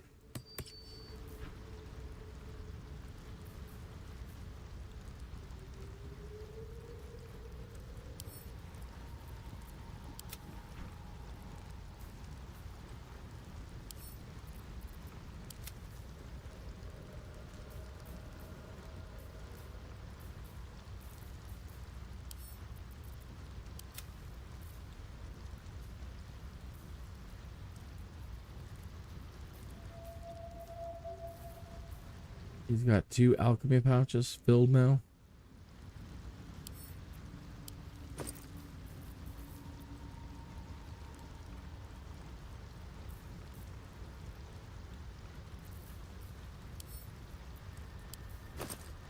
Must have somebody else's.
It doesn't have a select all.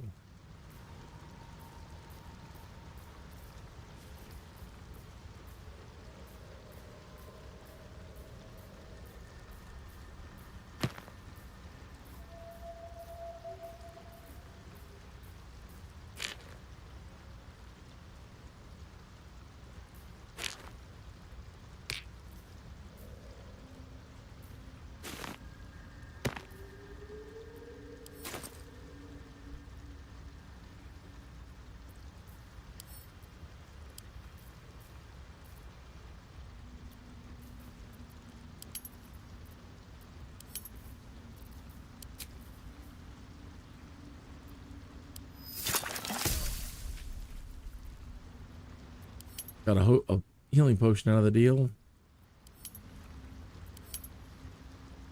That's it. Out of all that stuff? Come on.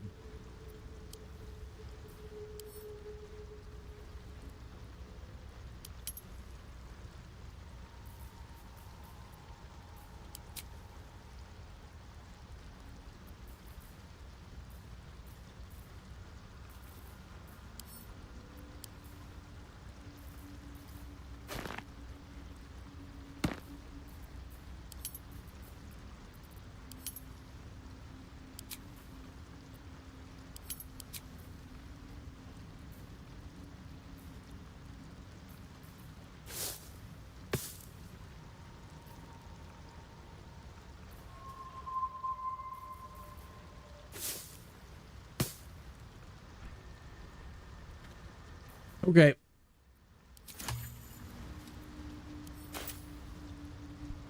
He's awful heavy, so we need to still try to lighten his load a little bit here.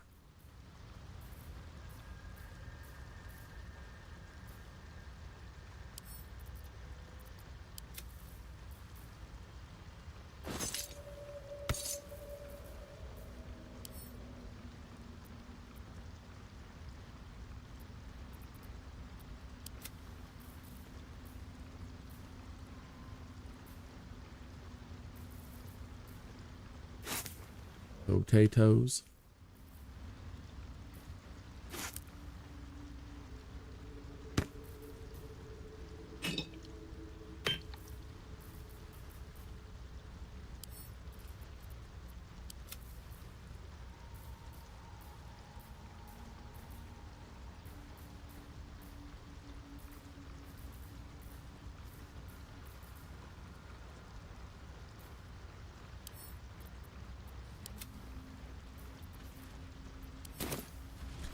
All right.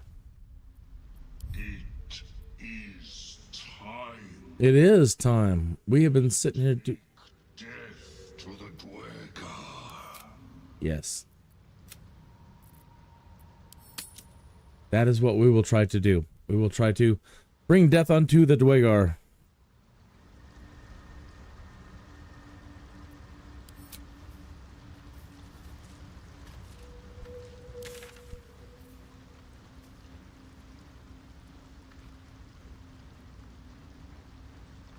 Okay, so when we came in here, we climbed out the window, and that took us all the way over there. So then we went around, came down through here, climbed up on all the mushrooms, made our way up around here, and there is the find the mushroom picker Balin.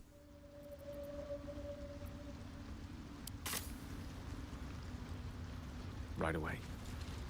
You don't have to, but might as well deal with it while we're here.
Seems like we had an OBS disconnection and a reconnection. Seems everything is fine.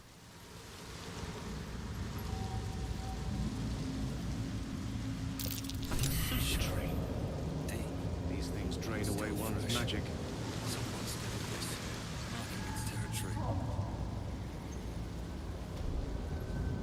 There's one of those Sarsour blossoms.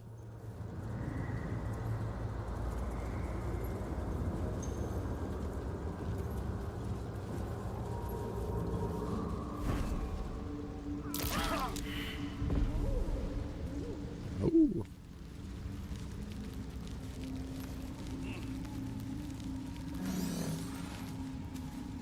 Interesting. Chasm creeper. Okay. Lift the party up.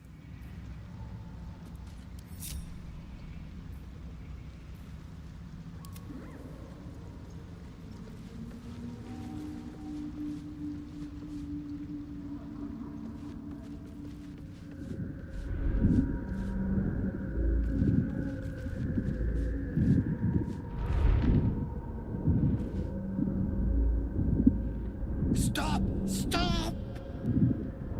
People bang!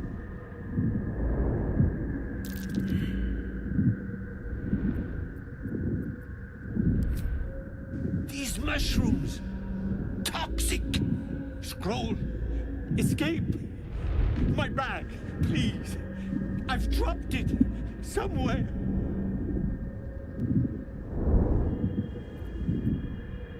Thank you. Thank you. You realize how good of a tan he has for living down here? That's just uncommon.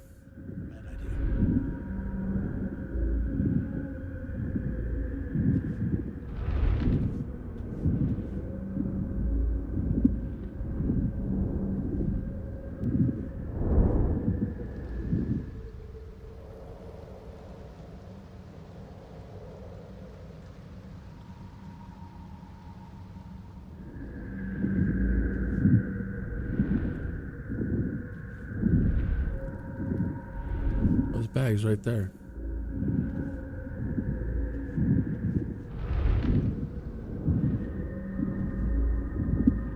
I need that bag.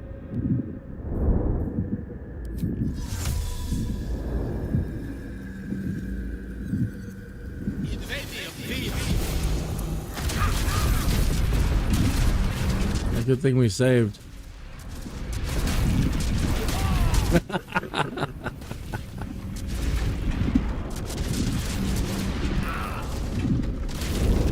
Wow, they really amped up the explosions. It's awesome.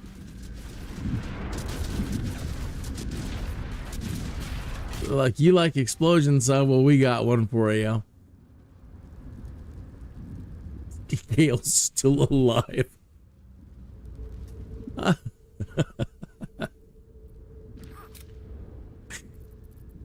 Oh, that was good. Man, they really, yeah, that was insane.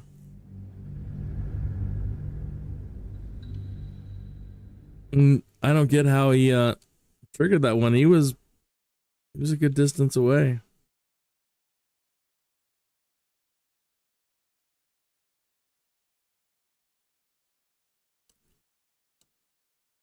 Wow. So we're gonna probably save before we hit down that cliffside now.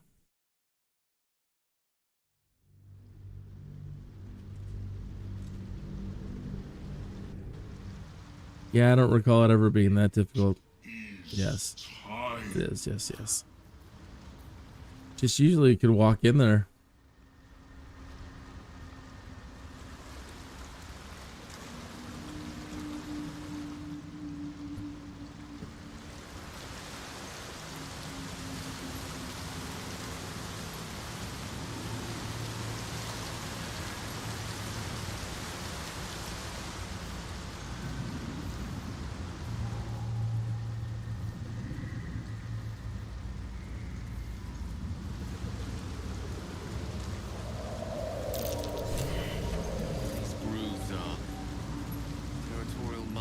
Maybe? I can't say for certain.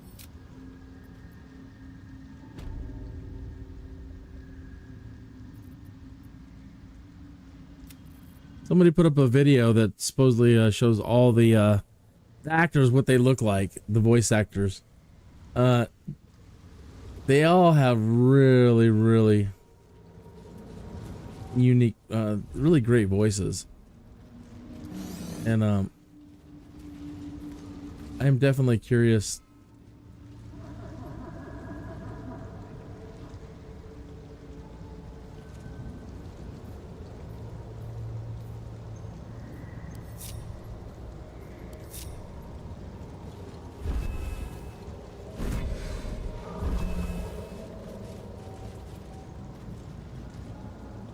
There's a hook horror.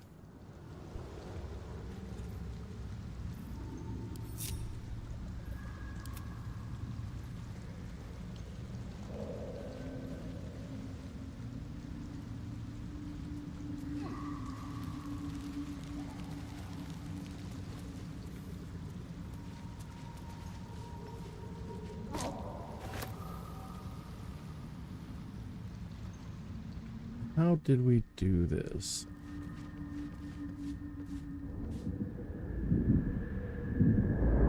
Or we just walked through before.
Scroll!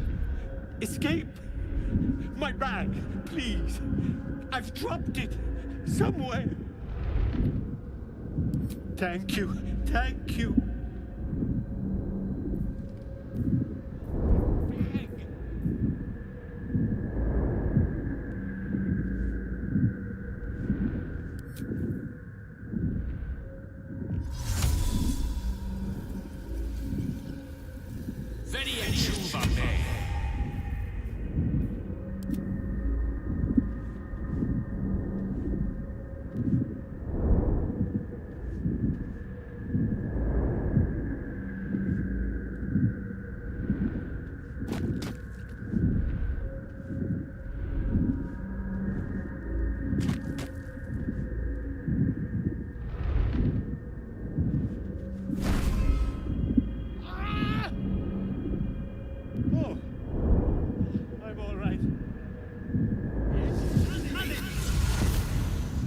So, Mage Hand. That's how. I can finally breathe.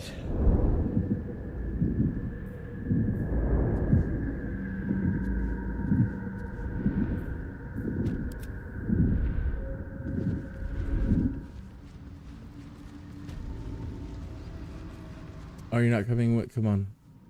I don't want to go back and talk to you and get into those things. Come on.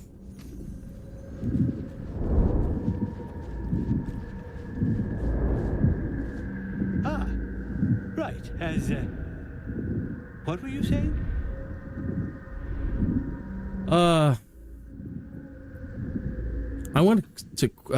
went to quite some effort helping you. You owe me. Yes, of course. For you.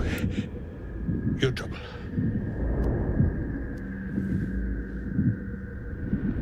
Ta.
So hard to get my mouse right on it.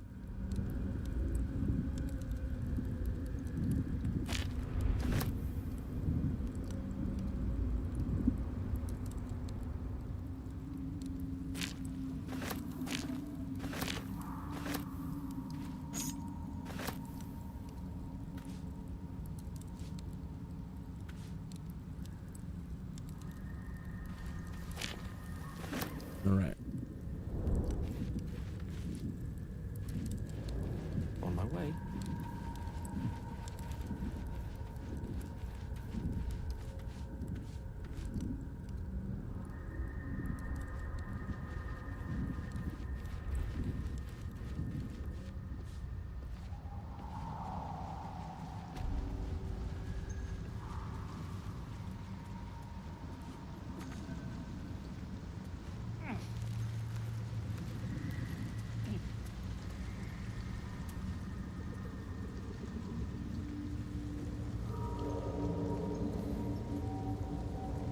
So there's a couple of hook horrors over here and a drow.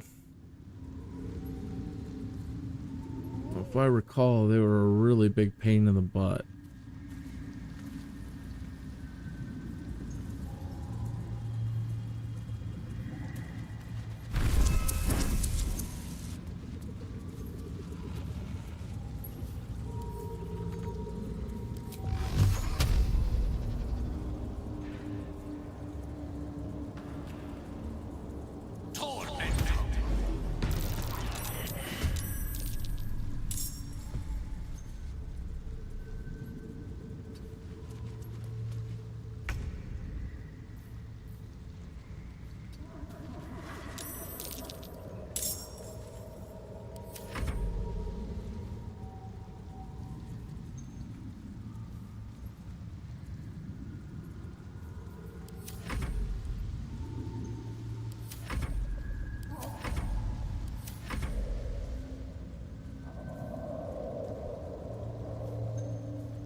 join the rest of its pack. Yeah.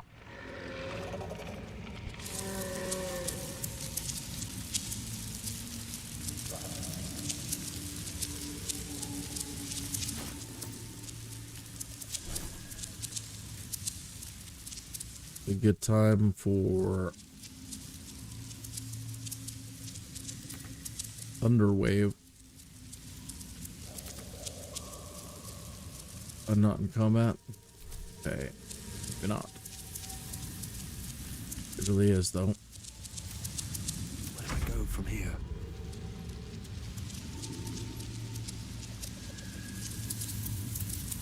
Come on, come get me. Didn't wanna.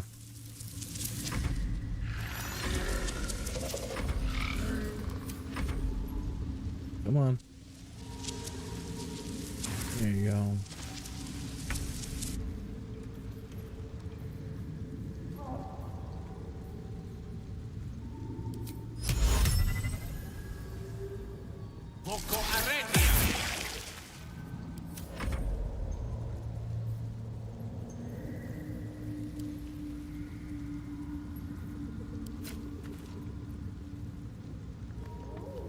Nope.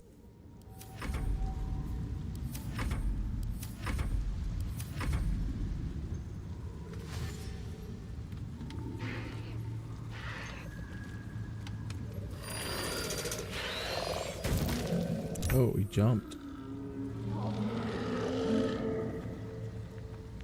Yeah, Thunderwave would have been great.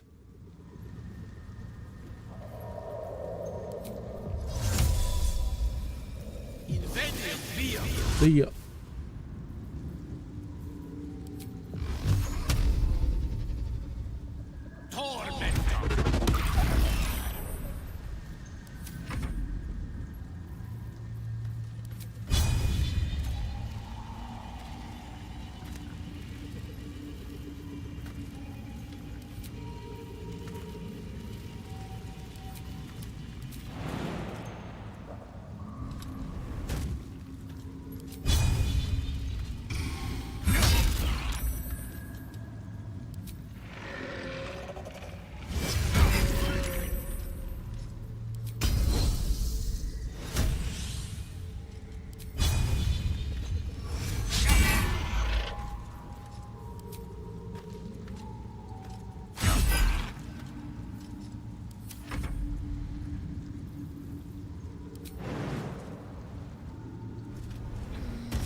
All right, so we are out of combat.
Yeah, it stung.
Seven seconds. Gale.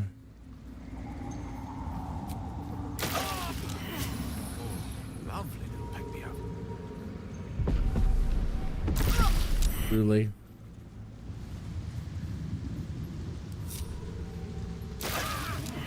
Can be persistent. Okay, there it went.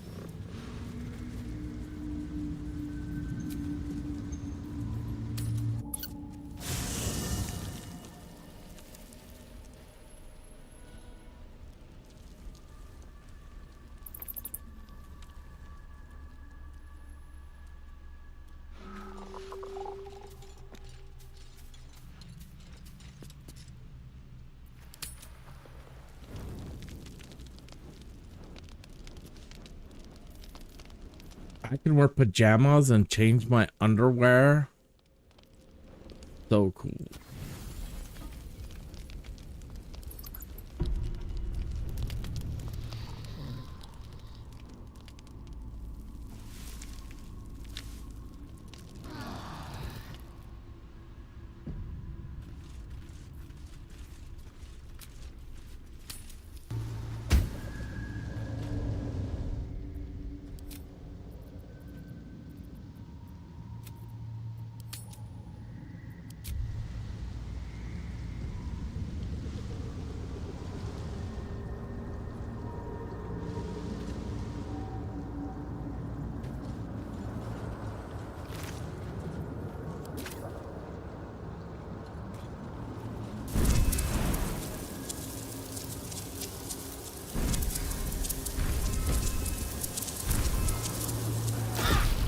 You stupid.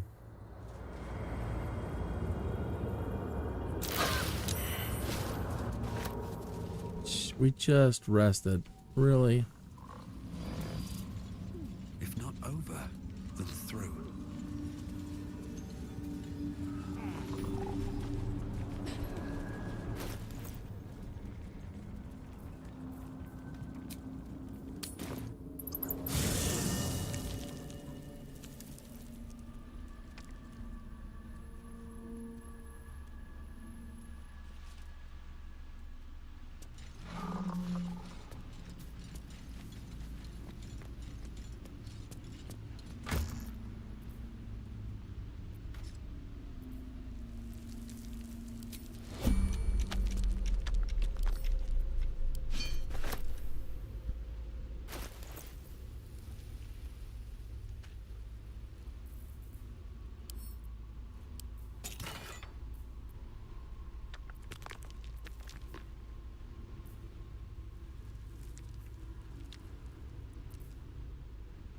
Says it still bloomed.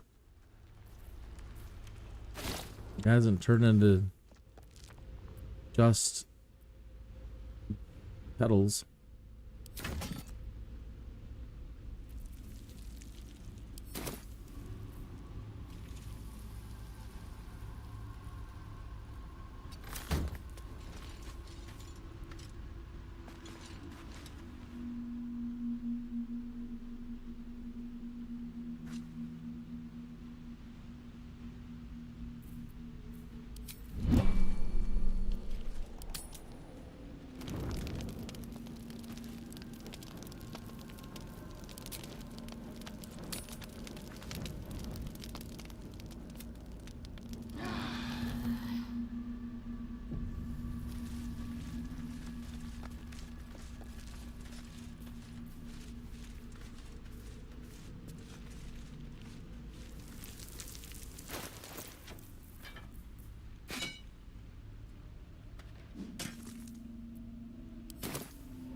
areas up there.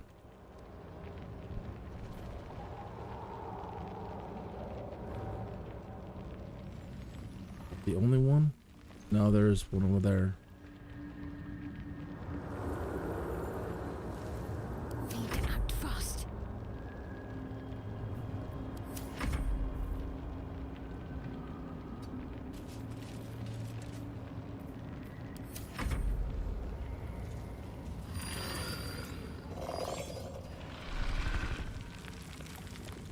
Be cool if Gale could pull this off.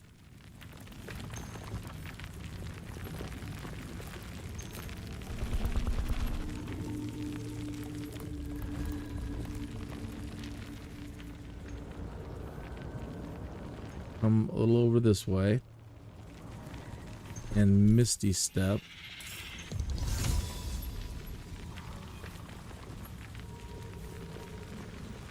Right there.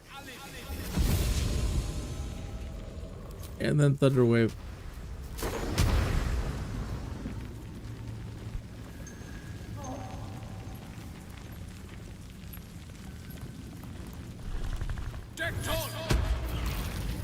Bye-bye.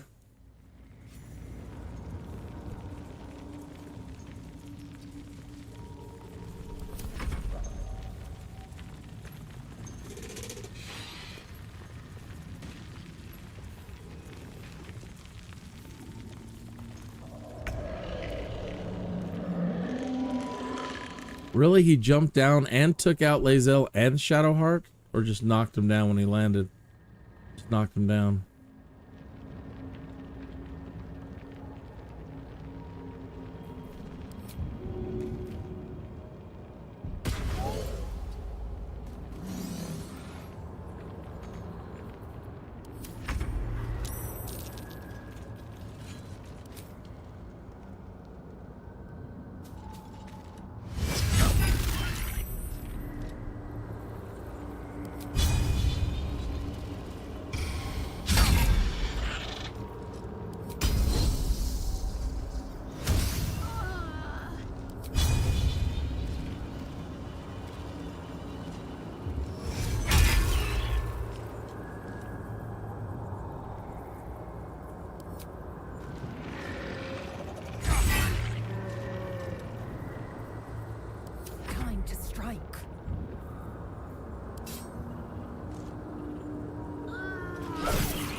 Multi-attack, 12 to 52 damage.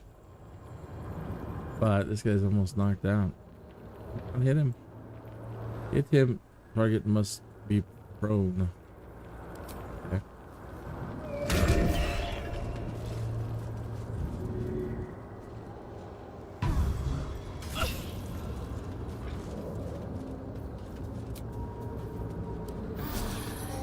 Respite does wonders.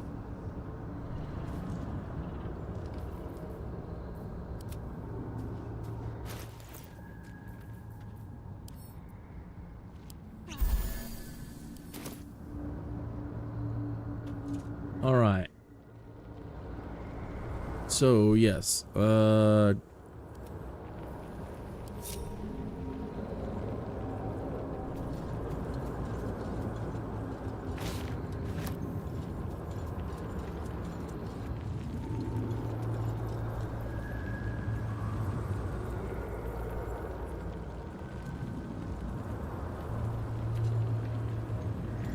there another bloom on the tree over here somewhere?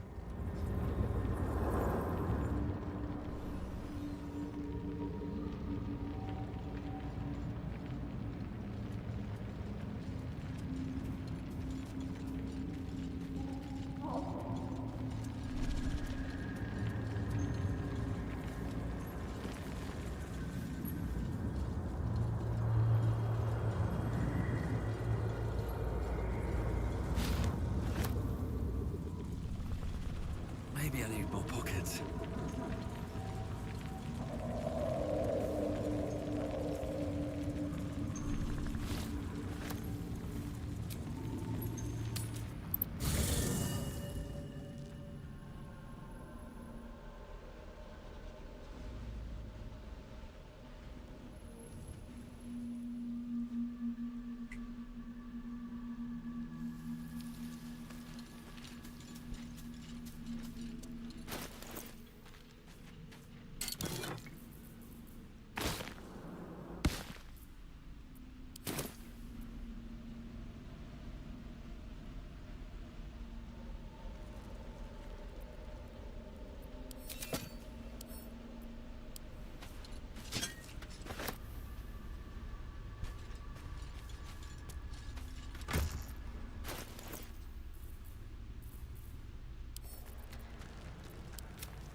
Yeah, it takes a little bit of the weight off.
Mirror image, misty step, sleep, scribbled notes.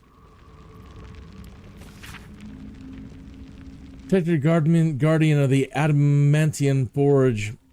From magma. Rose and only in magma. Destroyed. Hot. Hammer. Hot. Hammer. Where? Small map drawn underneath, marked by numerous X's. The following words are scratched beneath it. Dorn nose. Hot hammer. And it's weak to this hot hammer. Something is guarding the forge, and it's weak to this hot hammer.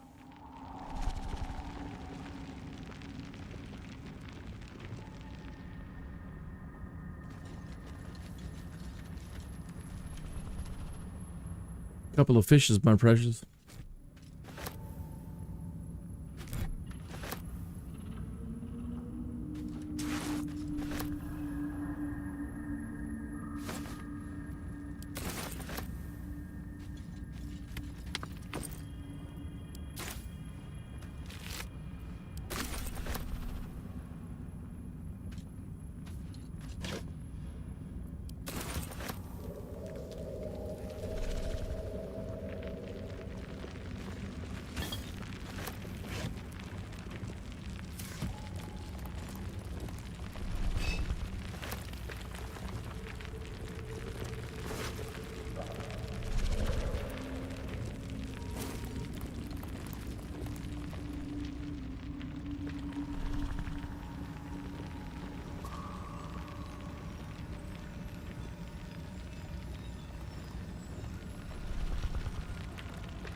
No. Stop.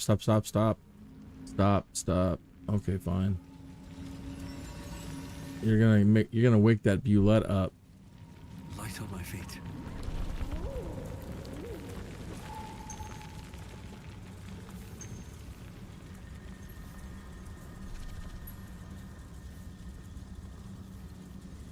Where did that guy go? Where did this guy over here? He just decided to leave the party. Can't believe we have to go back for him.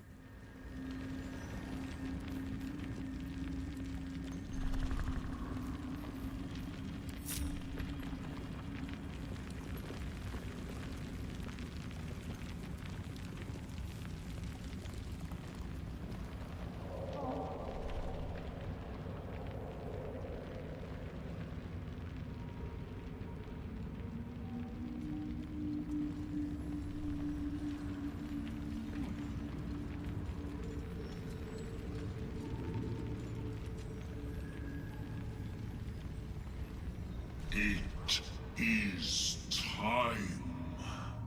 We take death to the DUEGAR.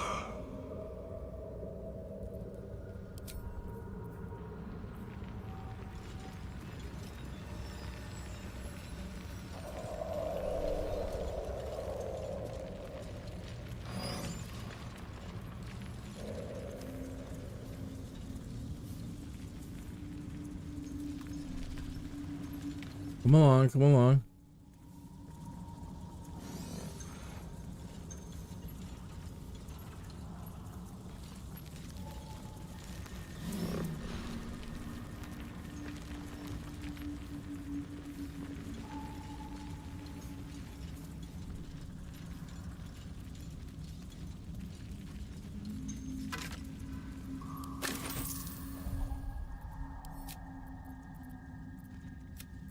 Usually that Bulette would catch us right where we're at and make things hell. So it's neat that they're showing you where they're, well, kind of showing where he's at this time around. Yeah, he normally torments this area right here. He's pinned me down quite a few times.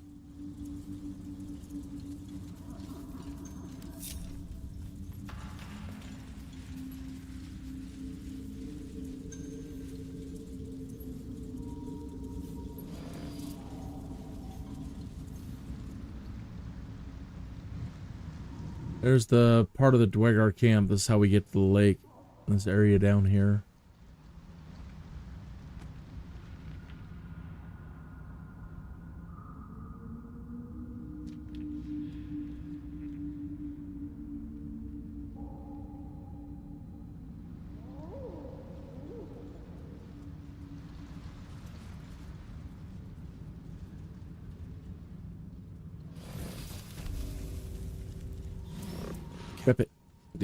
Ripit Village.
Crooked wand of fireballs.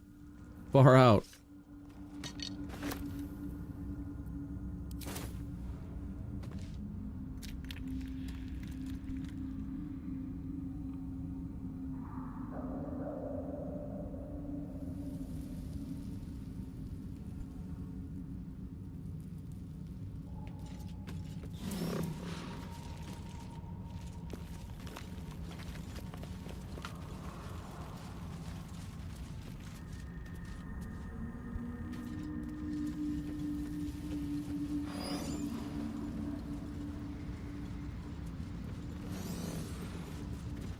What? Gek! Got someone sneaking up on us. Hold up your palms in peace. You got a bloody rot flower for company? Must have let it get in your head. My axe will fix that in no time. Alright, so no chance to parlay with these guys.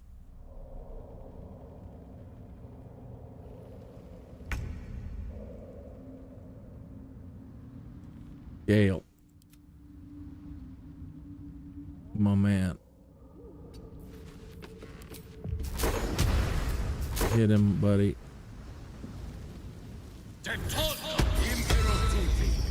Oh no, did he counterspell you? He counterspelled you.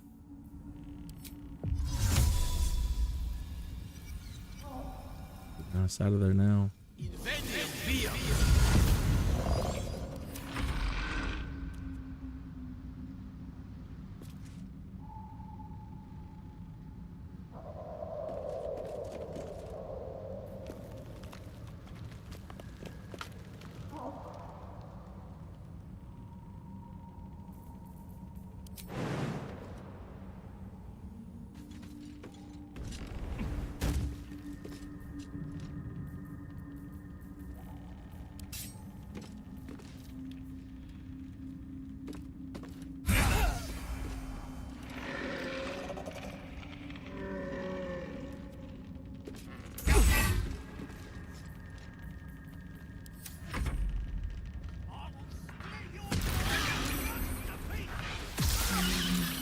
I thought somebody was in there. I just didn't see blended in so well. Counterspell.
Take two.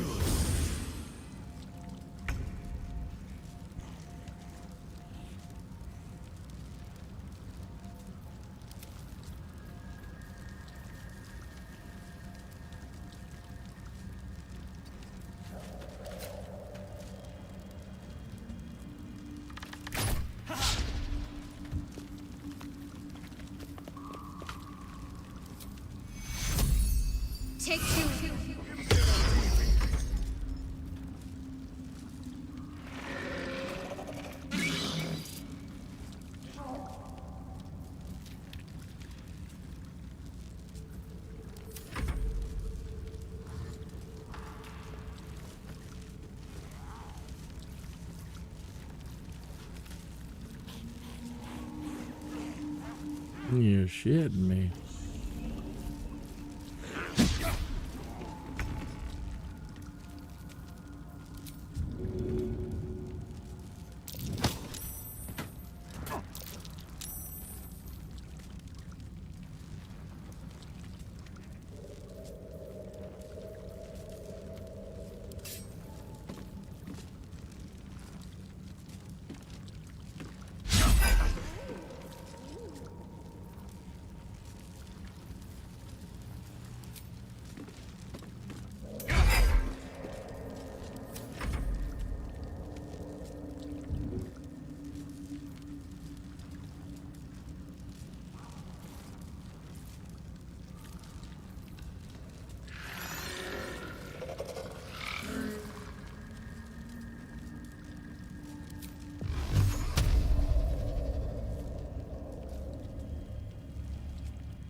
Heading there.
Baba.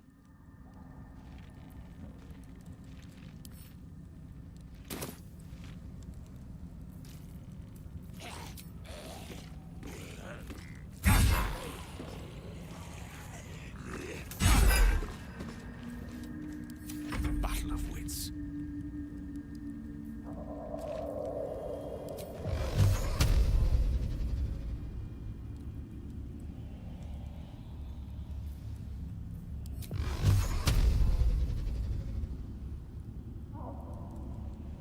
The heck, Gale?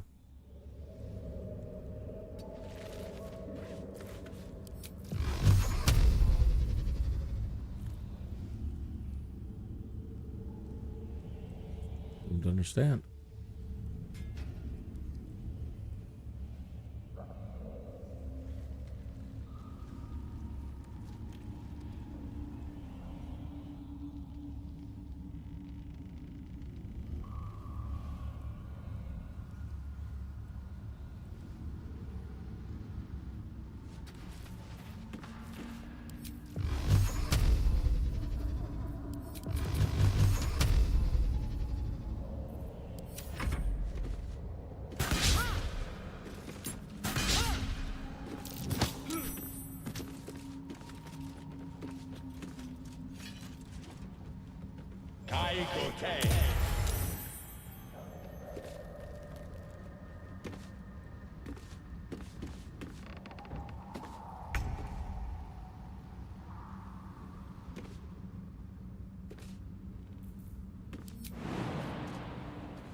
Counterspelled me. Son of a gun.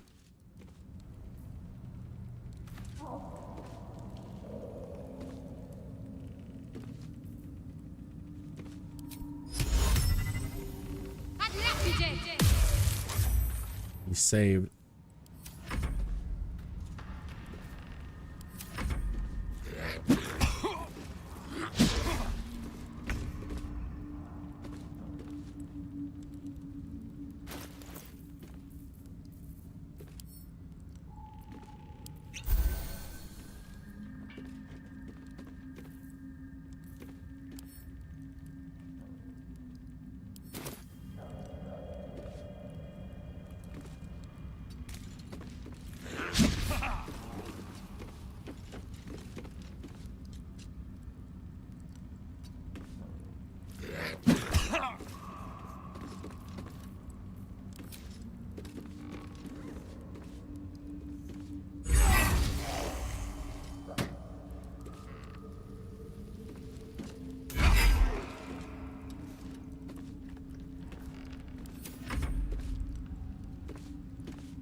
Shall be done.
Lovely.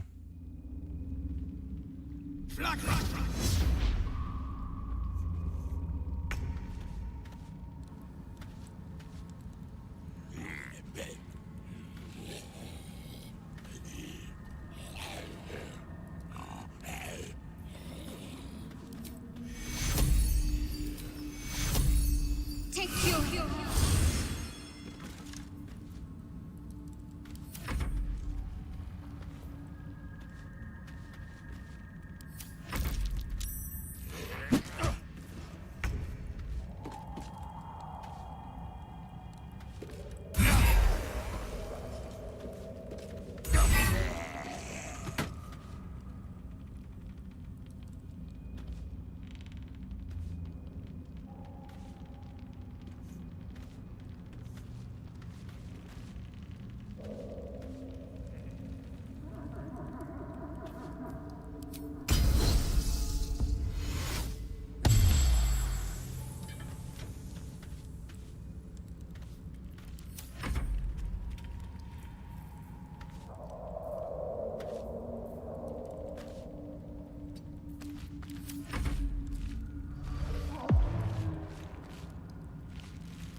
Oh, I saw that coming. He pushed her.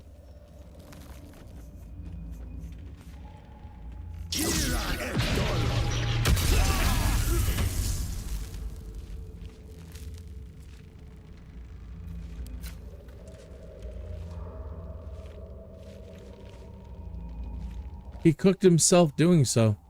That's so funny. I love it.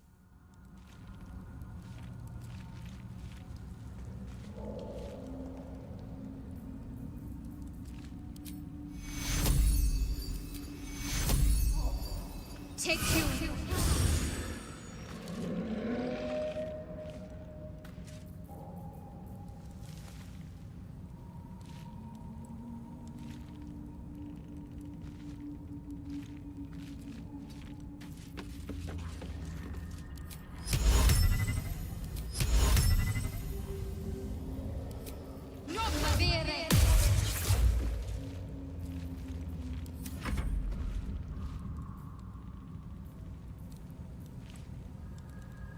Animating spores. Release spores at a corpse.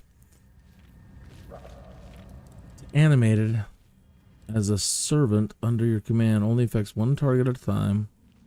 No effect on corpses of constructs, plants, or aberrations.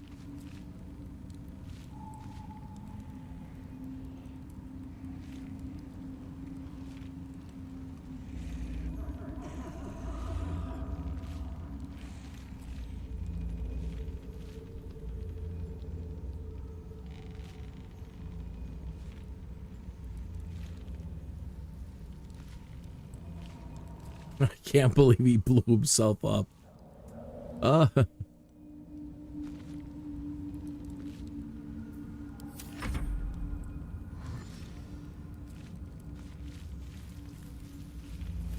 Wow, there's 4 more?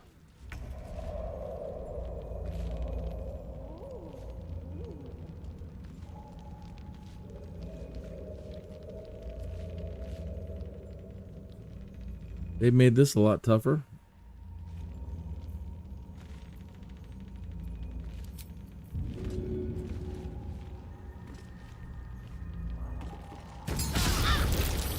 You're shitting me.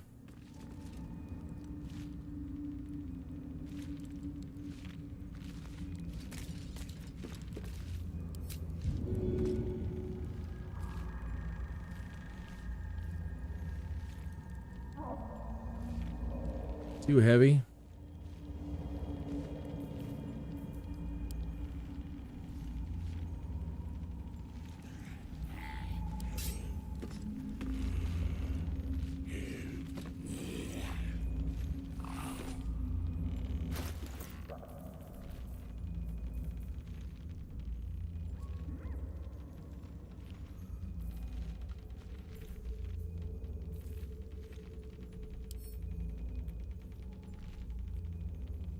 I'm so reluctant to use that.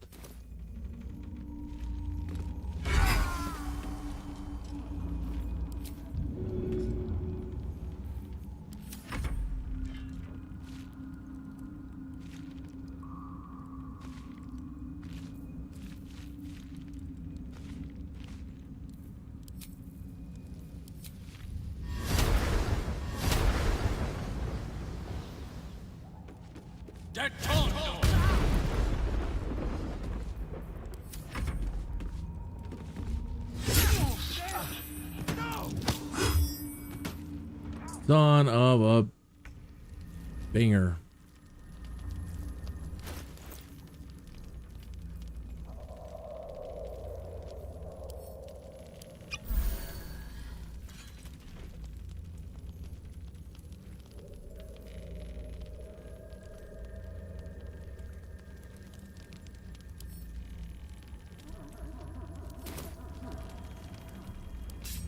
Definitely didn't think this was one we would have to do again at all. They made it much tougher. They're now able to summon these things, which they weren't able to do before.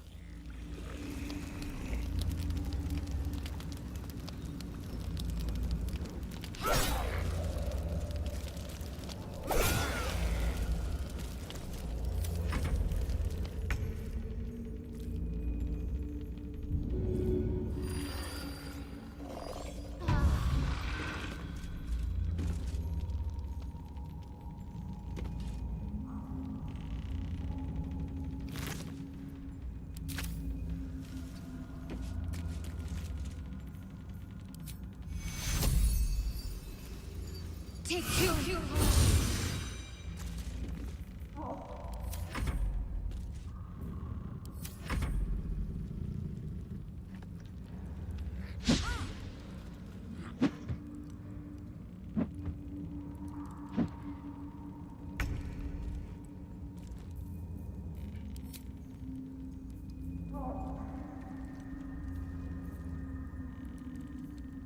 Y'all can't even do anything. That's ridiculous. You can't push for sure.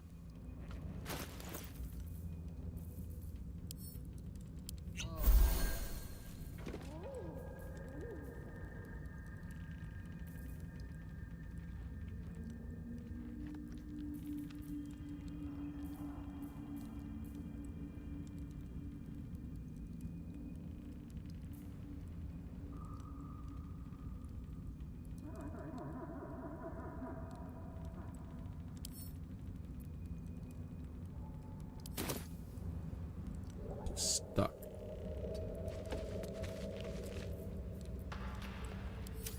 Can't even catch my breath. You're beaten up, my good man.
Take two.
On it.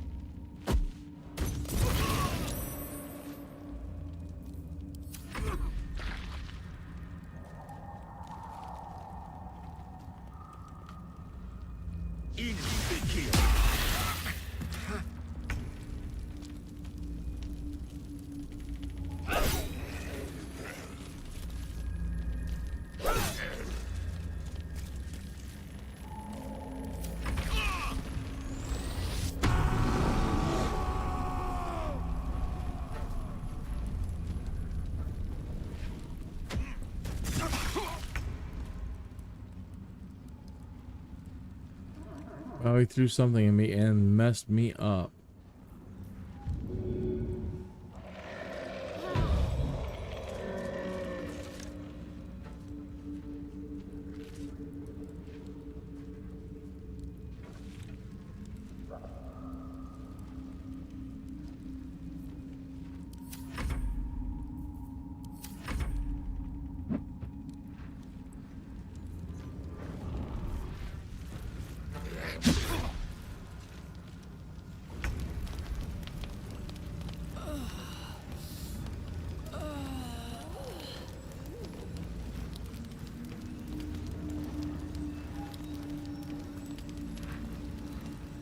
Jesus, how many of these are there? We might have to plan a different approach now for this. Because, whoo.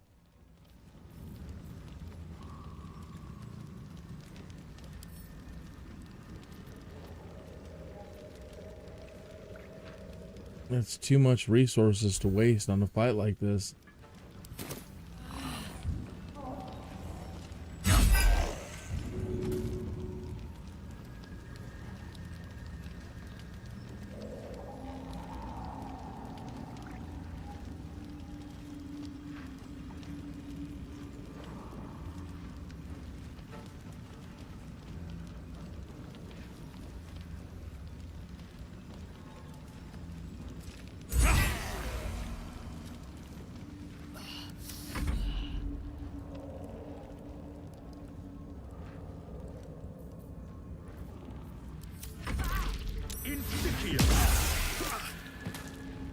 Gale's down.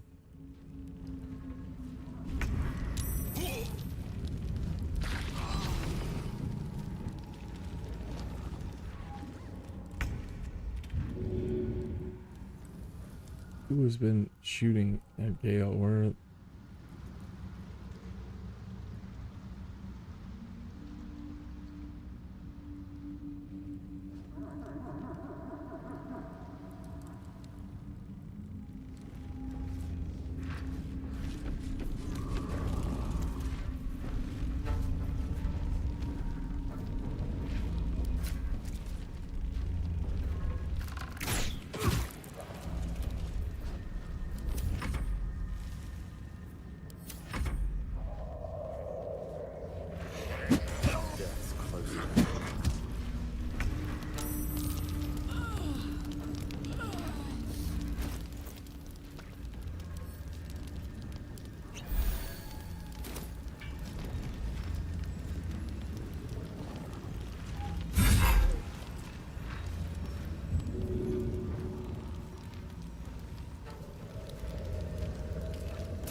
Nope, not gonna make it.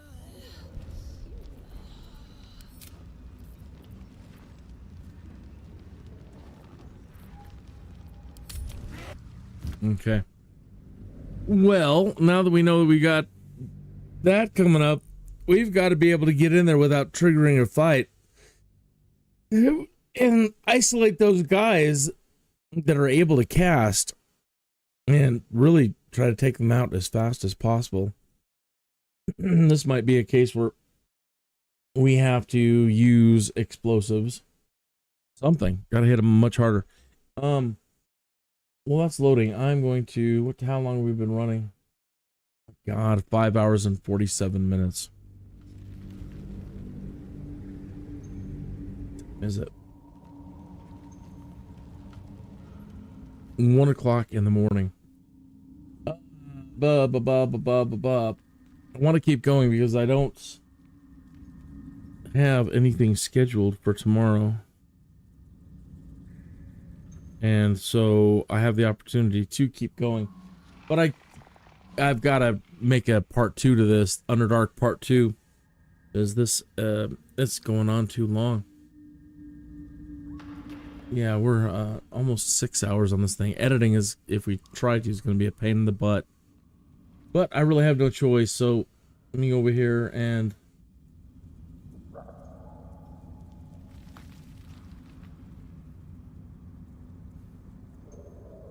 And we'll have to end this one right here.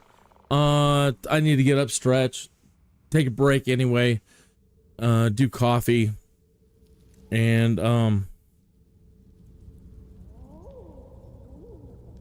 then launch another one and keep going until I pass out, I suppose. So, gonna do that. So, thank you. We'll see you on the next one.